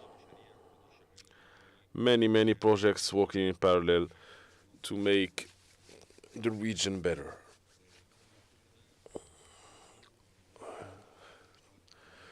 To achieve all of this, we needed a strong database, an accurate database, and we need modern techniques to give to everyone the chance to know, to have the details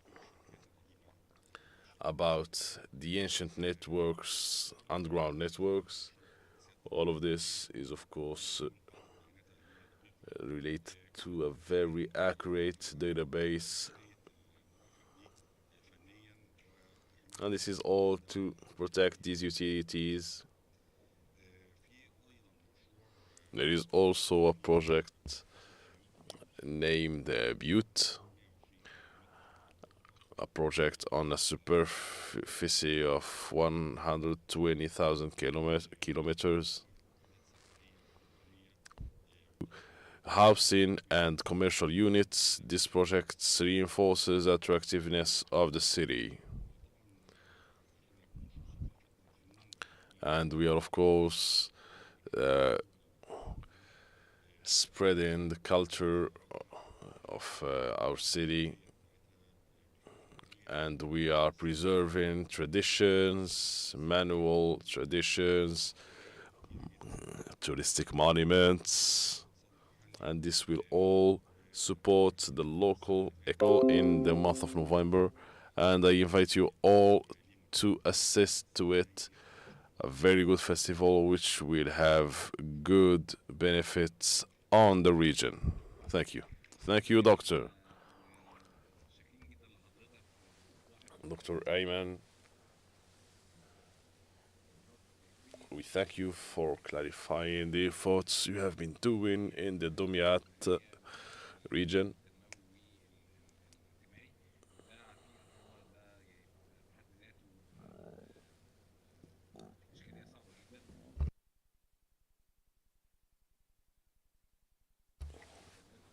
We see that there is continuous efforts in the province, and there is a continuity in the fact that the city is still a very attractive touristic location. Now, just as we say, the experience of the fund.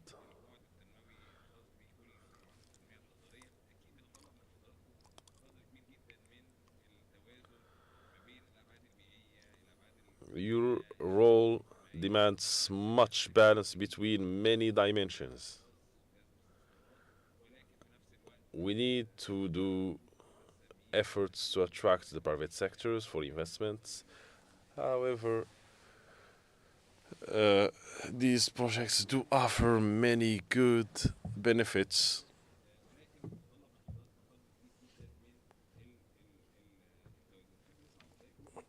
I would like to hear from your vision as a fund.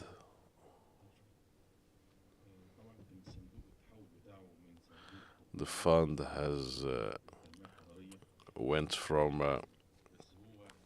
has transformed into an urban planning fund. This is a radical change because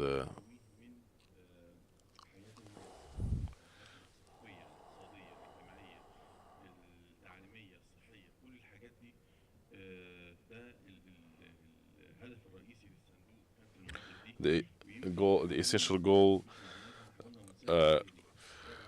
of this fund is to help informal settlements, citizens to change their lives.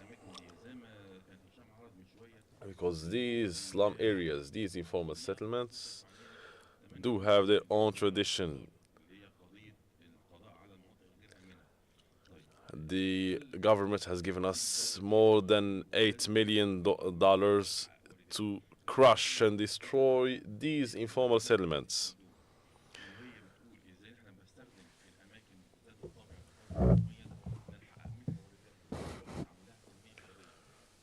The idea was that we needed to help these settlements by finding ways of maximizing the value benefited from these slum areas. How can I work around our touristic or our historical monuments to attract tourists? Many say that the Khidwiya zone is at the heart of Cairo, which can attract more 25 millions of the tourists, without even talking about the Aswan and Luxor, etc. When I talk about the Avenue of Moise, which is a very important touristic attraction. When we go outside our countries, we go to certain monuments. When we come to Rabat, we ask about where is the souk, the market, the ancient market. These monuments do generate employment, do generate revenues through touristic attraction.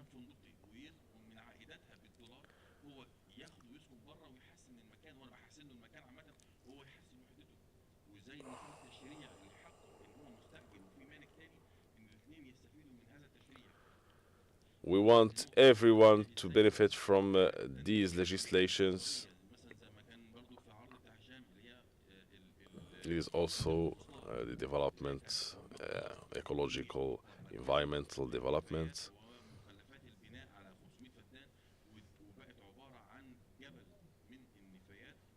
We had the case of the park, which has become a mountain of waste. Next to it, 4,700 families living in slum areas.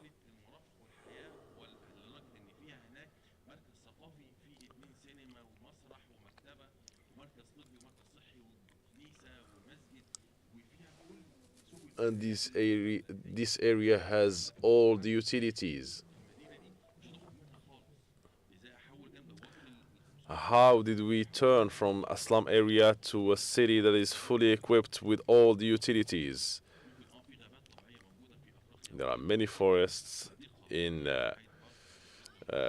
Africa, many parks, but having a park that has went from the worst place in Cairo to one of the best locations in the MENA region, this is a very good change. And this is one of the results of our work.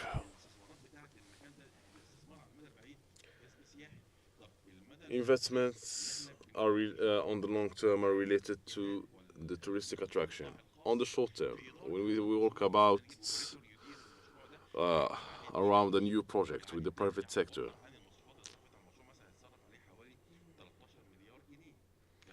we have projects who have cost us 13 billion in the local device.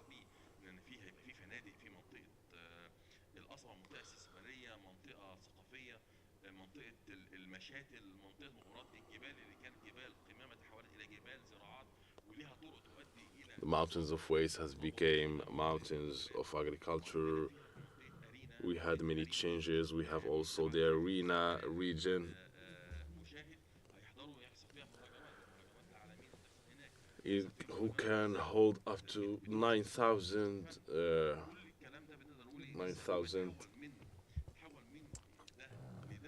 people who are now used for festivals, and thanks to God we are able to generate revenues from these utilities.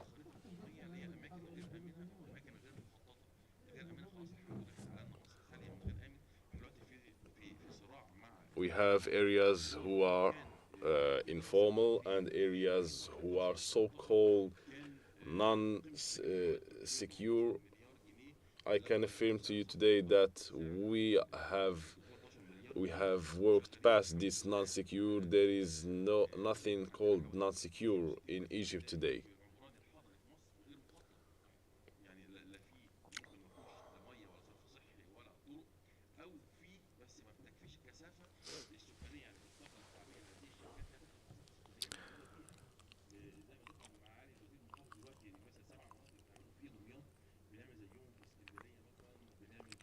As the governor said, the 7 regions we have been working on Domyat is being duplicated in Alexandria, in Cairo, etc.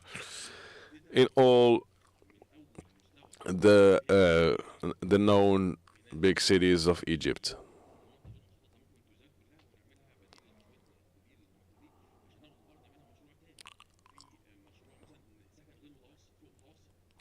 We have also projects of middle-class housing, affordable housing, and very expensive housing as well. There are people. Well, we are interested in all categories of the society.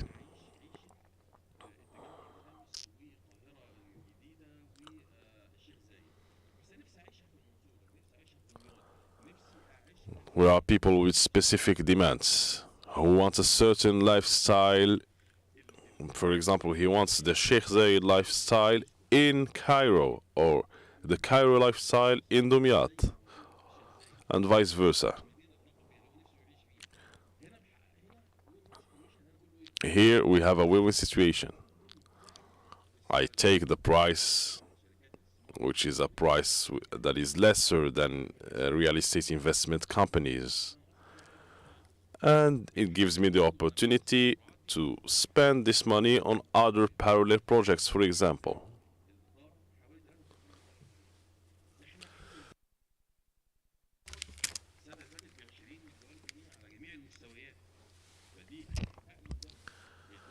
We had important revenues last year, and these important revenues have helped us to generate new employment.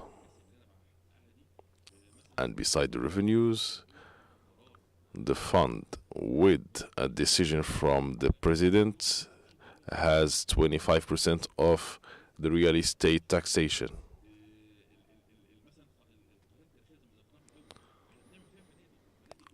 In historical Cairo, we do build hotels right now.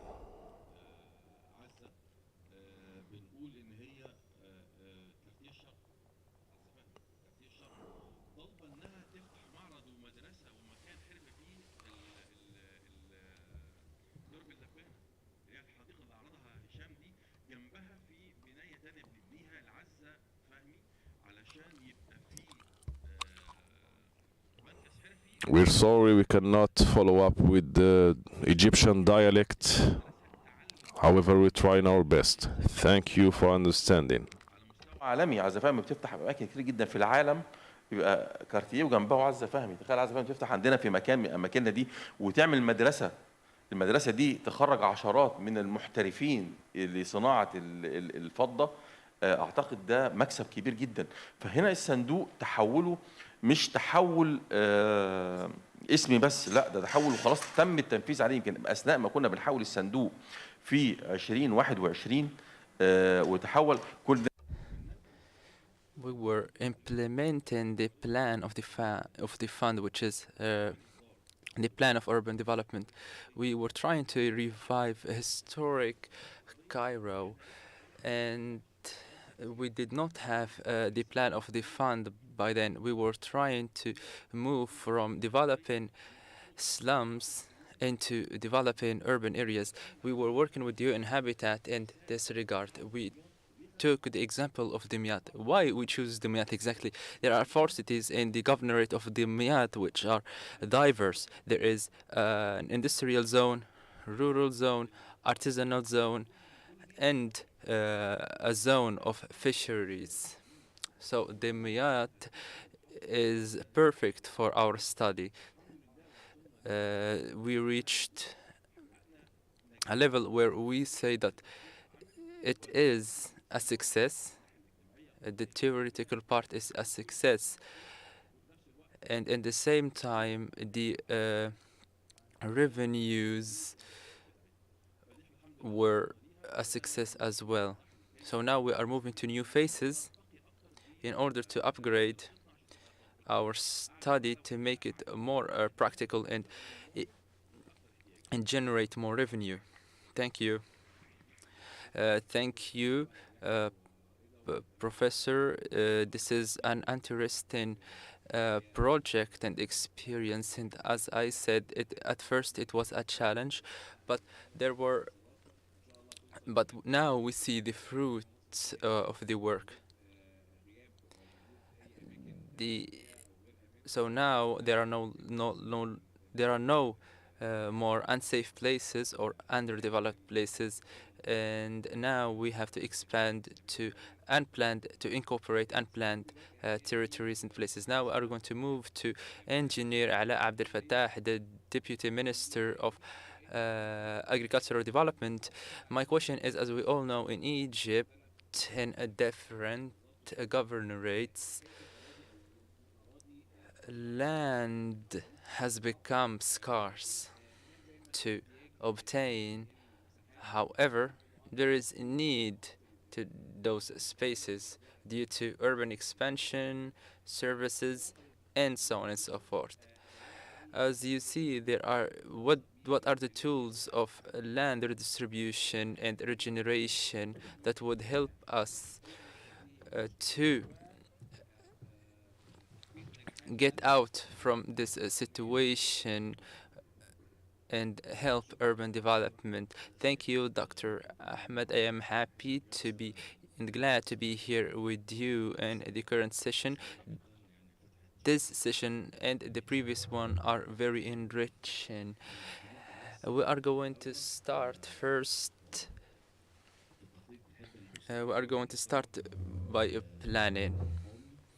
On the national level, when we talk about the scarcity of land, so people, I don't want people to think that there is scarcity in land in Egypt.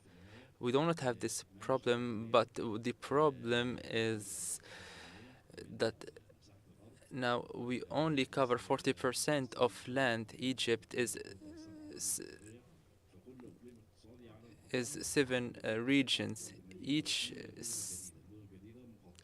The new cities are sustainable and planned, equipped with services,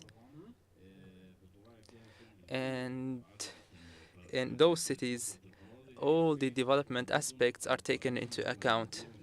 However, the old cities that are already existing force us to study deeply the aspect of land with the project, such as the project of Hayina, and working hand in hand with the Swiss government and the UN Habitat. And one of the objectives is to have a recommendation and an outcome, a legislation, in order to manage financial resources. The existence of land to develop is very important. There is a strategic plan that incorporates those lands that are with the lands we can develop, and also lands that need to be replanted and regenerated.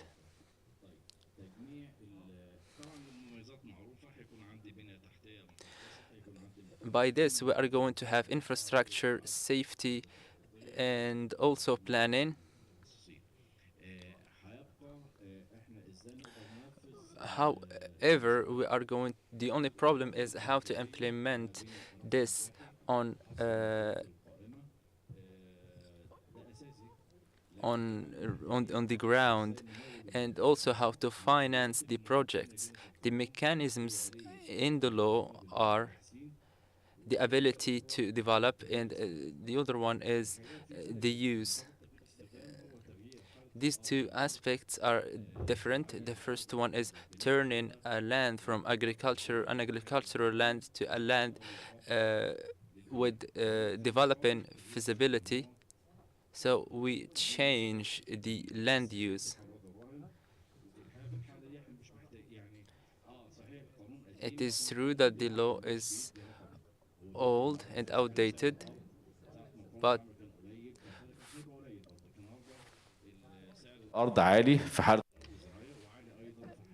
so there are problems regarding the prices of the land when it's changed from agricultural to land to develop. So the government is making efforts to increase the value of land. So we have to have a plan and also the works of the government in order to enhance and develop the urban landscape and structure. Sanitation and the water companies have a copy of the plan in order to adjust their future plans to the added lands to the urban pockets.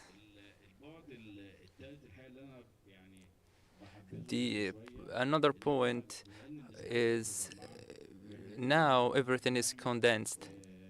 Spaces are condensed, so we have And so we are establishing a company of landowners, and those people would invest in this company. They would have an ownership document, and after the development, they would be compensated, or they can take a loan from the bank or sell the land using the deed given to him by the government. And also in places where there are many inheritance, those people make it difficult, because when there are many inheritance, no one would benefit from this deed. So either a company or the fund of a fund of urban development.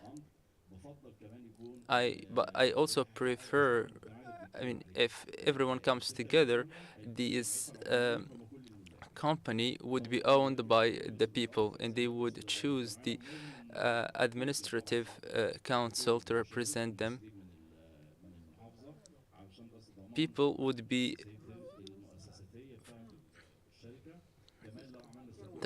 and also it is the same thing with the fund, as the representatives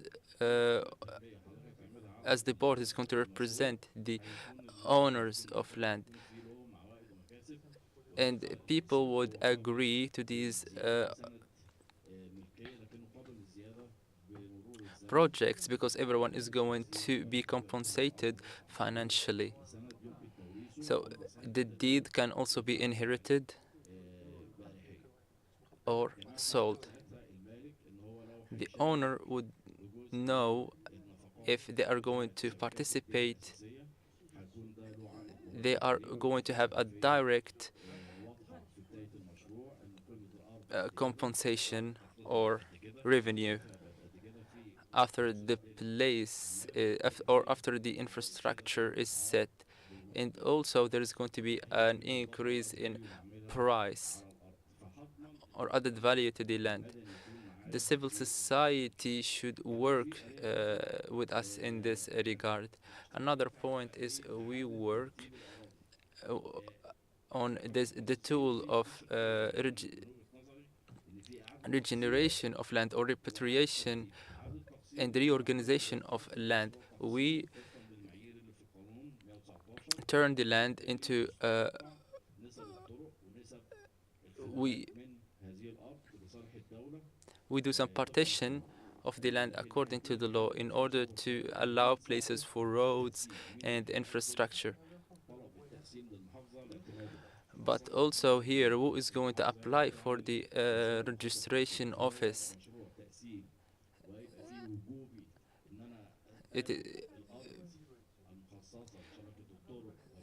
The government would be able to take the land for when it is for roads or for any other infrastructure. If the private sector is involved, or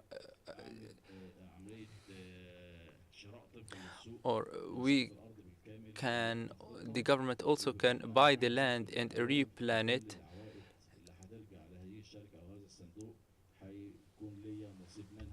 كمالك حتى لو مساحة الأرض بتاعتي مساحة صغيرة. الفرق بين الحالتين. In the partition case, the owners gave away the spaces for infrastructure and road. And by doing this, as an organization, I would have to expropriate land, and this would be a burden on the shoulder of the government. We need in our discussions to clarify these things. So people should know that they would be compensated.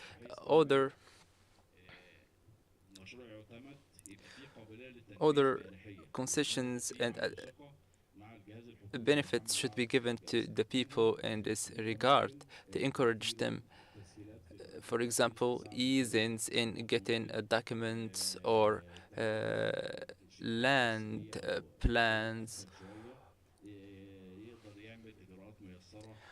Or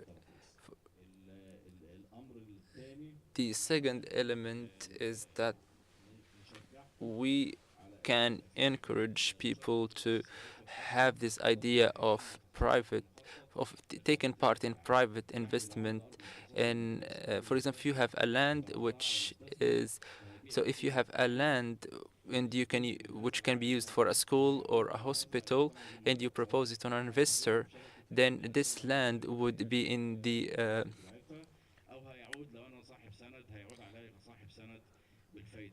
in the benefit of the society. So the owners can be partners in this investment of a school or a hospital with the investor.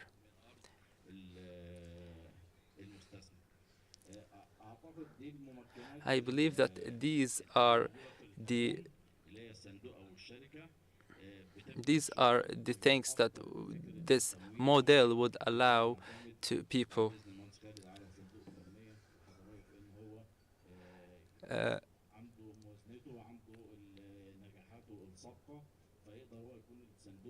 This fund, we started in Domiat as a preliminary project. So it is going to be different from a city to city, from a governorate to a governorate.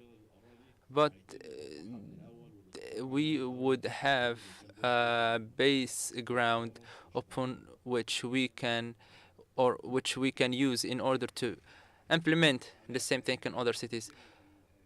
Engineer Ala, you gave us a holistic approach and a way to approach this type of projects, and also these places where we can implement land redistribution and regeneration, and you delivered a business model that can be applied.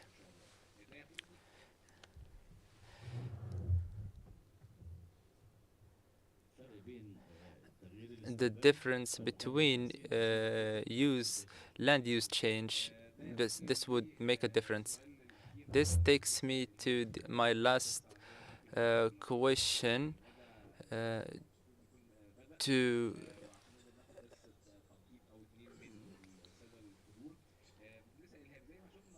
Engineer Ilham. As we saw the experience of the fund, as we saw when we put these things in a legislative framework, things changed. It is more sustainable. The fund is dealing with different cases, unplanned spaces, and chances of investment. This encourages the sustainability of the results and outcomes of these interventions. The project of Hayina is which is used in Qana or in Domyat or other places. How can we use it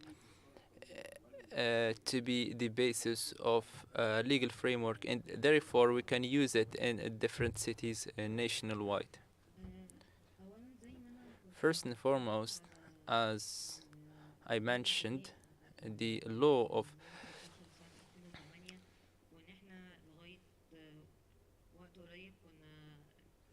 in the law of construction, there are some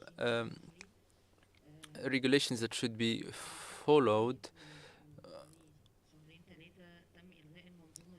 This system was nullified, and when it was nullified, it gave room for owners and for us as well to have sustainable planning and participate with and share with people how their demands can be achieved. So the system was constraining building in Egypt for a period of time, this institute has a role in reviewing the law, and we are now reforming the law of building, and there are discussions in the ministry and the Senate. We are trying to update a guide of this regarding this subject, and we are trying to build upon the experience and project of Hayena. As I mentioned, we are doing in every governorate where we work, we set a database of lands in the region, ownerships, and all the details, and we are trying to generalize this on all the governorates, because we are already in the governorate. All our plans are on the GIS database. This eases the subject and work, and we have a cooperative platform with the governorates where we exchange information and data of cities. For what concerns it, last week the ministry launched an electronic platform which is unified for the registration of land, which is going to help in how to promote land in Egypt. As Mr. Khalid was talking, this should not only be in Cairo, in the governorates' capitals, but in all the Egyptian cities. And thank you. After hearing the interventions of the professors, we are going to open a Q&A. If there is anyone with a question, we can take a question or two.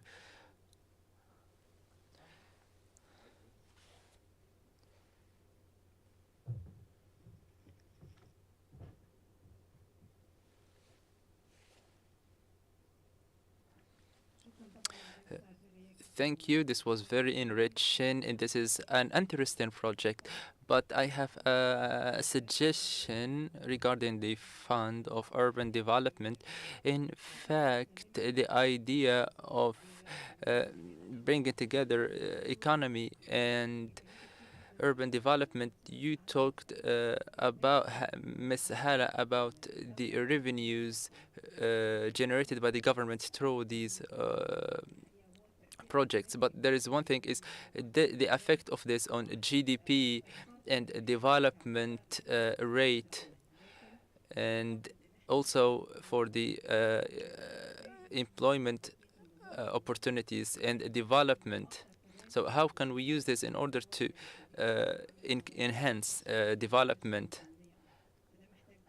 This needs a study, and I hope there is support via the UN Habitat project in this regard. For the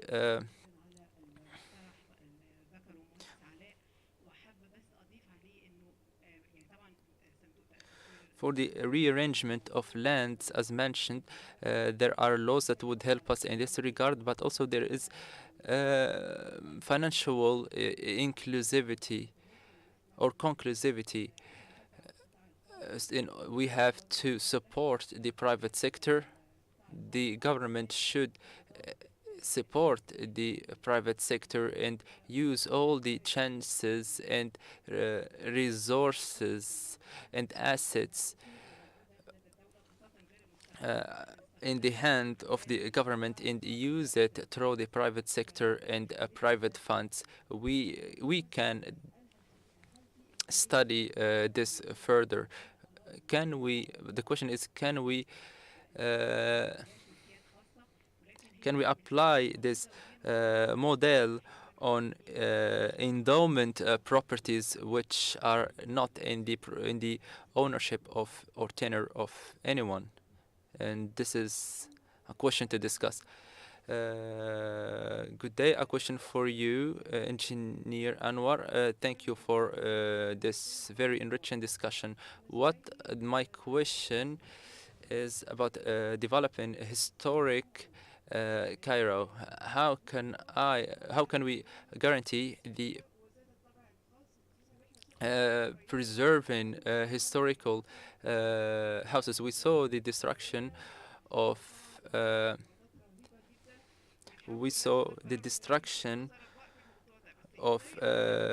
cemeteries and tombs that are historical. How can we guarantee this not to be repeated and to keep all the historical, all the houses and buildings with historical aspect? We are going to close our session with a word from each one of you. We can start by Engineer Hisham Gohar.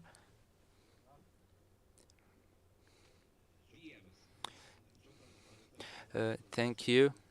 Thank you, everyone. For historical Cairo, in our presentation, we have ways to deal with buildings. If it is registered, the reconstruction and renovation is done by the Ministry of with a ministry that has to do with this aspects. So we always try to replicate those buildings in order to resemble their historical past. And for what concerns the work of the fund, Engineer Khalid explained it more than me in details. Land itself for us is a value we are trying to capitalize upon.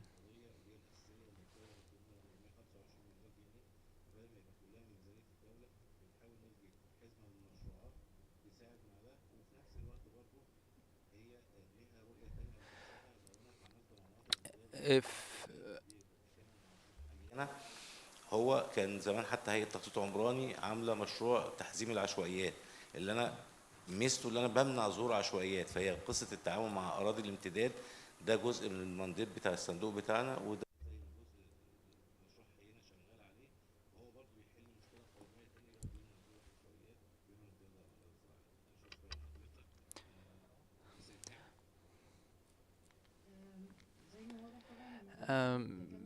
as we saw, there is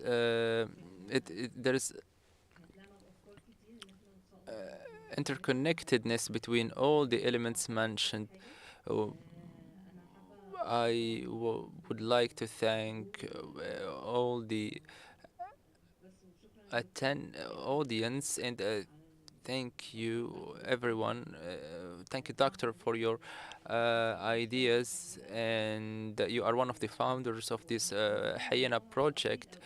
And for the endowment lands, we are already in the governorate of the Miyat, and there are plenty of endowment land.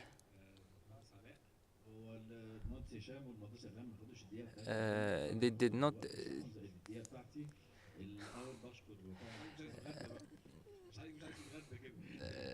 I want to thank Dr. Nahira. As we were talking about the fund and the company, I forgot to mention that one of the benefits alongside employment and urban development, there is going to be sustainability. The administration of this company, they need sustainability and the updating as well. Can this be applied on endowment land? There are some complexities in this regard, so we have to unify everything.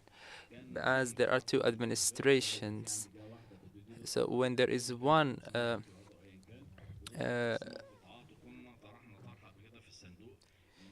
so there should be one authority in the body bring unifying those places in order to have a unified model to approach land, whether that is endowment or otherwise.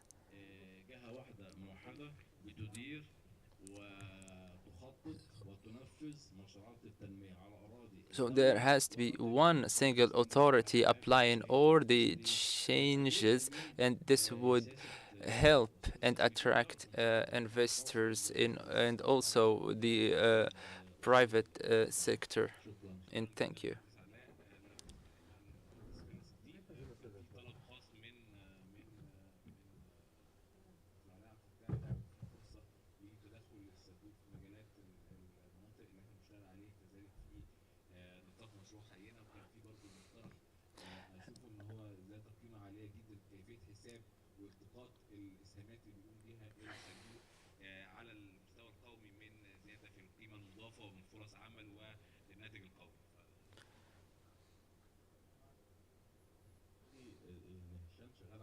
Dr. Hisham is working on this study of calculating employment chances. The administration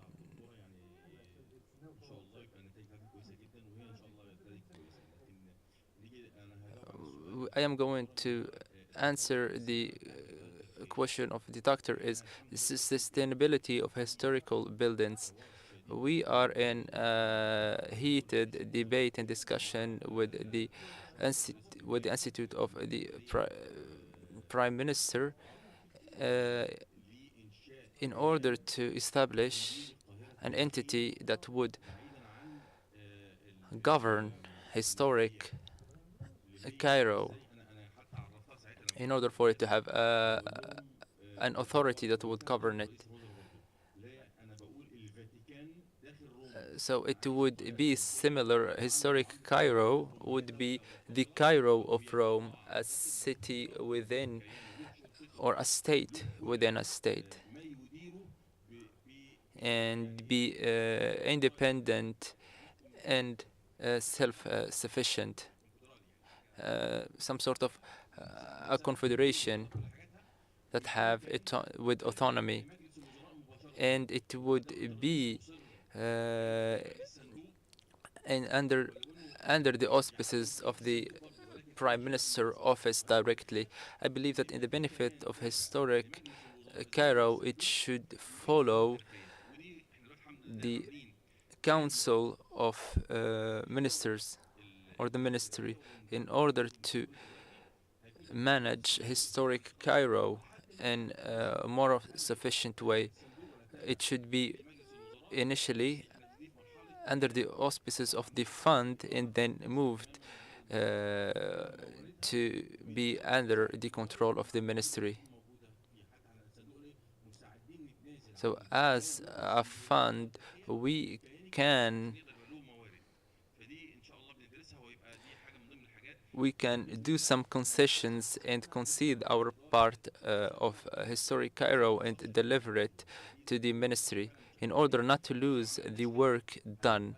If we do not do this, we can do renovations, but this would be into no avail, and everything would be destroyed with time. It should have its own police, its own financial administration, and be governed by a person with international cooperation and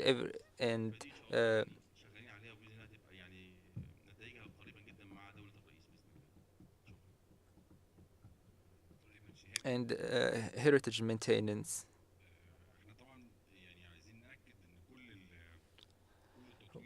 We want to reassure that all the development happening in Egypt takes into consideration the climate aspect. We always take into consideration a green investment and environmental investment to reduce to reduce emissions. These are some quick examples of things that were done within Domyat. For example, there are so many places, morgues. Now they are all brought together into one massive morgue, and also with different services, which now it is an inclusive or a conclusive system. There are other things that are being developed in places like Ras Al Bar in order to maintain the development made and also increase the investment chances. For example, there is a fishing port. In order for it to unify all the places of fisheries and related sectors, it should all be brought into one place. And also waste management, so we can collect it in one place instead of being scattered all over the place. Dr. Khalid, sometimes I speak as an expert instead of a governor, and I always overlap between the two. The redistribution and remanagement of land, we are applying it on 3 other places of urban expansion. It should be part of a toolkit with as many tools as possible, and also to have models of institutional administration between different parties. And at the same time, each case should have its own specificity. And you know more than me, I have a tribal background, and people sometimes can be attached to the land due to this tribal background and not something else. So this is a specificity. And also there are lands or regions where that are adjacent to the Nile. So this strip on the Nile, if all those owners, these places might be put for investment, and then those people would be compensated, or also set in a cooperation or cooperations. And those cooperations, they went to the governorate in order to distribute and organize the place. So we need institutions and funds to help us work in this regard, for it to be a business, to see how to move on with this business model. However, we need support and with financial decentralization. So local financing should be decentralized. And thank you. Thank you, Dr. Khalid. In conclusion, I want to thank all the guests for being with us here.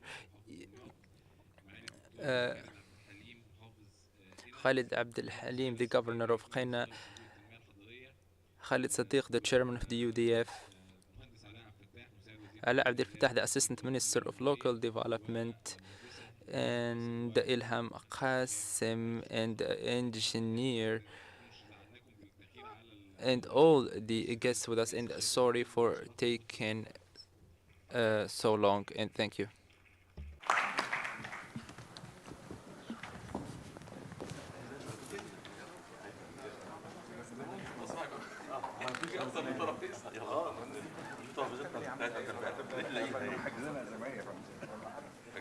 لا واحنا لا خلاص لا والله طب بجد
full set.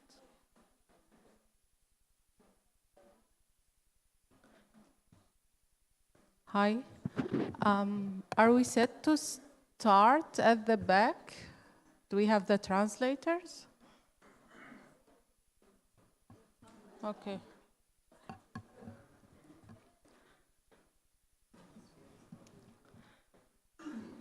So, welcome everyone to the Civil Society Assembly session that will be tackling the thematic of civil society in the Arab region and the importance of having organizations that working with local communities and for the local communities to have a better impact in terms of good land governance and also sustainable ecosystem restoration.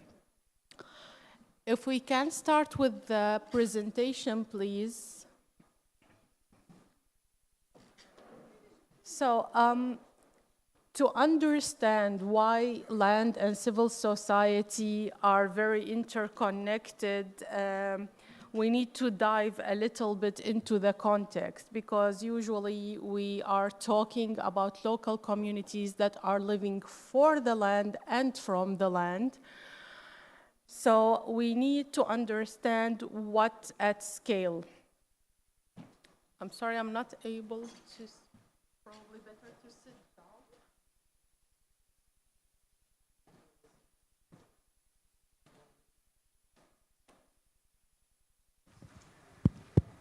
Yes. Okay, so we need to know what is at stake in terms of land. There are many of solutions to world problems lie before us, how land is governed and how land is managed, and also the sustainable and equitable land use to elevate ecosystem and communities. But what is the issue? The issue is that putting people first in land governance, we are usually dominated by top-down approach that doesn't do any consultation with the local communities and the indigenous people on the ground, neglecting their needs, their social cohesion in the process of governing land. Seeing what at stake, what the issue, there are definitely solutions that we can consider, and we can start with, especially in the Arab region, where the role of civil society is shrinking day by day, and the local communities' actions and practices are being neglected in the past couple decades.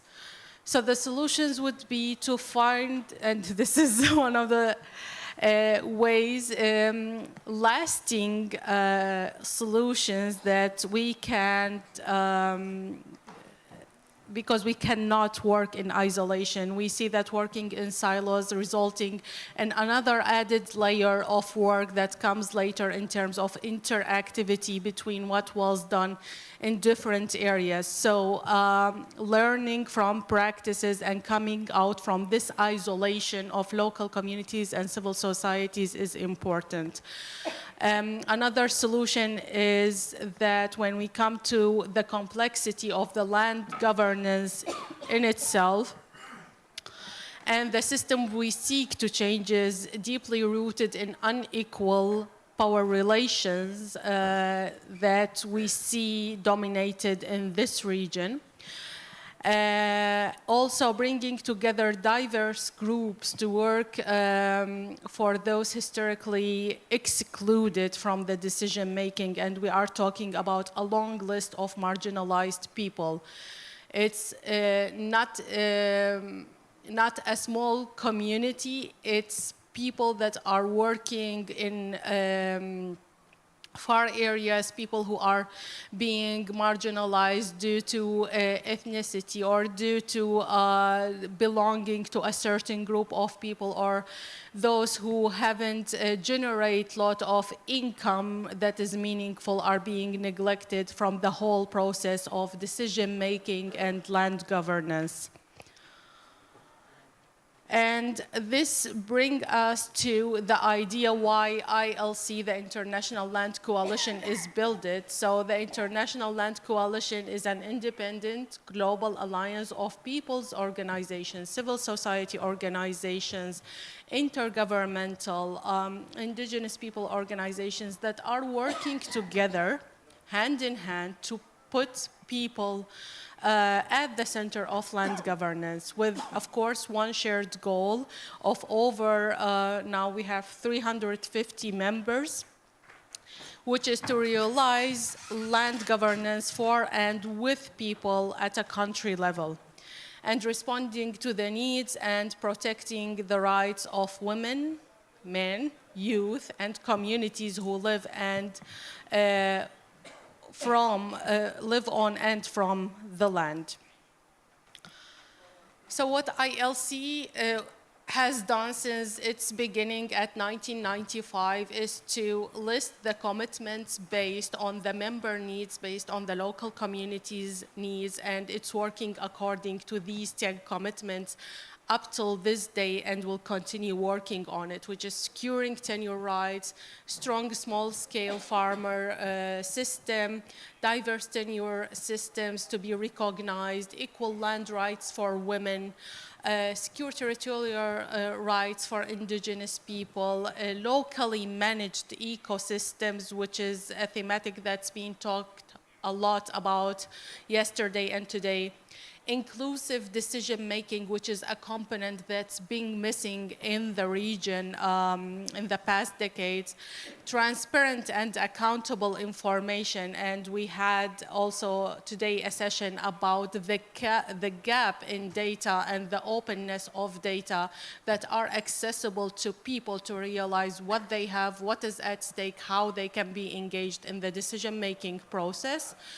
Also, effective actions against land grabbing. We are now testifying a wave of what is called just transition, which is not just where we see big investments under the name of either bringing clean energy or doing great good for all that violates the rights of local communities living in the areas targeted, and also protecting the land rights defenders in the region. We know that Palestine is a very good example where every Palestinian is a land defender, but there are also so many cases in the region that are unfortunately not highlighted due to the lack of awareness of the importance of defending those who are defending their land rights and the environment.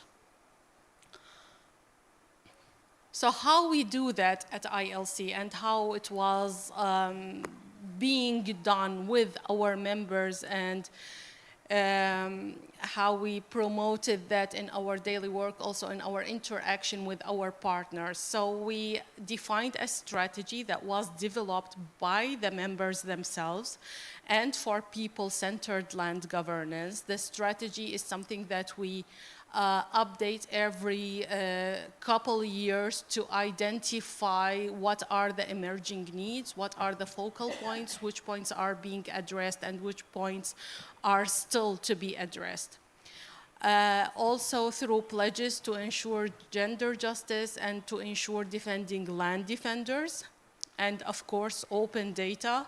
ILC is the one who's producing the Landex, which is a complementary data tool that generates its information from 6 various tools that are available out there under one umbrella that enables let's say the people and the governments, if they are willing to report on 13 SDG indicators. And of course, these data are not to show off. These data is to be used for advocacy, for learning, for exchanging, and also to strengthen the role of civil society and people-centered land governance. So, I'm Shahad. I'm the regional coordinator of ILC. I wanted to give you the whole picture of ILC before identifying who I am. I started with ILC a year ago, and as part of that journey is learning how members are dealing with everyday struggle on the ground and how they are engaging together, which bring me to the fact that we cannot work isolated, and we are working better when we are working together. If it's on a global, international, cross-regional, but even on the national level, which leads us to the introduction of the mechanism that ILC have adopted in the last 10 years, which is the creation of National Land Coalition. And I will leave the floor to my colleague Matteo to walk you through this mechanism, and then we go through our members to see how it was implemented in both Palestine and Jordan, and how we together as members can work to be the voice of local communities that being marginalized and not considered in the decision-making process. So, Matteo, if you could walk us through the mechanism of National Land Coalition and how ILC is tackling that, what is the procedure of building one, and what are the positive outcomes of building such a coalitions on a national level? Yes, thank you. Do you have the... yeah, no, for moving forward. Okay. So, no, thank you, Shahad. And yeah, I'm Matteo Sposado. I'm focal point for National Land Coalitions in the Europe, Middle East, and North Africa region of ILC. And what I will say will be kind of a transition presentation, because we have, as you said, our colleagues and friends from Palestine and Jordan who can very much, and much better than me, talk about what they're doing on the ground. I will try mostly to convince you that what we do is a good approach. So it's more about the way we do it than the actual experiences from me. So, you know what ILC is. Shahad just explained it to you. The goal here is, of course, to move from the agendas of an individual member organization to a systemic approach. Not systemic. Systemic is a word that I think everybody uses a lot, and this is how we try to make it real. So moving from individual organizations to a coalition, a multi-stakeholder platform, basically. And this is where national land coalitions come into play. National land coalitions are led by ILC members, by ILC people's organizations, which is what we use to identify constituency-based organizations.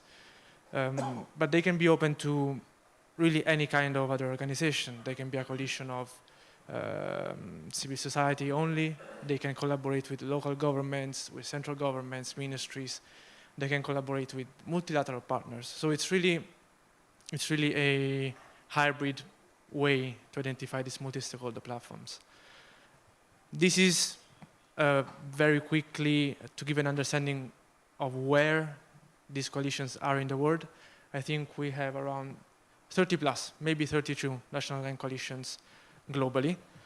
And I think we can say that in the last few years, especially in the last triennium, through our monitoring system, we can say that they did something good. So they have been able to influence policies and practices, which is basically how these policies are implemented. And we can say they had a positive impact on many people and many, many hectares of land with greater tenure security. Now, considering where we are, this is a little bit the situation in, well, what for us in EMENA, so includes Europe as well, but critically also Middle East and North Africa. Of 5 national land coalitions in EMENA, 2 of them, Jordan and Palestine indeed, are in the Arab region, but we also have members in other countries. See Morocco, Tunisia, Sudan, and Yemen. And these are all possible places where maybe expand this approach in the future. So what do they look like in practice? For me, national land coalitions exist when they have these three elements. So a host organization, which is basically an ILC member, as I explained to you earlier, which is our point of contact with the platform. So it is basically the member who organizes everything, who hosts contractually the platform with ILC. They also have to have a national level strategy, which is crucial because national land coalitions are not, of course, a way to support the agenda of one single member, that already said. So what do? We support them in identifying a strategy, a common strategy where all these members can converge. And finally, a facilitator. So you will hear from actual facilitators of national land coalitions. These are people on the ground that work to make this mechanism work, indeed. Sorry for the repetition. Because as you can imagine, it's not easy at all. You have multiple interests, multiple entry points, multiple personalities. So you really, really do need to have somebody that is close to these organizations, their priorities, etc., to make the whole process functional. The process, indeed, it's not like we wake up tomorrow and we say, okay, let's have a national land coalition in Tunisia. We want our members to be the starting point of this process. So we expect our members to submit an expression of interest. Doesn't have to be anything formal, just a way for them to say, look, we are here, we think we have the conditions to establish good collaboration on the ground, etc.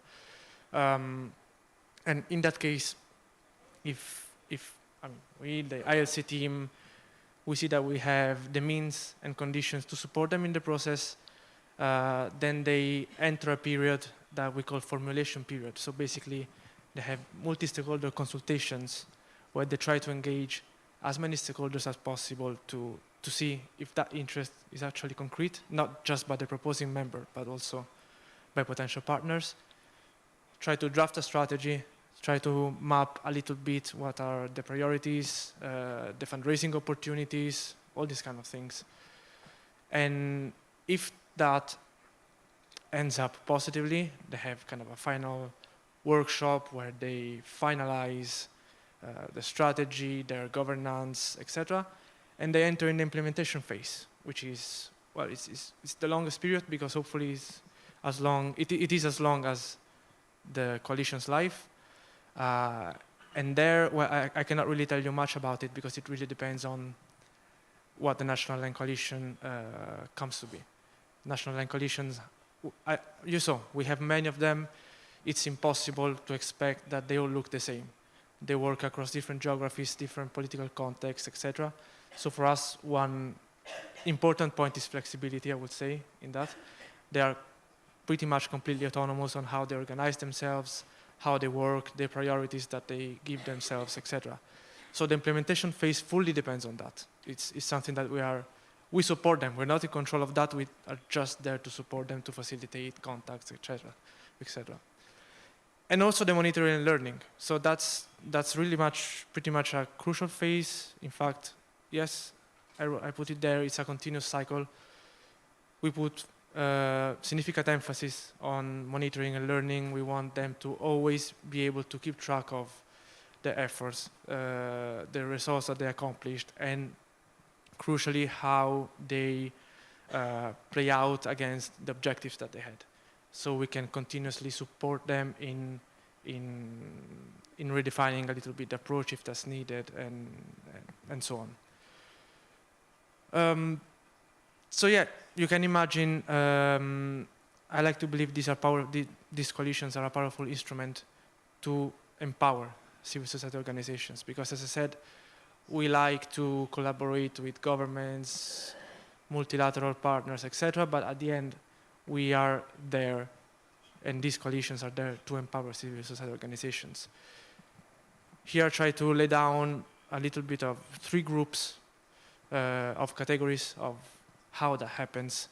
Structural benefits, well, forward-looking engagement strategy is what I said that's a big piece of work, I can guarantee to you, and the colleagues here know it very well. It means that it's something that hopefully can continue to exist, even beyond the work of the National Land Coalition itself. It becomes something that the members can own in their own work, in their own relationships. So I like to believe that it's a benefit that they can keep ahead, even if the National Land Coalition should stop to exist. Financial support for governance and facilitation, that is the type of financial support that ILC can give National Land Coalitions, although I would like it to be much larger, but at the same time, it's critical for them to exist, and we try to support them in so many other ways that I don't have time maybe now to express. And learning and capacity building, which is just one of those ways. The International Land Coalition is pretty much a learning coalition. Sometimes, I think it's even ILC, International Learning Coalition would work as well. So yeah, some people like to call it like that. They are a vehicle for ILC work. Maybe in other sessions, you heard my colleague Eva, who presented about Landex, which is the ILC flagship data product. I think we can call it like this. And this is a people-centered data initiative for land monitoring that we implement exactly through National Land Coalitions, because it really it pretty much needs to be a participative process. So National Land Coalitions, being multi-stakeholder platforms, are the way to make that happen. We have a program on land rights in climate and biodiversity spaces. We have national campaigns. These are all things that happen through National Land Coalitions, or we try to make them happen through National Land Coalitions. And finally, as ILC is also a network that includes multilateral organizations like the FAO, IFAD, the World Bank, and so on. We have as our priority to facilitate contacts between civil society and the national programs of these multilateral agencies. Yeah, here, what I put here is a small piece of study that ILC did last year. It is very much on analyzing what partnerships between civil society organizations and government look like. I think I should move towards closing my my speech. So just a few key lessons that were learned there. Government and civil society organizations partnerships can have many forms. I already took the time to mention one thing or two about that. They also need to address power imbalances, because as you can imagine, there are power imbalances when we are putting together civil society and government. So we know that these have to be kept in mind from the beginning. And keep in mind the different incentives to participate that everyone has. And this is a critical challenge that sometimes we can face, because I'm not going to tell you that everything is easy, everything always works as it should, because these platforms can also have their moment of divergence between the members. But for us, most importantly, it's also about the process. So having the platform in place there to make sure that this dialogue happen and we can balance all these different incentives and agendas. Should I close here? Yeah. Okay. Yeah, just to say, after all that I said, all these bits and pieces, I think these coalitions are just a testament to ILC goal of shifting the power to the people who live on and from the land. And yes, here I was ready to give the floor to our colleagues. Thanks, Matteo. Just wanted to highlight on how ILC learning from the civil society organizations was able to communicate their message to make some influence. And a good example for that was in Montenegro, where an area that is populated by a community of pastoralists were designated as a NATO military base, where the civil society organization approached ILC asking for help to help the community to revert that decision, and it was a long advocacy campaign to revert that, which was finally successful, and now they are living on their land and are part of the decision-making process in that region. This also true for Jordan in some context, but I would like to leave it to later when we come to Jordan. And I'm happy to give the floor to Thayer, who is the facilitator of the National Land Coalition in Palestine. The strategy of this coalition was identified in a very critical situation where the Palestinians were facing so many challenges on the ground, yet they were able to sit together to draft a strategy to voice the willingness of civil society and people organization to be part of the decision-making and policy influence process. Thayer, please. يعطيكم العافية. حابب أحكي شوي باللغة العربية أفضل. I will talk in Arabic. I prefer talking in Arabic.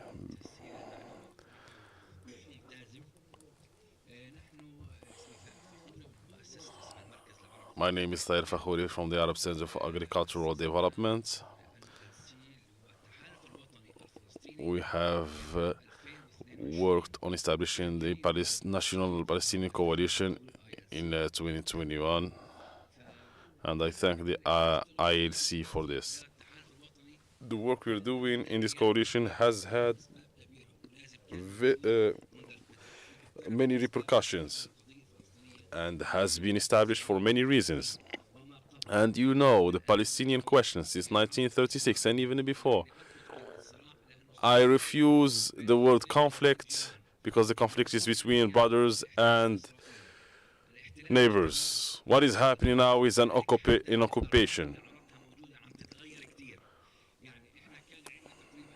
We had, after the Oslo Convention in 1994, we had the occupation of these lands with the Palestinian land, with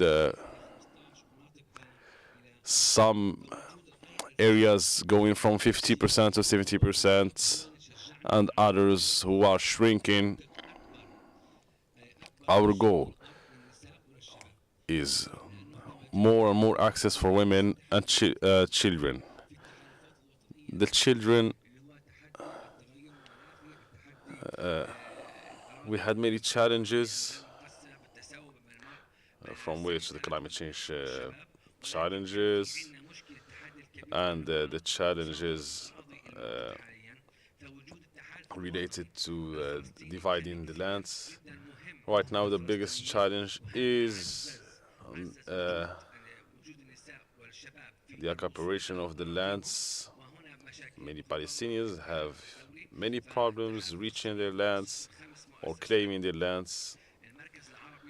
In Palestine, we have 5 institutions. We have the Agricultural Center for Development. We have the Alliance of Agricultures. As I said, in 2021, we had established this coalition with more than 1,500 agricultural workers. Our goal was to encourage women and the youth to access to these lands, and this is through many programs. In this coalition, we have a vision, more than one vision. We're not talking about how to realize the coalition. It was a continuous coalition supported by the Palestinian state and the civil society.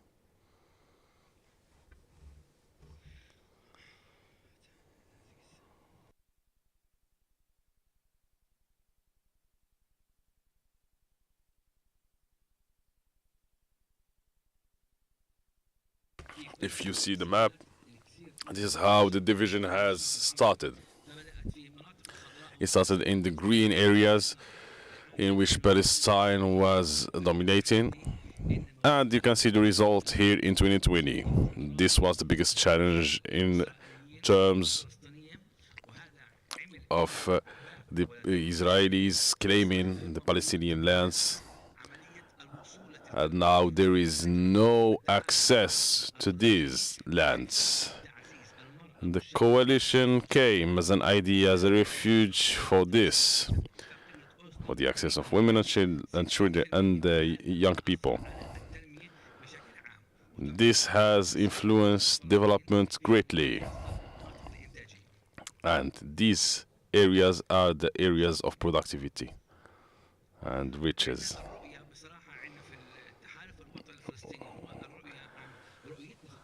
Our vision: we have a strong Palestinian platform capable to promote Palestinian people-centered land governance who control the land and have access to all needed resources in an enabling policy and business environment, securing people's livelihood and income, and contributing to the local and national economic development in a green, food, secure, and fully independent democratic state. We have Palestine united, the West Bank and Gaza, the Gaza Strip and the West Bank. Our mission is clear: to unify the Palestinian lands.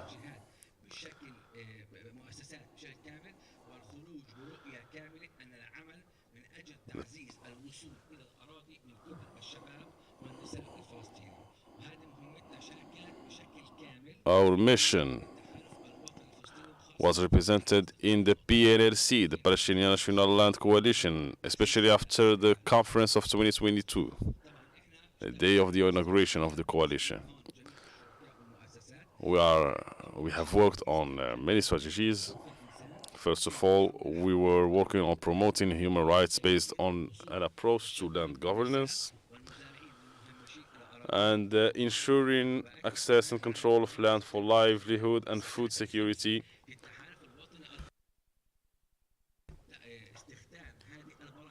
And these programs we have worked upon are very important. We are encouraging the dialogue between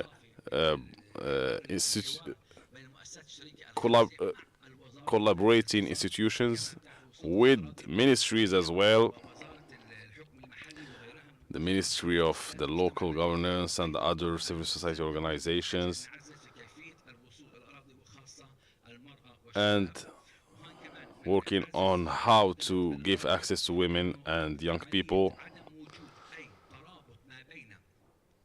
If there is no relation between the institutions of civil society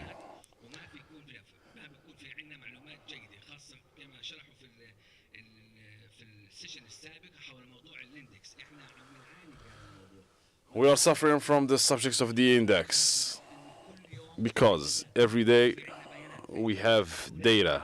If there is no institutions that are active through the national coalition to continue working on data, every day we have a confiscation of lands.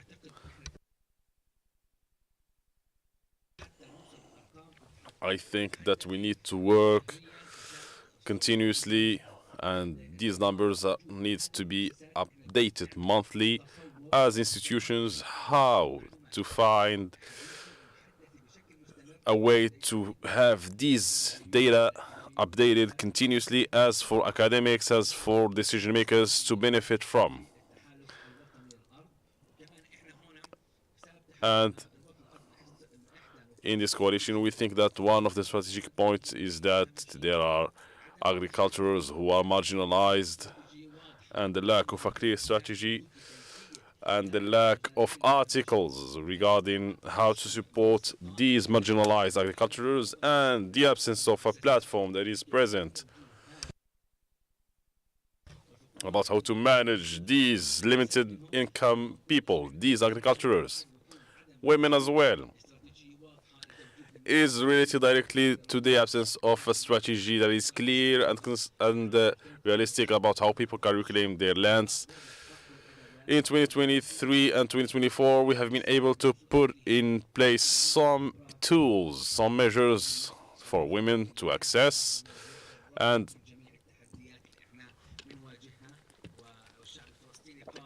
the Palestinian people is capable. Despite of the occupation of our lands in Palestine, we are trying our best to give incentives to continue our struggle.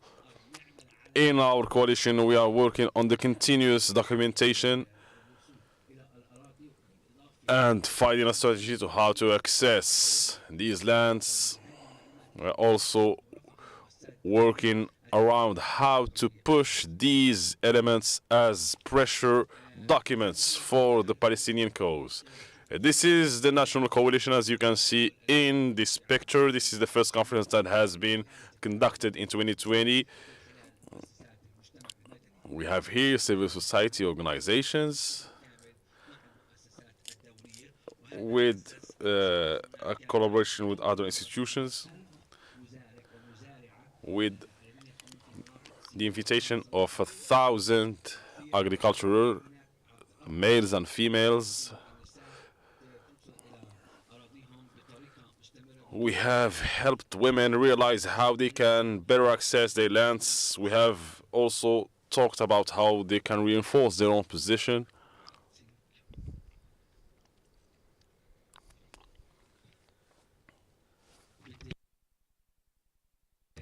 I would like to conclude. We thank the global coalition that has given us this chance.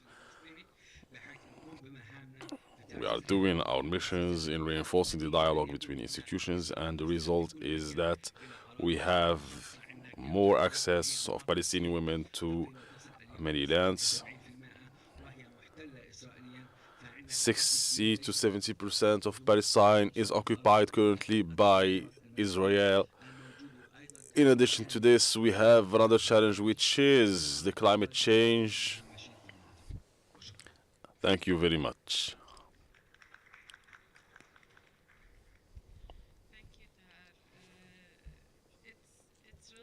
To see how a journey started with several civil society organizations have evolved into a national strategy that's communicated on international level. I would like to give the floor to the two facilitators from the National Land Coalition of Jordan, who were working together with them in the past couple of years to implement a strategy that took quite a while to develop based on the needs on the ground, and also the integration of the national plan into the strategy and the approach that the civil society would take to be part of that plan. Raed, if you introduce yourself and your organization and also the great work the National Land Coalition is doing. Thank you. It's better to stand up. First of all, I would like to say thank you for everyone. And as Thaer said, we have to speak in Arabic. دائما في الأشياء الحلوة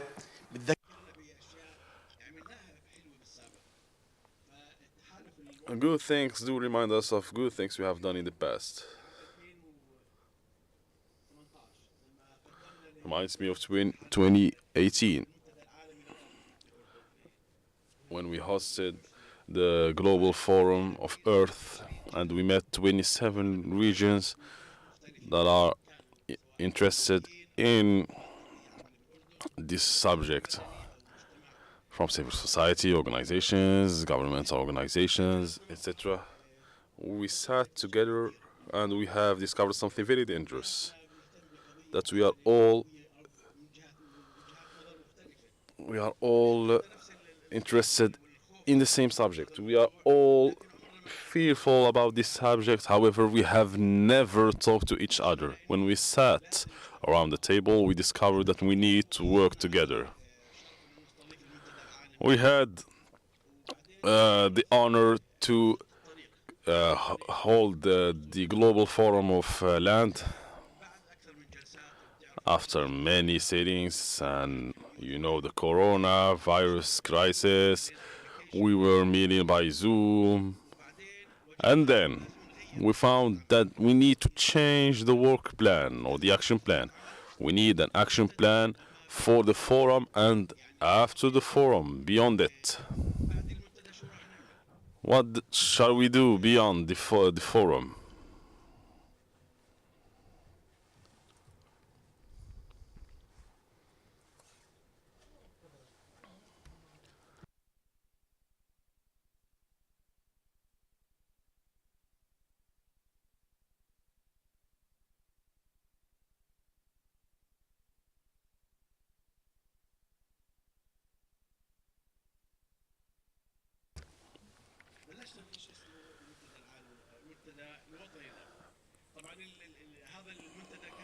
This Global Land Forum has been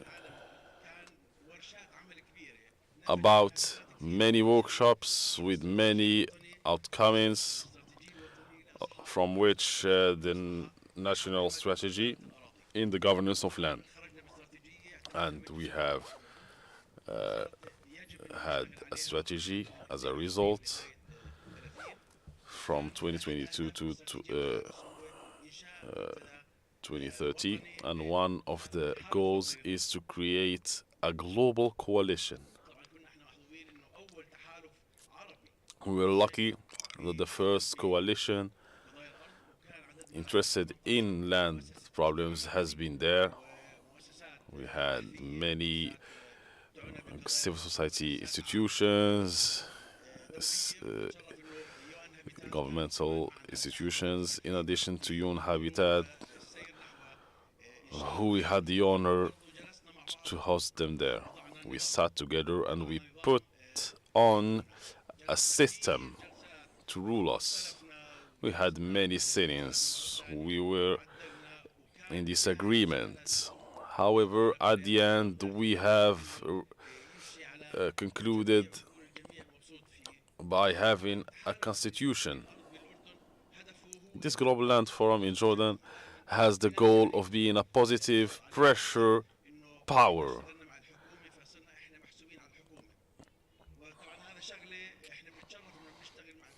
It is our honor to work with the government because we have become a platform that links local communities with the government. It is an honor for us. We have put everyone around the same table.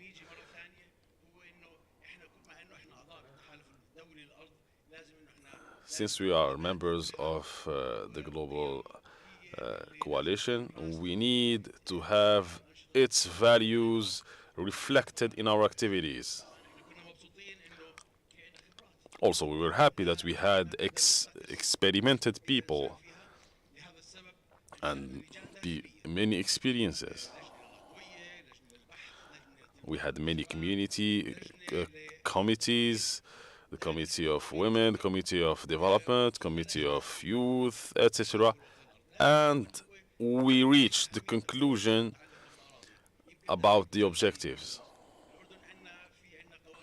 In Jordan, we have many laws that are linked to lands. For example, I would like to build or to exploit an agricultural land, or actually to build. It is forbidden.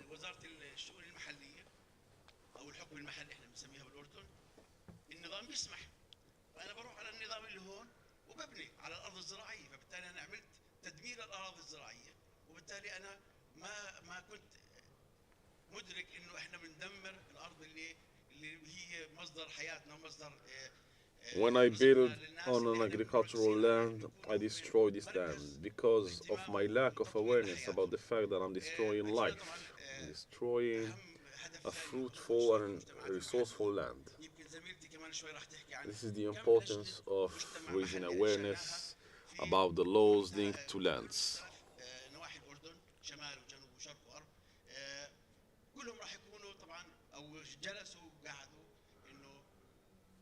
It is also important to include all the local communities in the decision making. They will come, they will tell us what are we supposed to do, or we ask them what they think and they trust us. We have never left anyone outside the box. We have always contacted everyone and we gave everyone the chance to sit with us, and we talked to them about our problems, about different laws, about many aspects.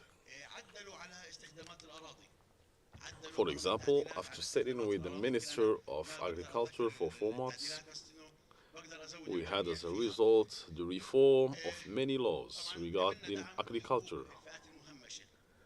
And another goal that is important, and is the last one, is to support the rights of marginalized people.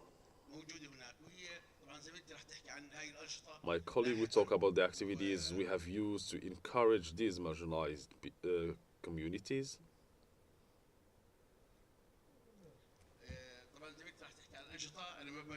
So my colleague will talk about the activities. I would not like to talk too long and take everyone's time. We can have discussions later, and you can learn from me, and I can learn from you. Thank you very much. Brief introduction to the focus of the strategy. Rana, if you please introduce us to the activities that were carried on by the National Land Coalition of Jordan on the ground. Thank you.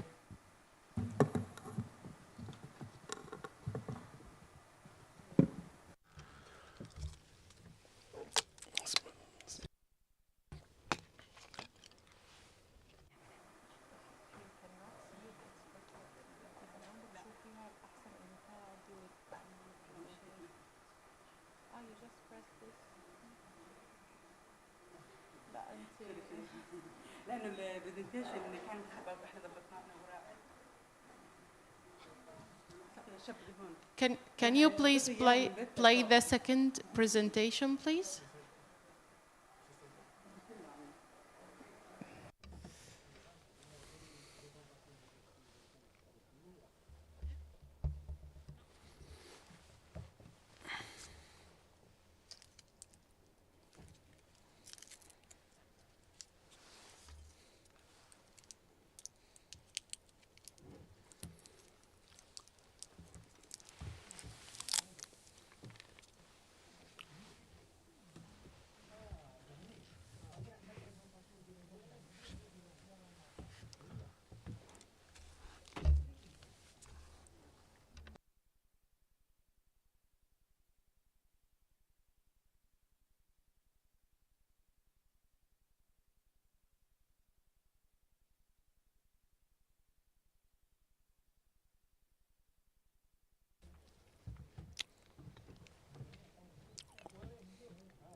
I believe that you all know me.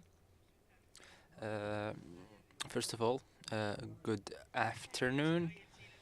I want to thank the ILC for giving me this chance to be here in front of you and speak about our coalition, which is nascent. It's only 12 years old.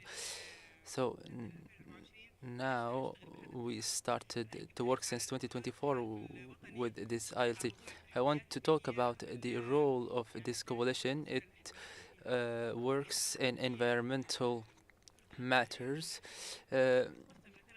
Jordan is split into three parts: the Valley of Jordan, and also the Dead Sea and the River of Jordan. There are also mountains, a mountain range in Jordan, and also there is a desert, the eastern desert in Jordan, which represents a huge part of Jordan.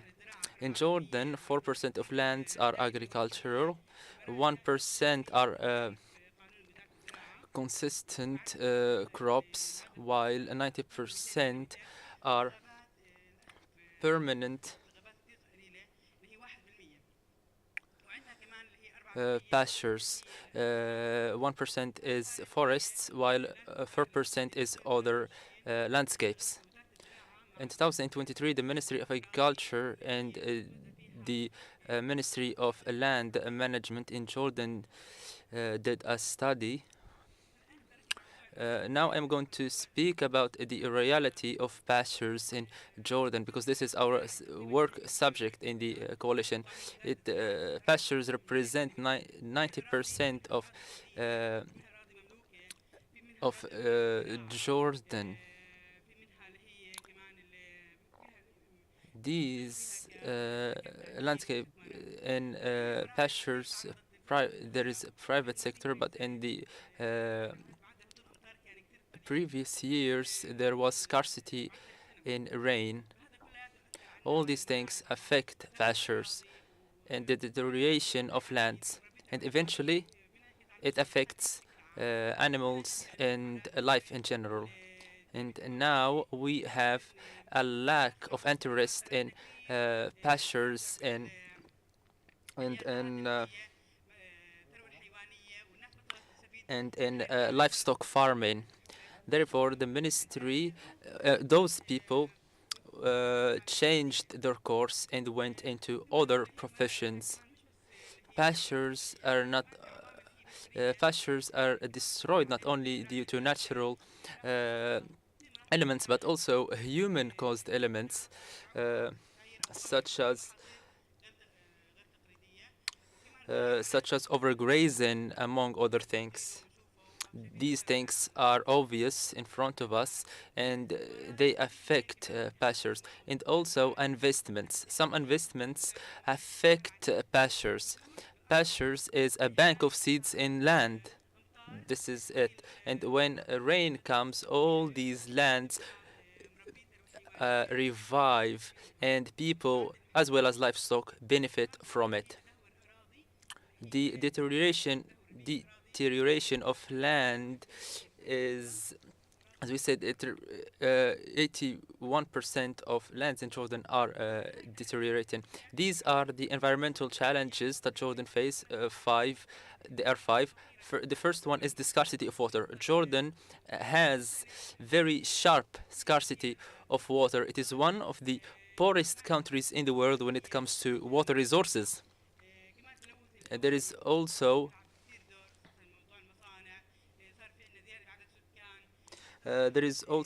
air pollution, desertification as well, and desertification affects nature and environment in Jordan sharply, and it affects as well livestock farming and pastures. The fourth element is of a global scope. It's you all know it. We know and we see its impact in front of us. It's climate change, and also we have solid waste. There is an increase in the production of solid waste in the past years, especially due to increase in population and also in commercial and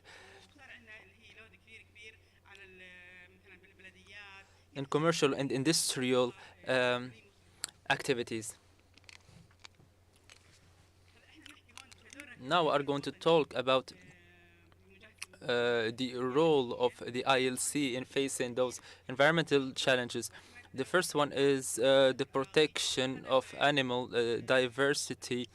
The ILC are putting a huge effort, and they are helping us in the Global Land Catalyst. They told us to choose a place that is deteriorating in order. We initially chose the Ma'in region. It is adjacent to the Dead Sea. First, there are hot water, mineral water in this place. There are so many investments there, especially hotels, and this is very dangerous on the society in this place in Ma'in, especially that they are livestock farmers. And the people in these places, they no longer do and invest in livestock because there is scarcity of resources to maintain their livestock farming. We also constructed 3 main institutes and three main committees to work in this regard and help preserve these areas, and then against the environmental challenges that face people in those regions. Here, the first thing is we constituted a local committee. People in these places, they know the dangers facing the place. Investment corporations do not know these things. They don't know that they are going to have a bad effect on the environment in those places. And through this local committee, we ask them about the dangers that might face them. They say that their right of usufruct when it comes to these places and how to protect the place. This place is a vast place. We did a training course to the people in this region and help them to know how to sustainably maintain and manage the natural resources in their environment in the region. Again, we did some training workshops for the youth and women. We taught them about medical plants in the region of Naim, the region, and how they can maintain it and use it for their benefit, and how also to plant it and get the best out of these resources. With this, we only took a very small space, which is 50 dönum. And then we tried to plant trees with the cooperation of the Ministry of Agriculture. So we tried to adapt these trees with drought and the climate changes we have in the region. Through this planting of trees, which are adaptive, and these trees are resilient to the climate of this area in the region. This is not the agricultural season, but this is made for the next season. And here we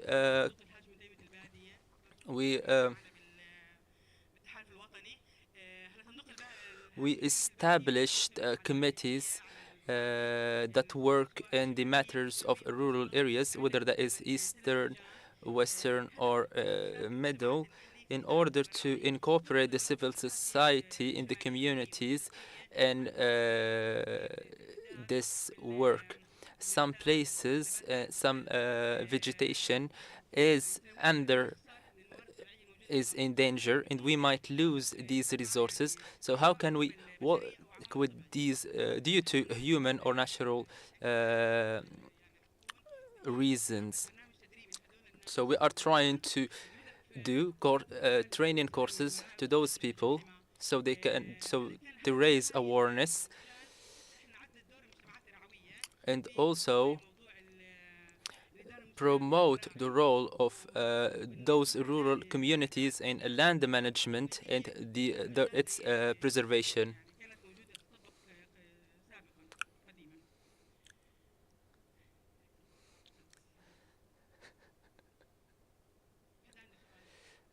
Does anyone have a question?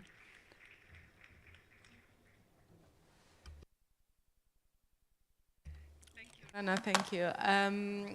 I would like to open the floor for questions before we move to Amina Amharsh from Azul Network here in Morocco, who will give the declaration on behalf of the civil society as part of the session. So we might take the round of questions before going to the very last part.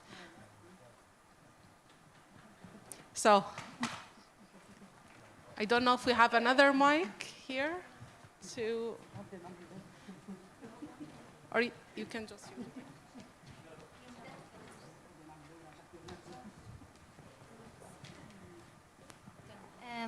يعطيكم ألف Thank you. This was truly beautiful. Our brothers in Palestine, I appreciate your work. I want to talk about the ILC in Jordan. It is an honor that I am part of it, a member of this coalition. You spoke about that this coalition is nascent and of a small scale, but there are some challenges that Rana and Raed, there were so many measures of registration. There were so many intertwined institutions and organizations. So though it was hard work. So as a member of the coalition, I knew it that it's something from the heart. You are part of it when you think about land and when you champion land and then its preservation. But the ILC in Jordan is amazing, even though it's nascent, but for what we see of organization, groups, and then the plans, these are amazing things. I hope other parties would help this coalition in their work to preserve lands and incorporate civil society in the communities.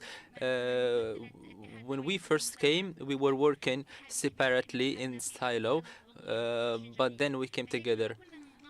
When we came together, having unified ideas, we started to be successful in a very short period of time. And thank you. مرحبا يعطيكم العافية.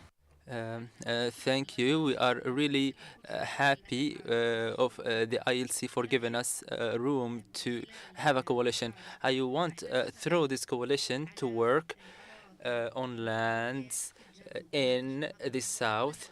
We discussed this. Hopefully the ILC would help us in this regard. These lands of the indigenous people, they are losing these lands due to the Aqaba administration and authority. In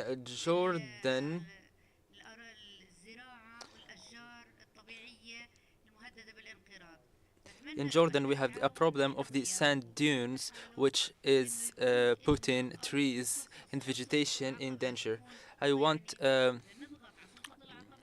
some pressure on the authority of Al-Aqaba to take space of land, for example, 1,000 dunam, and then plant trees in these spaces, trees that are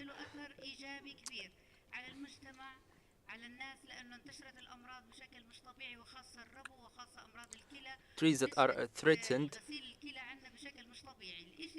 trees that are under extension. This would open room in front of rural women to take part as well.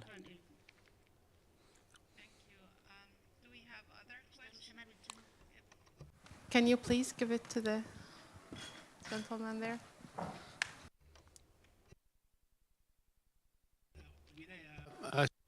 First and foremost, thank you for your presentation and insightful ideas. This is really a beautiful talk, full of challenges, but we can learn from this experience in Jordan. My question is, there are hurdles when it comes to the coalition. When you start a coalition, there are hurdles. There are some parties that wouldn't be happy with the existence of this coalition. So can you please insight us in this regard? Did you face any challenges? And thank you.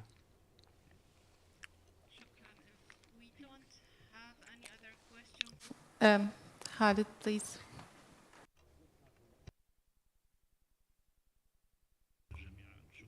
Good afternoon, everyone. I want to thank the speakers who are really proud of this coalition, the Palestinian ILC. It is our It is our cause, especially in Palestine, and land and the preservation of land. The preservation of land in Palestine is a success to Jordan and all the Arab countries. Truly, the work that was done in Palestine, although the experience is short, but it is excellent work to learn from.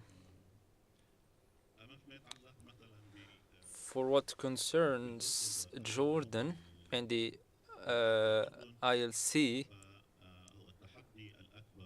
the biggest challenge is in legislations, as Dr. Raed mentioned. The priority is in changing legislations, especially when it comes to collective ownerships and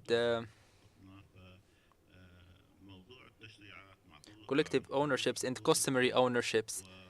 The question of land right and collective rights, as the partition of land today, we heard that in some discussions here, especially in Morocco, they were talking about the subject of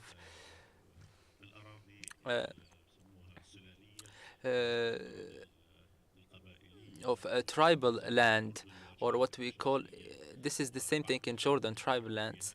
And they said the privatization of land, therefore the ownership and tenure of those people was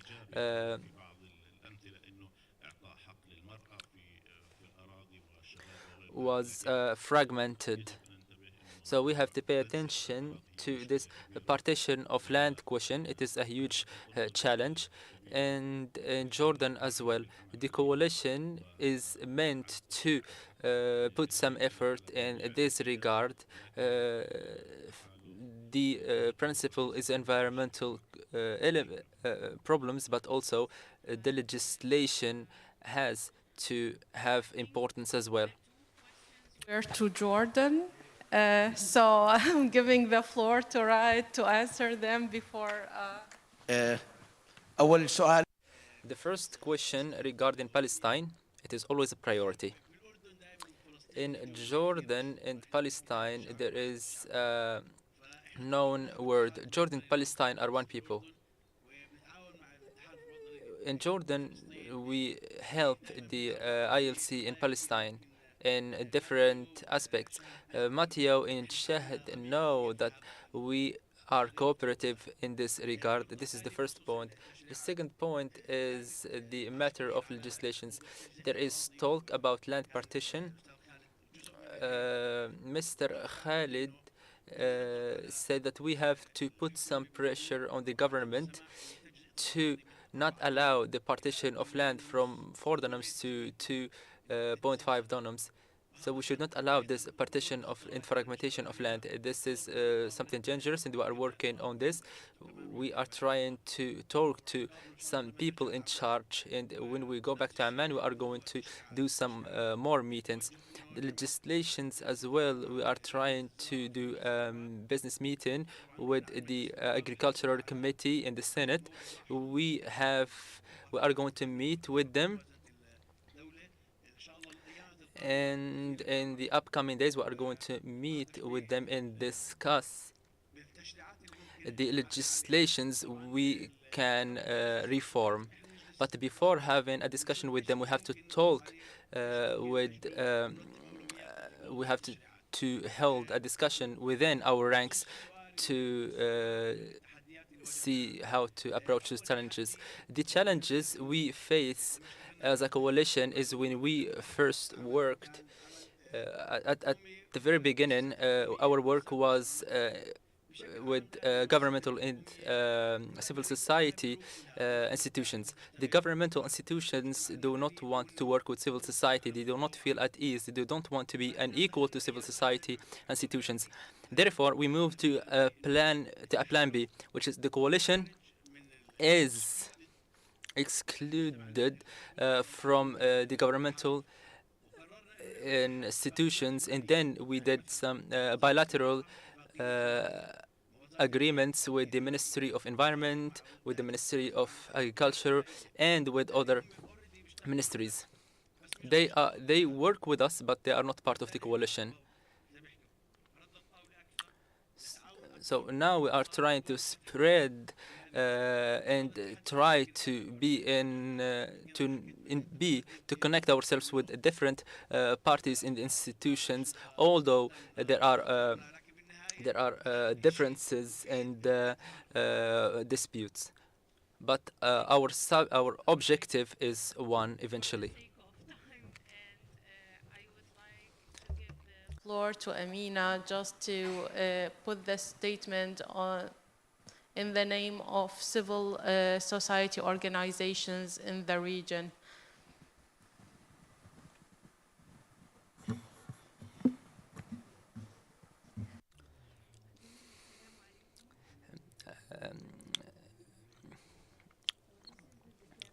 Of our MENA region and from ILC side.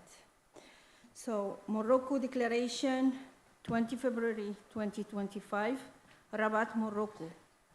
The Third Arab Land Conference is an important milestone in advancing good land governance for the achievement of adequate housing and social, economic, environmental peace dividends in the Arab region. As land sector stakeholders and participants of this conference, representing governments, civil society, the private sector, academia, professional bodies, and local, international, and regional organizations, we recall the funding and recommendation of the previous two Arab Land Conference held in Dubai and Cairo in 2018 and 2021, respectively.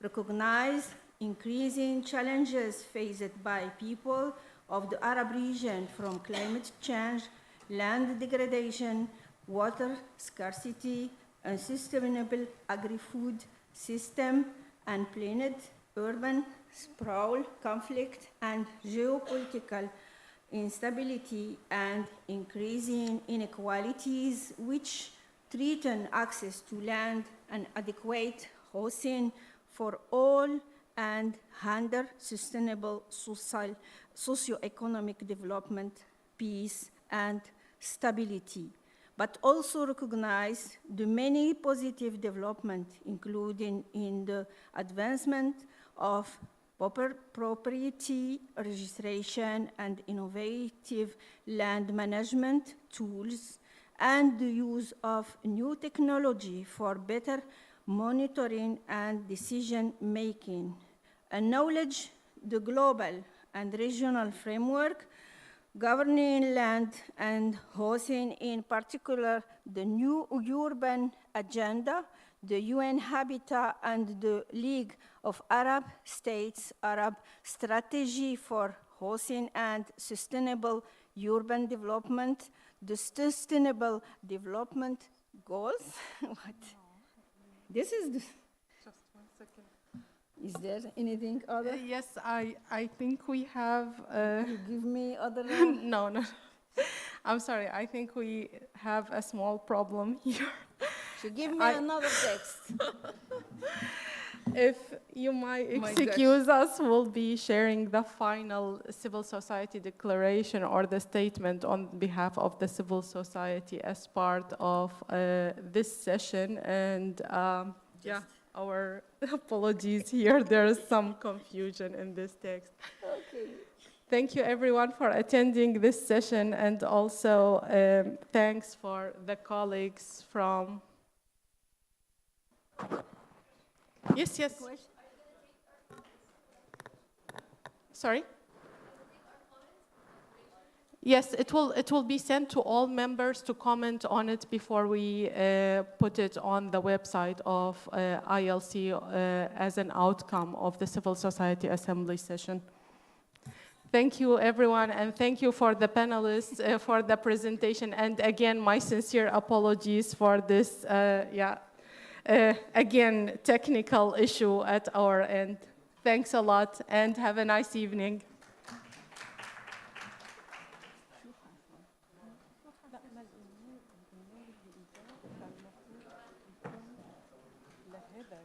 بس لانه ما كان عندي امكانيات اجى الايميل عليك ما راح عليها انت بقى مو تبع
have at least one always yourself. Then I take that one. Well, it's up to you. I mean, we can share. So, so it's okay. We can share this one. Yeah, if you want to. Yeah.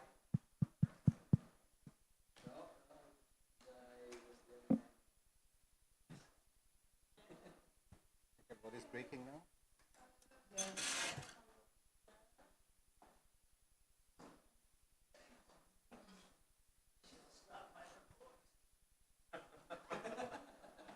Panelist present. You've a right, good fantasy, yeah?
Oh yeah, yeah, yeah. I'm not. I just put here my own. C'est pas un problème. Oui, oui, oui. Ça va.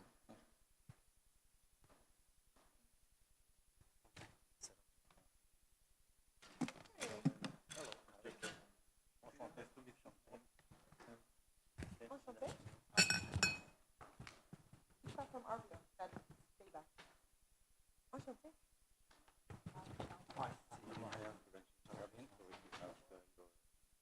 Hi, I'm Marija Lausma from the Netherlands. Nice meeting you. Egypt, Morocco,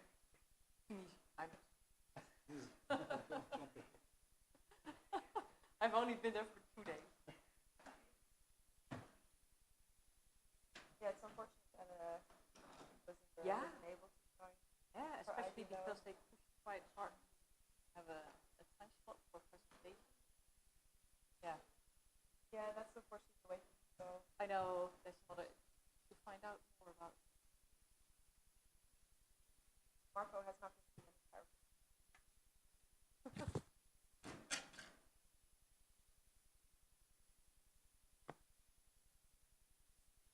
So how long will we wait for the post?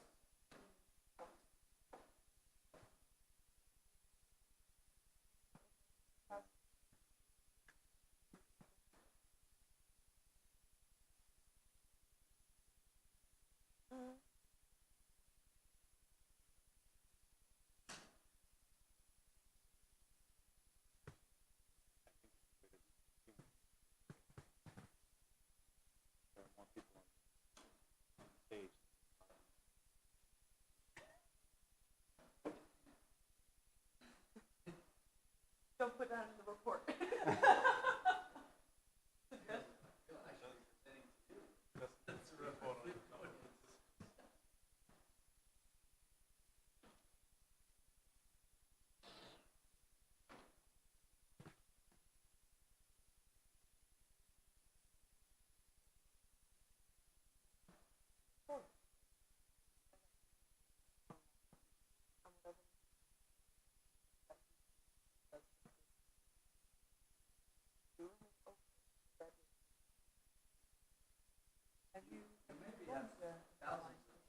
No, but Neil is joining online.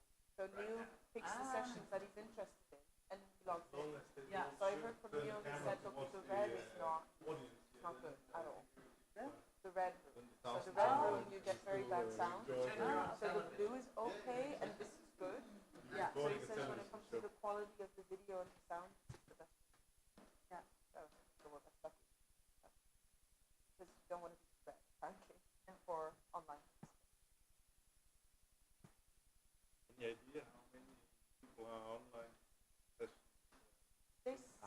100 people have signed up, but I mean that definitely doesn't mean that those 100 people are No, they're not going to watching. attend all sessions.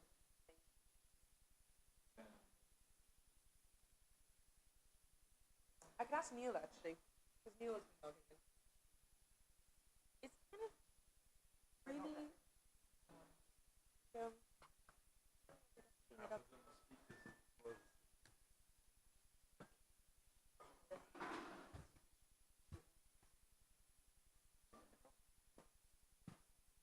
Oh, thank you. Yeah, I was looking at in general, like the. Oh, but I also don't feel like you have enough because like it's. The gate was closed.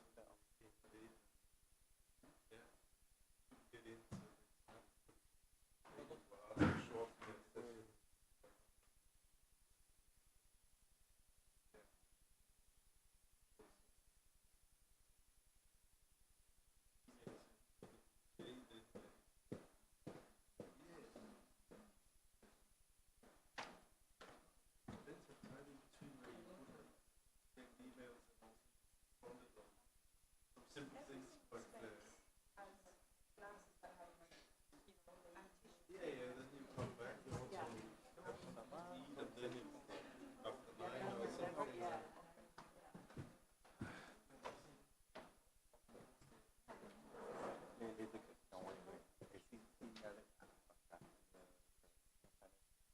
Yeah, I don't clean anymore. I'm asking to clean because like.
It was kind of two people managed to take this side of the distance. It was the original. No, yeah, well. There was a boss, but they didn't. Yeah, but we need the audience for the question.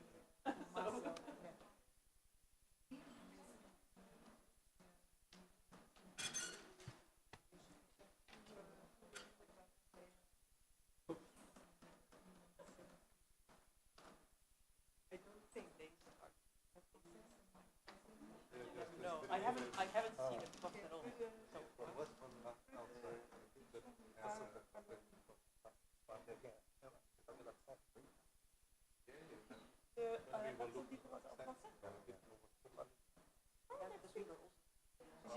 J'ai habité en Belgique pour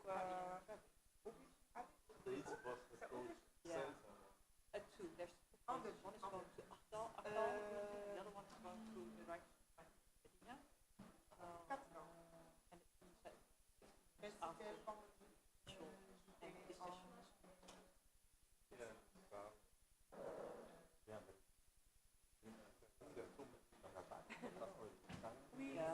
I thought that about that's what I thought. You're in Sala, on the other side of the river. Yeah, the north. Yeah. No, yeah, but they're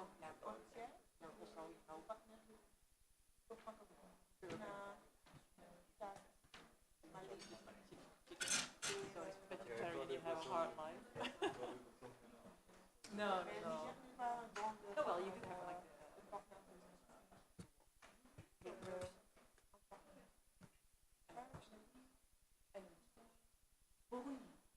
train station. Yeah.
Are the translators here? Because it doesn't look like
but then I feel like why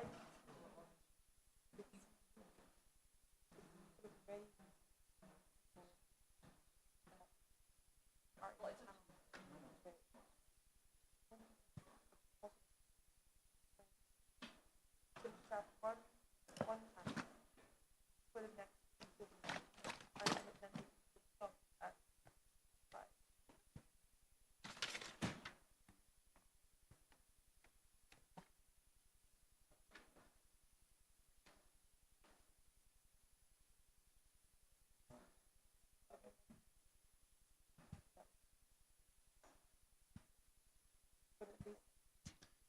Good evening. Good evening, colleagues and friends. Welcome. My name is Brad Patterson. I'm a land tenure specialist with FAO, that's the Food and Agriculture Organization of the United Nations, and I will be moderating this session entitled Multi-Purpose Land Consolidation for Inclusive Rural Transformation in the Arab Region. This session is co-organized by FAO, by the Netherlands Enterprise and Development Agency, also known as RVO, and by Cadastre International. The session on multi-purpose land consolidation builds on an event that took place at the second Arab Land Conference. That one was focused on land consolidation. It was in 2021, and well, we are really glad that you stayed with us. Thank you for being here. We believe you will benefit greatly from this session, which will highlight the substantial potential in the Arab region of this land management tool, multi-purpose land consolidation. In fact, it's a land governance approach, really, which will showcase how it can be a catalyst for change, not only in agriculture, but in other sectors and in other dimensions as well. If you're not familiar with land consolidation or multi-purpose land consolidation, fear not. This is actually a good thing. This is the perfect session for you, because of course we will delve into that topic. Allow me to briefly go over the session, how the structure will look like. We have two parts. The first part is comprised of presentations.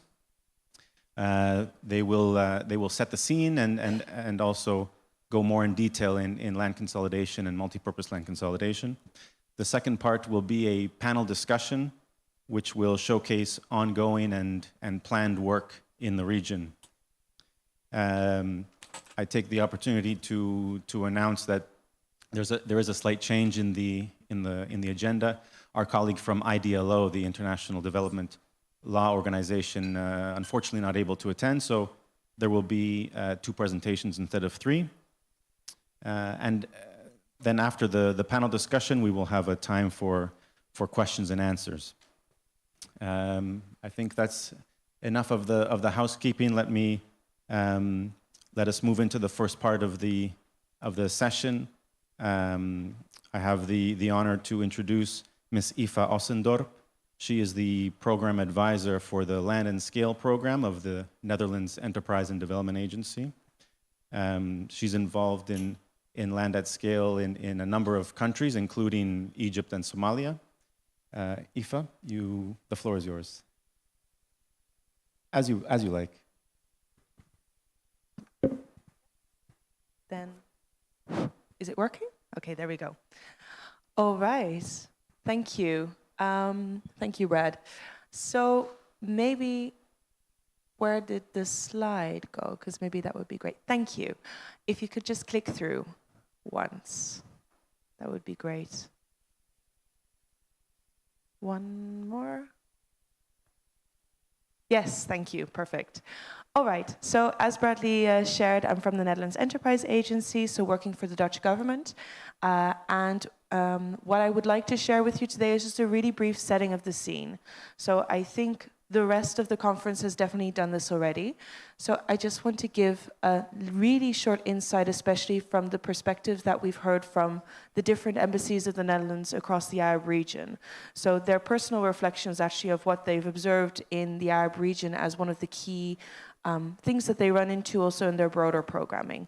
So rather than focusing maybe on the more general reflections, which you've also heard in the rest of the conference, such as population growth, which spurs on urbanization, rapid urbanization, unplanned urbanization, the environmental pressures which it brings with this, and the pressure on water scarcity included.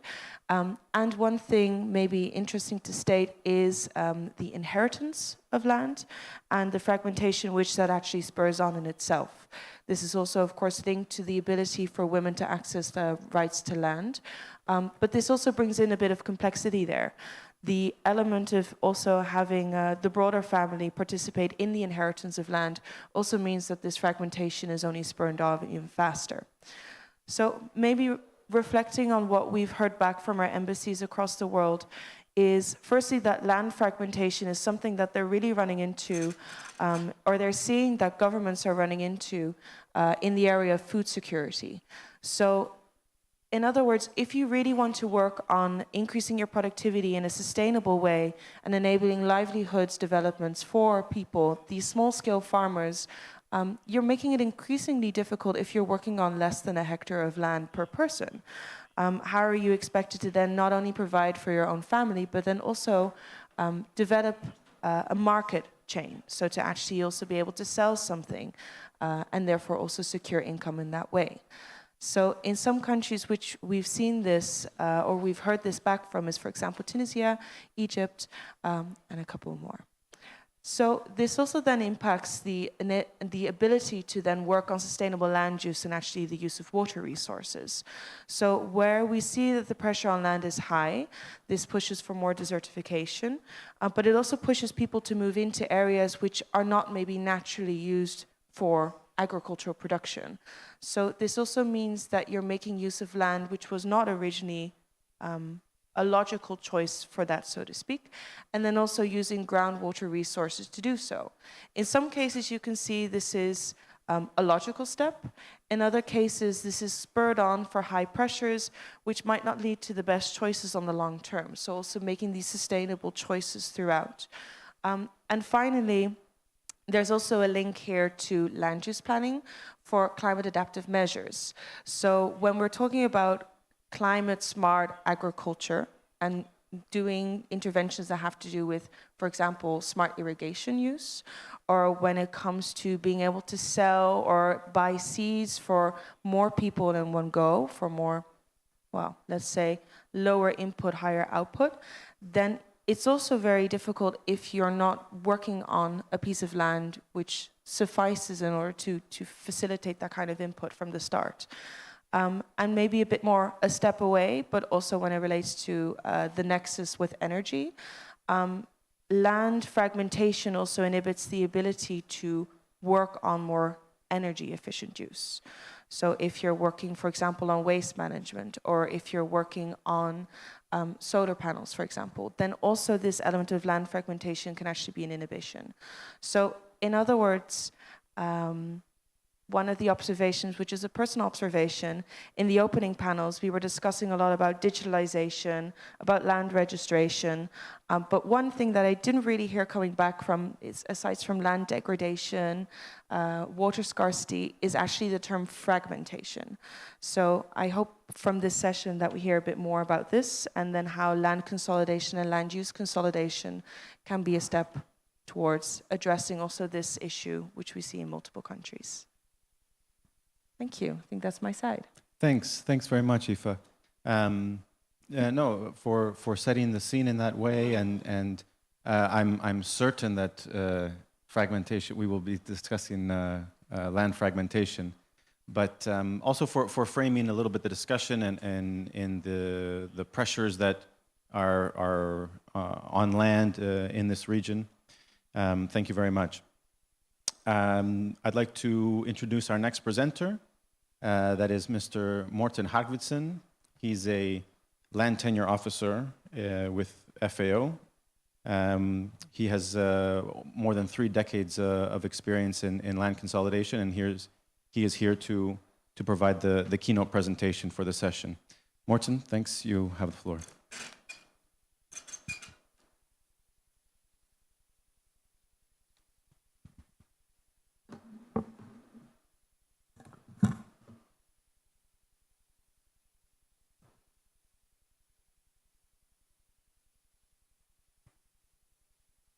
Thank you very much, Brad.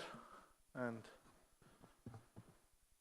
I am going to speak about the potential for multi-purpose land consolidation in the Arab region. But before I start to talk about multi-purpose land consolidation, just starting by saying that land consolidation is a well-known traditional land policy instrument that has been applied in countries, in particular in Europe and in Asia for many decades, and it is as relevant today as it has ever been, also when we talk about agricultural development. And one of the reasons for this is the increased focus on food security, and the situation with multiple crises, climate change, conflicts, water scarcity, all the issues that are putting more pressure on the use of agricultural land and the need to feed the growing population. So the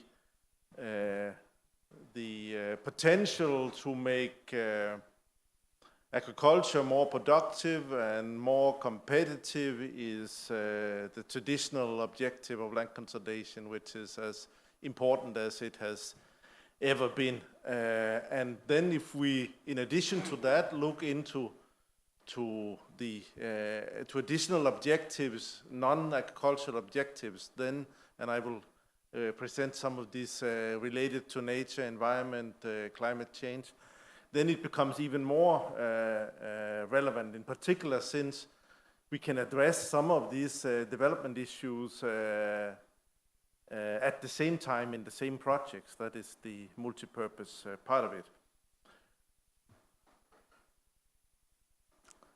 The traditional objectives of land consolidation for agricultural development has been to increase productivity and competitiveness of farms, to reduce land fragmentation, both the fragmentation of land ownership, but also the fragmentation of land use. And of course, if both the ownership and the land use is fragmented, then we are in the least favorable situation. Land consolidation is also in many countries used to facilitate enlargement of farms on a voluntary basis, so integrating land market transactions. And when we talk about land market, I think it's also important to mention that land consolidation is not something that should be done instead of the land market. It's something that can support the development of the land market. Most of this structural development towards larger and more competitive farms will need to be done through normal land market transactions. Then there are also in the traditional objectives of land consolidation, additional objectives, for example, to facilitate land reclamation projects. Some of these projects in Western Europe, for example, are projects and reasons why land consolidation today is implemented for nature restoration purposes, because the outcome of those projects many decades ago have been negative for nature, environment, and biodiversity. So there's the need to restore the situation and give agricultural land back to nature. But also to improve local agricultural infrastructure, access roads, field roads, irrigation, drainage, depending on the situation in the local areas where land consolidation is implemented. These are objectives that can be integrated into the traditional land consolidation objectives. In Western Europe, many countries, actually most countries, have a long land consolidation tradition. Some of them go back more than 100 years. Many countries started land consolidation actually around 100 years ago, after the end of the First World War. Poland adopted the first land consolidation law in 1923, Netherlands and Denmark in 1924, just to mention a couple. And land consolidation has been applied with this traditional purpose that I mentioned of agricultural development until in the 1980s. In some countries a bit earlier, in some countries a bit later, but around that time it has started to develop into a multi-purpose instrument in Western Europe. And this means that there can be different objectives that can be pursued in different parts of the same project area. The drivers of multi-purpose land consolidation in Western Europe have been and still are increased general attention to nature, environment, sustainability, biodiversity, and latest also to the impact of climate change. Also the need for nature restoration and address loss of biodiversity, environmental problem caused by intensive agricultural production in many countries, in particular because of the industrialized livestock production. There's an increased competition also on the land use in rural areas. Not only between, let's say, different users of agricultural land, farmers in competition about the land, but also increased competition of changing the land use. Solar panel parks, for example, or urban development, and some of these, and also taking agricultural land out of production and giving it back to nature as part of these restoration projects that I mentioned. So actually in some of the countries in Western Europe, the different public policies are competing with each other, because we want to do all these different things at the same time. We want to take land out, we want to plant forests, we want to give land back to nature, we want to take agricultural land, use it for urban development, but also for renewable energy and greening of the energy sector. So the agricultural area, the area used for agricultural production, is shrinking quite dramatically. And at the same time, we also have in some areas, both in Western Europe, but in particular in Eastern Europe, areas where the land becomes abandoned. And this has very much to do with the farm structures, with lack of access to irrigation water, for example. I will come back to that as well. Just a few words about what is land consolidation. We, FAO, conducted a study a few years ago, and we published a legal guide on land consolidation. We have brought a few copies that are here available if you are interested to take a copy. And there's also the link to the publication, and this studied land consolidation in different Western European countries and identified 3 different approaches to land consolidation. So land consolidation is a word that is sometimes used in, let's say, in different meanings and understandings, and it is important that we are clear what we mean when we talk about it. It's not only about enlargement of parcels or enlargement of farms, or because the normal enlargement, what goes on in the land market, is normal land market transactions. That is not land consolidation. Land consolidation is a public supported initiative that is implemented following legislation and procedures. It's implemented by the responsibility of a public agency, and it has this purpose of improving the farm structures, in particular the reduction of the land fragmentation that was mentioned, and also the facilitation of the farm enlargement. So different approaches are used. The voluntary land consolidation, where only those who provide written consent are participating in the project.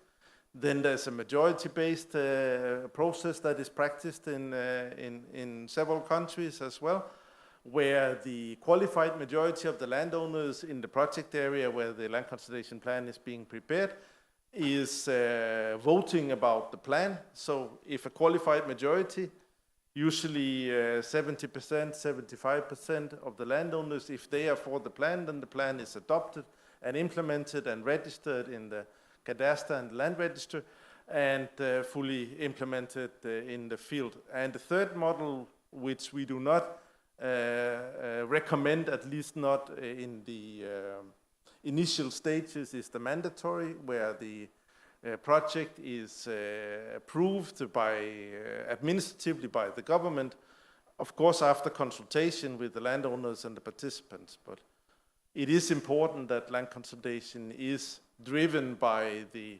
participation of the landowners, the stakeholders in the project area, and it should be driven by demand.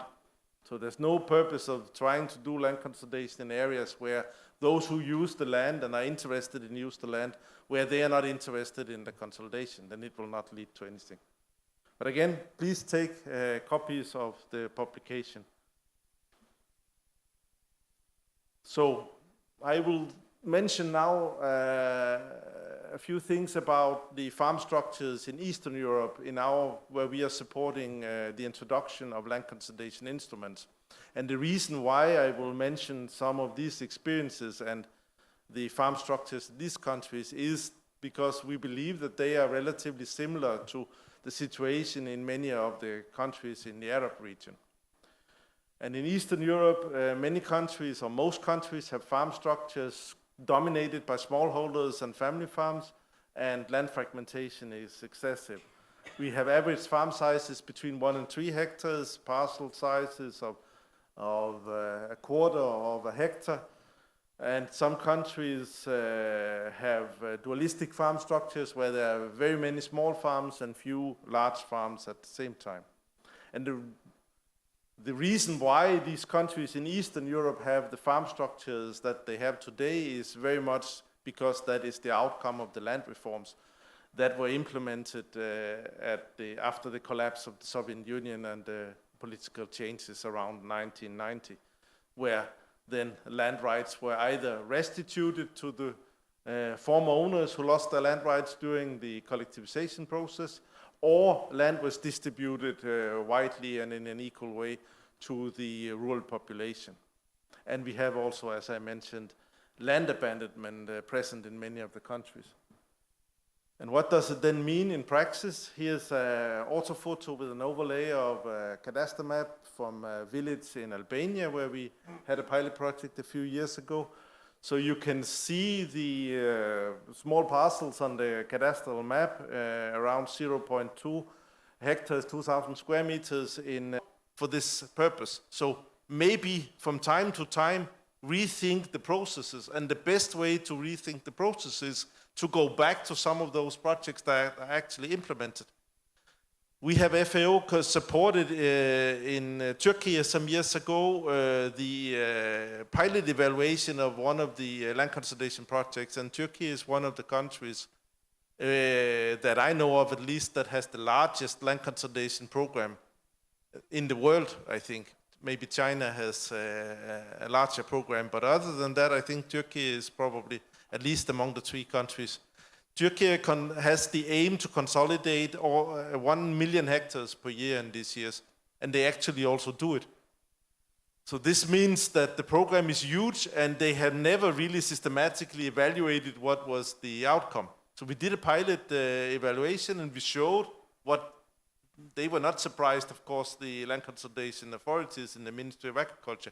They knew about the benefits, but they did not have any proof, they did not have any evidence they could show to their politicians that they could maintain or sustain the political support for the instrument. And one way that is very important also here is to be timely considering about the objectives. And I truly believe that the multi-purpose land consolidation approach is a way to sustain the instrument, continue to make it relevant also for the politicians. It's not only for agricultural development. If you say, for example, now we have consolidated all the areas in a country where we have irrigation and it's kind of done and we are finishing the program. But you have other needs as well. You have other newer problems that were not on the agenda when the land consolidation was introduced 50, 60, 80 years ago. So by rethinking also the objectives, then you have an opportunity to do that. And going back and evaluating specific projects, talking with the landowners, we're doing the same exercise in North Macedonia at the moment, where we are interviewing the farmers about their benefits in the project. So we do like full evaluation or socioeconomic impact assessment of the economic impact on the farms that participated, also trying to see how has this hopefully led to increased investments in the farm. We have 2 control villages that we are comparing with, so we can compare what were the investments in the other villages and see if there's actually a difference. And I think we will see that there is an increased investment in the farms by the farmers themselves out of this. So we can, and we also will look at the impact on nature and environment, of course, at the same time, the social impact. So it's looking at the sustainability and all 3 dimensions of sustainability. That, I think, can be very valuable for the land consolidation authorities to show the politicians and use in the active awareness raising about the benefits of land consolidation. Also to show the farmers in areas, because if they're not interested in dealing with their fragmentation, maybe it's because they are not aware of how they could benefit. So awareness raising and developing the capacity, also the capacity, and I think it was very interesting what we heard from the project in Egypt, that combining the land consolidation or the land use consolidation with the development or the support to the farmers also on making their farms more commercial and training them on these additional aspects as well. So yeah, I think that was what I had on my list. Thank you. Thanks very much, Morten.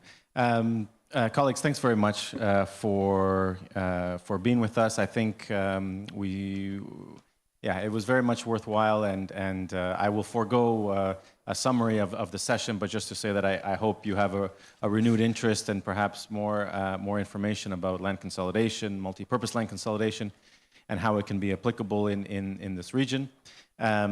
So we will close now just to say thank you to the presenters, thank you to the panelists, thank you all of you for attending, thank you to the interpreters, and I was informed that the shuttle buses are about to leave, so please grab a publication and then make your way over. Thank you very much.